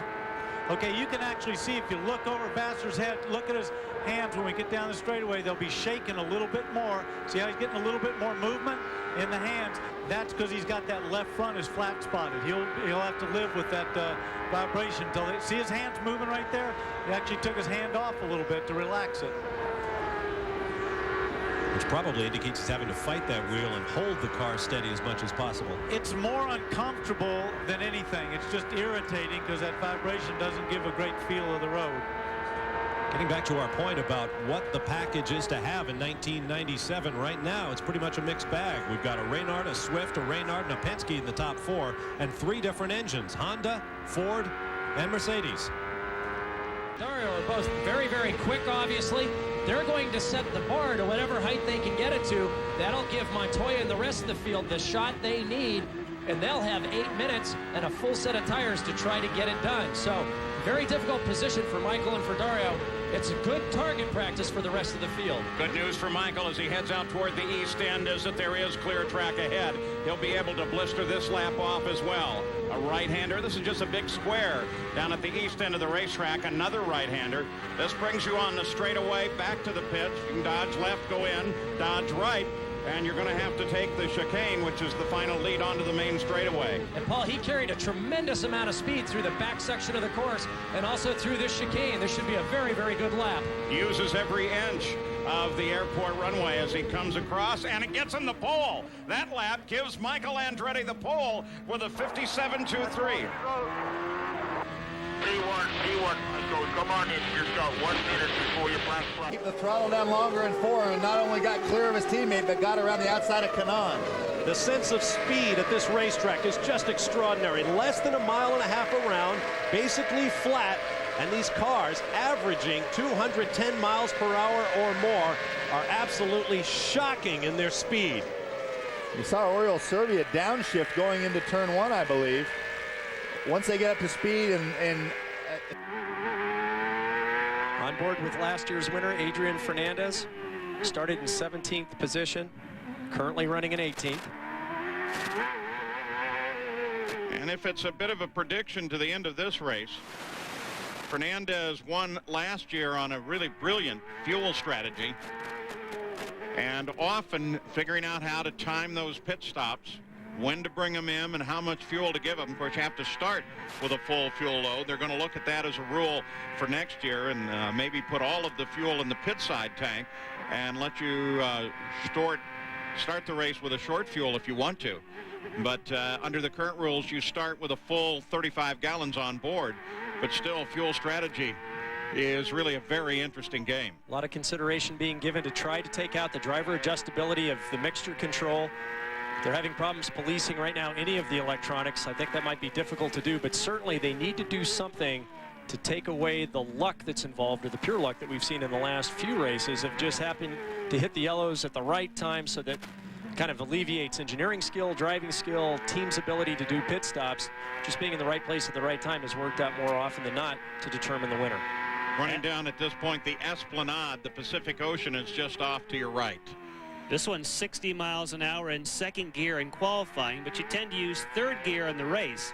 If you go up one gear, yellow came out. It was Cristiano de Matta over Papis by a fraction. Speaking of which, yeah, Tony and PT are having a good run. A little bit of, I wouldn't say they actually touched, but it was pretty close. And we heard PT have to pedal the throttle a little bit on the outside, and he got up a little bit high. Probably picked up a little push and had to pedal the throttle. Calvin Fish. Well, going down in there, turn one at the end of the first lap, I heard a number of the rev limiters being hit, and some of these teams have 3 different top gears. I spoke to Alan McDonald, the engineer for Dario Franchitti. He said we've got 1 gear good for 227, 1 for 233, and we expect up to 240 in the draft. The amazing thing right now is Mikey has taken a lead and would be coming into the run as you're back at the front. To go by them. We heard Chip Ganassi say use the button to go by them. They've got him clicked back on fuel. When he hits the overtake button, it resets the power to maximum power, maximum fuel, maximum ignition timing, and as soon as he lifts off the throttle, it goes back to the original settings for more conservative power and fuel consumption. +9, +9. He's telling him his interval. He's 9 seconds ahead of Dario Franchitti right now. Still turning the race's quickest laps in the low 117 bracket. Everyone else 3, 4, 5 tenths of a second behind him at this point. And while as yet he has not closed on the back of the field, it is logical that he will do so shortly, so that's what they're preparing for. Well, tires, a big issue, Gary Gerald. Yeah, Paul, and before we touch on tires and while you're riding there with Montoya, just a quick note. In the warm-up this morning, early in the session, he broke the shift lever in the cockpit. That's something that very routinely does not happen. It took him about 5 minutes to make the change. In the field, here is Max Papis. He runs 7th.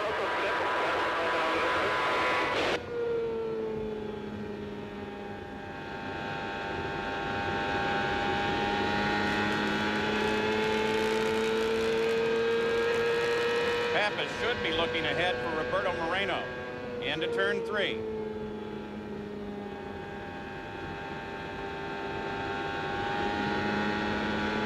Courses still has no poles in the Kart FedEx Championship Series. You ride now with Dario Franchitti, currently shown buried back in 17th. You can tell this is he's not really up to speed yet. Trying to get a little bit of heat in the tires. This looks like this is his second run on his first set of tires. So they made a little bit of a change, try to get a feel for it, and then get back out there on the quick ones. That's what's notable about what Kenny Brack just did. His time where he bumped Cristiano came on a second run on the first set of tires. So they made a change to the car. Not only was it better, it was more than enough to offset any sort of fall off from that initial spike that the tires might have had. So as he came in, they were laying out his second set. So expect he and Cristiano to have a little bit of a duel here. Hot lap coming up. Let's ride along with Dario Franchitti. Still not fully up to speed. You can hear that, you know, his shifts are not quite as quick, not really taking it in here. It's just trying to build some temperature slowly in the tires, get a feel for whatever change they made, and you can tell he's a little bit too relaxed to be on a fast one.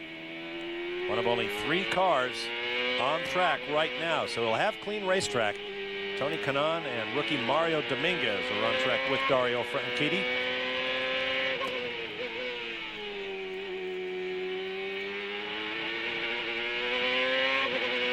This race is normally held in the fall. Last year it was October 14th after a full summer of racing schools, 4 other racing weekends, corporate outings, and so forth. So the track was usually well scrubbed. It's one of the first races of the year here at Laguna Seca. The track is quite slippery.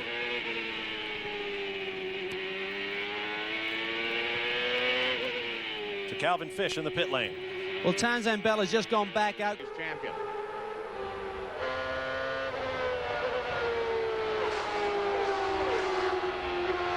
Ride with 5th place, Bruno Junqueira.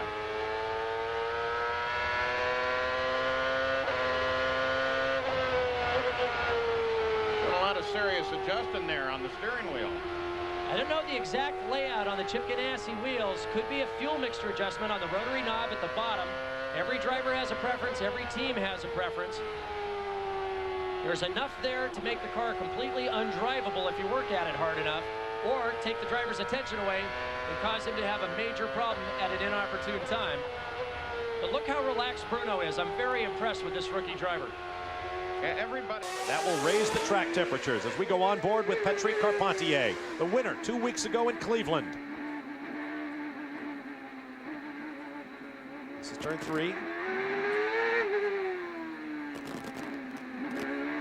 Turn 4.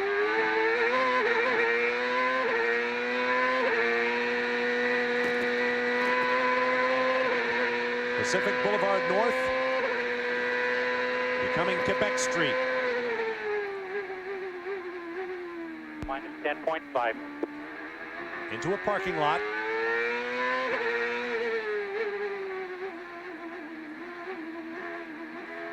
Turn 7 and 8.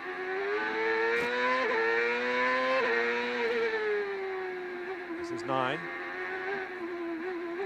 And turn 10 outside the Science World Dome. Big curb on the right.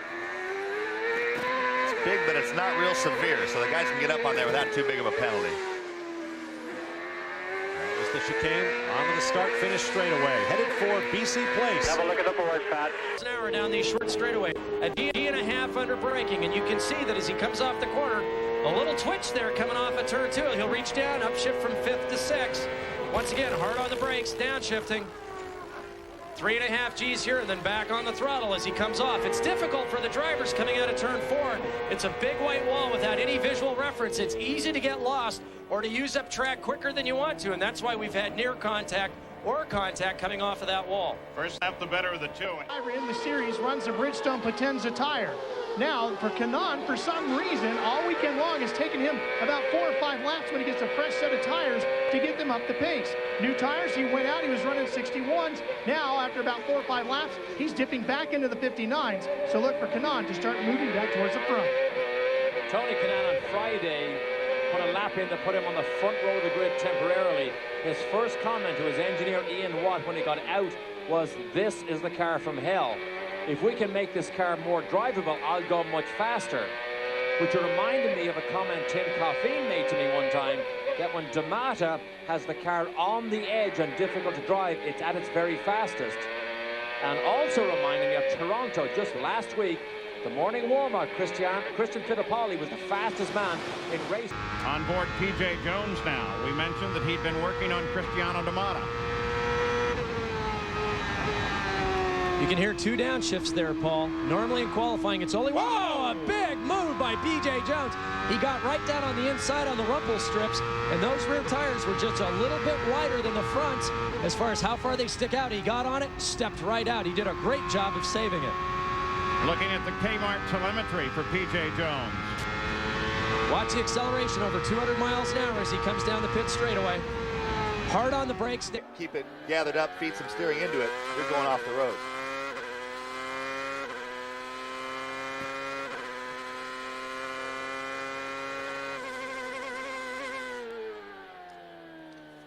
And the gap down to 6.4 seconds. Kenny Brack in clear traffic or without traffic is starting to reel in Cristiano Matta. So Cristiano has to balance aggression with patience. He's got enough lead to work with, but he doesn't want to let Kenny right up onto his gearbox.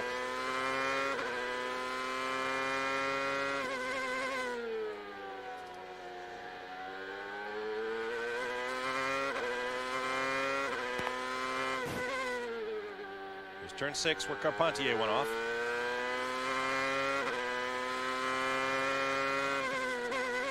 Here comes the corkscrew.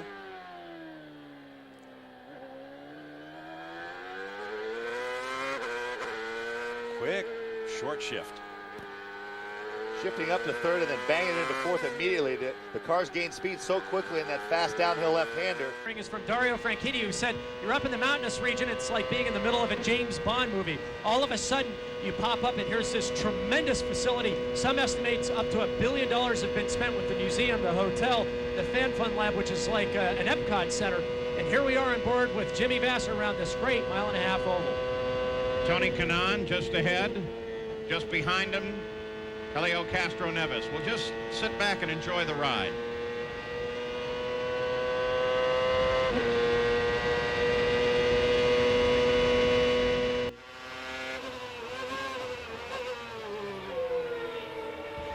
On board now with Norberto Fontana. Fontana driving well here. He's in 18th position. Not so well up, you might say, but of course it's his first street course race in a champ car.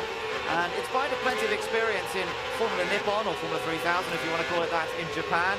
And even a little bit of Formula 1 experience a few years ago.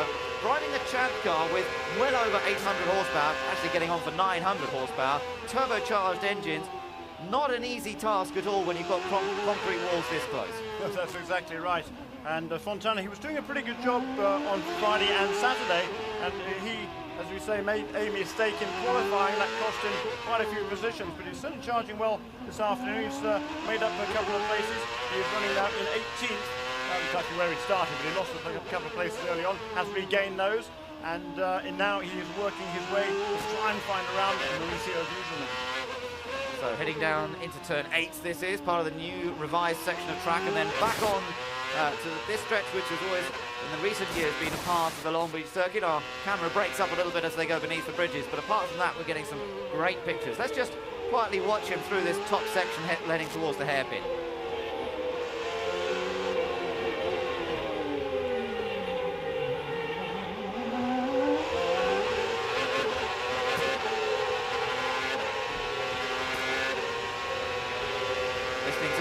Extremely rapid gear changes.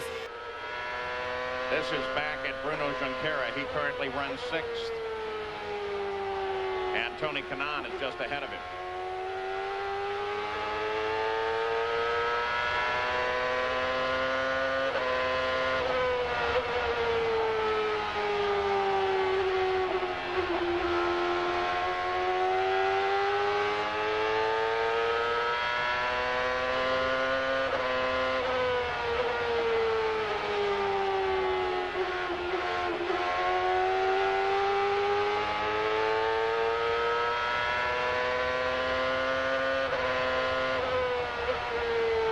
Continue to ride with Bruno Junqueira.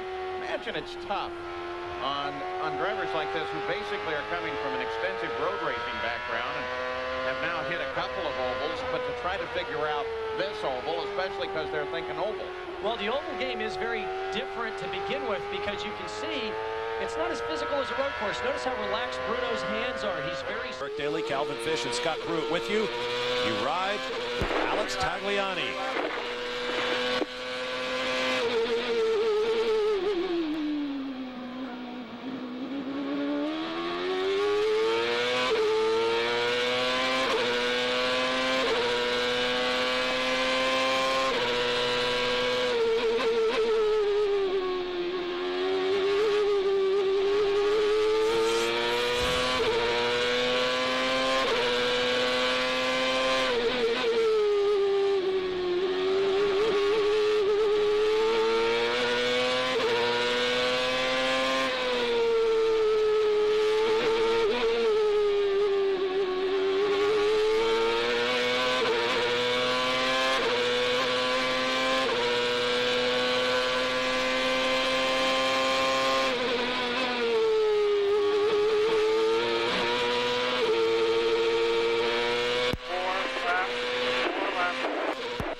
Gets in a little bit earlier, but it works for him. Now we could see him reach down and down or upshift there from 5th to 6th gear.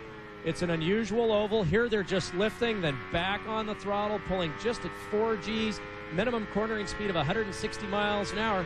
They rocket down the straightaway just over 205 miles an hour. To watch, he's on the brakes and he'll downshift. Right back to the inside, 3.8 Gs. Hard on the throttle as they come off the corner. Lost it a little bit through the corner, working the backstretch. Watch for the bump. Oh, yeah. Actually, a little bump and then a big bump. Now, some of the drivers have said it's a little worse. Some say it's no worse than it was before, but still, it really upsets the car. And if you don't have the ride height just right, it can really ruin your day. Well, Michael Andretti with that run qualifies provisionally, 3rd quick. Pole. Bruno just made a pit stop. He's out there on his 2nd run right now, Bob, and they actually stiffened up the front bar. I spoke to Ricky Davies. I said, is the car loose? He said, no, actually, it's pushing. So normally when you stiffen up, you're trying not to get as much grip on the front end, but he said the track has picked up so much grip through the carousel, the car is literally falling over, so they're trying to actually stabilize the platform through there, and exit speed of the carousel is key to a quick lap around here. Let's go down to Scott. Almost the same thing down here. Team Cool Green and Patrick Racing. All of them complaining about the same thing. Oriole, Franchitti, and Tracy. Too much mid-to-exit push. They're all having the same problem, but they're trying to solve it different ways. Oriole with springs, and the two cool cars are trying to work on putting more front wing. Either way, they're trying to reduce mid-to-exit understeer. Guys? All right, thanks very much. You're on board with Dario Franchitti, currently shown 12th on the track where he picked up his first Kart FedEx Championship Series victory. Mid-corner understeer is often the limiting factor here. It's exacerbated by the really hard braking. There's so much time to be gained under braking. The guys really arrive at the corner, maybe carrying a little bit more speed. So the more you can get that front to tuck, like this part of the corner right through here, the quicker you can go. And usually a little gain at one track might yield a tenth or two. Here, because there's so many corners, a little improvement can often yield a half a tenth or half a second or more without making the car that much better. You notice no yellow arrows on our top 10 graphic. All these drivers are on track. In fact, the only two in the pits right now are Mario Dominguez, who is used up. Quite unusual, especially with his history of pole positions. He's been this master of qualifying, but he seems to have such a great race setup that maybe he has refocused and said, I'm going to concentrate more on there. But he did say in his interview, Gary, earlier in the show, I have been trying very hard to get the pole. What we're seeing now in this FedEx Championship is two races. One for your starting position because it's so important to have good track position, and the other one is the race win. Alex Zanardi did not hesitate right there. He went flat out through that corner, did not hesitate at all with that slower car in your screen. Christian Fittipaldi jumps up to fourth. He's been strong all weekend here. Blue numbers mean that was Fittipaldi's best time of the session. Alex Zanardi, the shading means he has just completed a lap, but since nothing changed, he did not improve. The other thing to watch for, guys, is that Firestone, maybe Alex Zanardi hasn't got pole position this year, but Firestone has had every pole position this year. So watch for Gilles de Ferran, Christian Fittipaldi, Michael Andretti, 3, 4, 5 on the charts. They're on good years. And we've had a change. Michael Andretti slots into the number 3 spot. Still a tenth of a second off of Dar.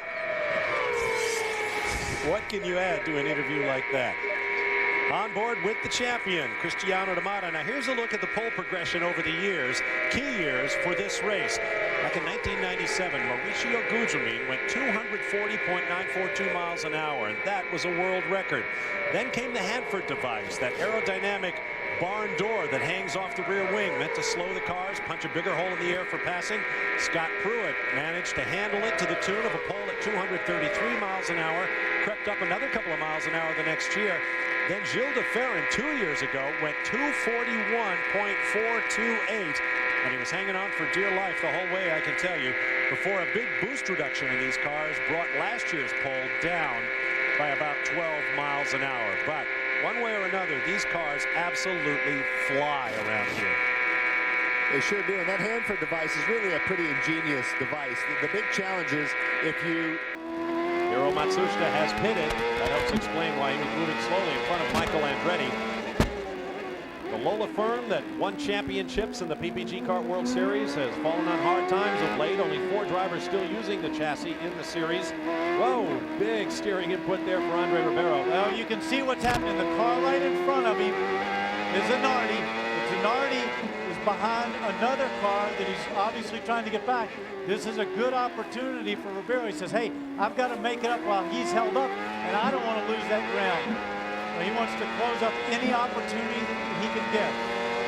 Latest news about Lola is that company founder Eric Broadley has apparently agreed to sell the company to a consortium of its senior management. Hopefully that deal will be closed within the next month or so if certain conditions are met. Sorry to interrupt you, Bob. I don't think he's going to get held up here too much. That's his teammate right in front of him, so they probably got some orders to get out of the way and let Andre go. And of course, right now we ride on board with last year's pole sitter, and right in front of him is last year's winner. I think you're mixing up Jourdain with Adrian Fernandez, who won the race last year, the 2 Mexican drivers in the series. I already made one mistake. You're entitled to one. I apologize. But that's your mulligan, no more.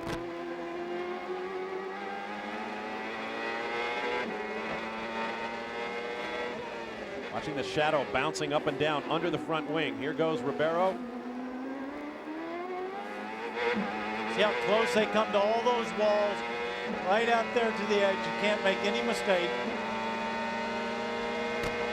Shortening up the straight, just going down the inside there. Hard on the brakes. Good escape route if you make a mistake down there at the end.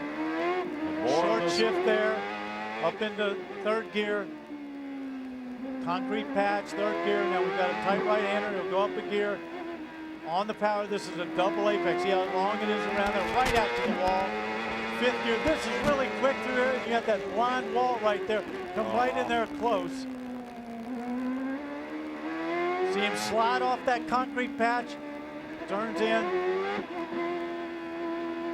The drivers say you can expect to slide when you hit those concrete patches. Back with Shinji Nakano. You look at the number 33.1 on his steering wheel. During that first round of pit stops, Jan mentioned he was talking about the fuel reset as we watch the leaders come into the pits in case the telemetry data went down. But for the drivers, this number on the steering wheel, if they lose communication with the pits or the telemetry data on the fuel counter, if that number comes up as they cross start finish, they know they have to pit the next lap. So it's sort of the last thing in the loop that if something goes wrong with communications, whether it's verbal or telemetry, the drivers know if they go past that number and don't pit, they'll be out of fuel on the track. You know, those steering wheels are so cool. On Kart Today from time to time, Jan Beekes, as part of the technical section, is able to tell you about all the different adjustments and readings and everything you can get off the modern race car steering wheel. And as soon as somebody's not looking, one of them's going to be moving. Wants to lead a lap. Taking advantage back and forth of the draft, you're back with Gidley at 8th place. And you can hear him lift there, Paul. Had a nice breathe in the engine. He knows that he's got to get to the last lap, so he's being very careful here. He could have drafted right by the car in front of him, but he chose not to do so. Drafting here is, in fact, right now showing to be even more important than we anticipated. Joining us for the coverage is Scott Pruett, who certainly knows how to... He set him up perfectly. He got a good run coming out of the keyhole, pulled up in the draft going through the kink, and outbraked him perfectly down the inside of turn number 5. Textbook passing at Mid-Ohio. You ever remember with that very long stop that they had, this pass actually put Kanaan only in 18th when previous to the stops he was up there contending with the leaders.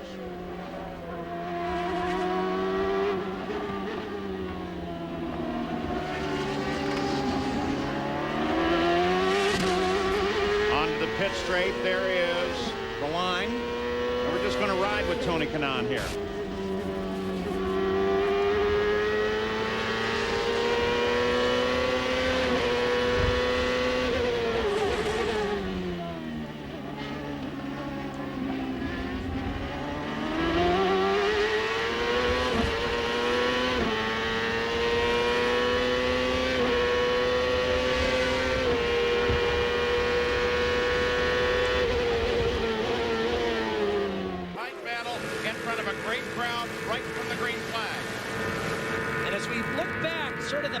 Franchitti, Matta now, Ferran, Brack, Andretti, Vasser, even Tagliani. I think these guys are comfortable just to sit here. Listen how early Cristiano backed out of the throttle and continues to back out on corner entry.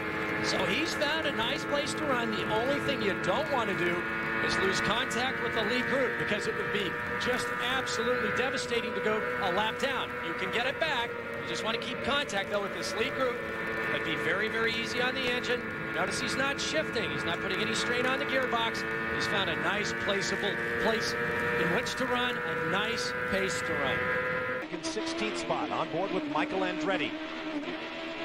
You saw how quickly Tagliani had closed back up on the back of Adrian Fernandez. Now on board with Michael, watch these concrete patches. A lot more grip on that red concrete than there is on the asphalt. So what guys do is they try to get a little bit more of the work, so to speak, done. They really ask the car to turn more there rather than the proportional ideal line, because there's so much more grip. Another one here on the inside of turn 2.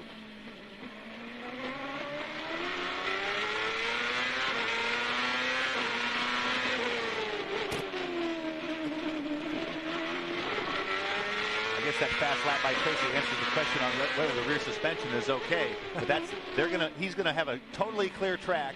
Now, if you get a yellow, all that disadvantage of the yellow of the previous stop goes. Look at this, Tony Kanaan off the pace.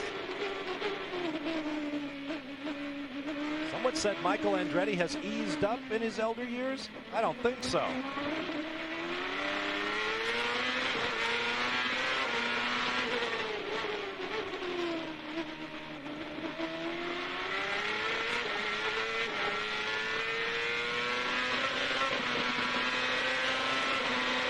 Andretti has not cracked the top 10 on the timesheets all weekend thus far.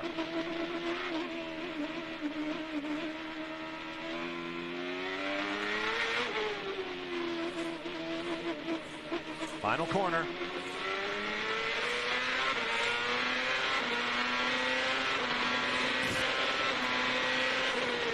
Michael Andretti started 16th. He is up to 11th.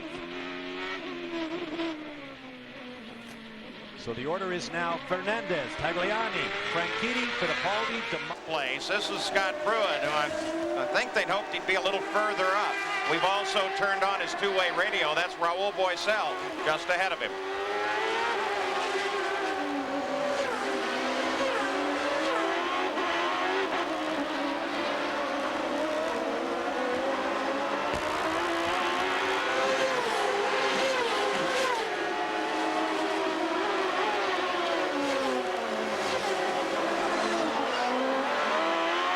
Saw him smoke the right front there too. Jackaroo.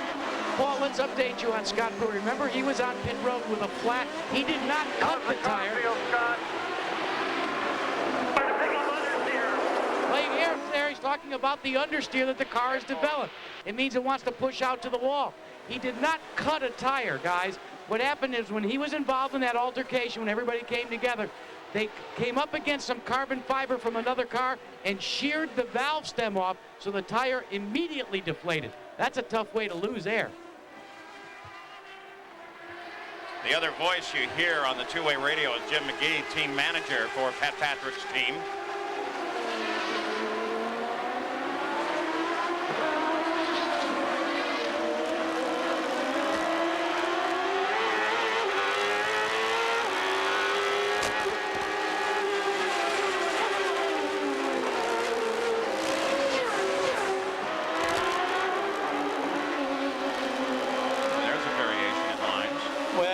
He was taking a look inside to see if he could dive under. You kind of accelerate and then go on the brakes there, but look how much ground he lost. And Rahal Boesel is a tough guy to pass anyway, but he's not going to just give you the corner like that.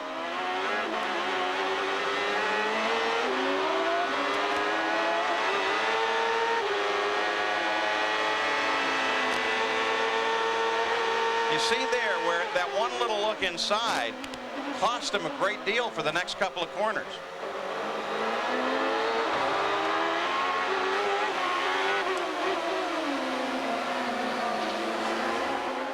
Lined up behind that fight. On board with Vasser. You see, he has to change gears there, Paul. You can hear the engine accelerate. He had the lift going down into this corner and couldn't make the move to make the pass stick. Now, when we're on board without the draft, you'll hear how flat the engine is. It will barely pick up RPMs on its own, but at this distance, it starts to sniff that draft and will start to accelerate very, very quickly. Jimmy having to breathe the throttle coming down into turn 3. But now watch as he comes off the corner and listen to the engine.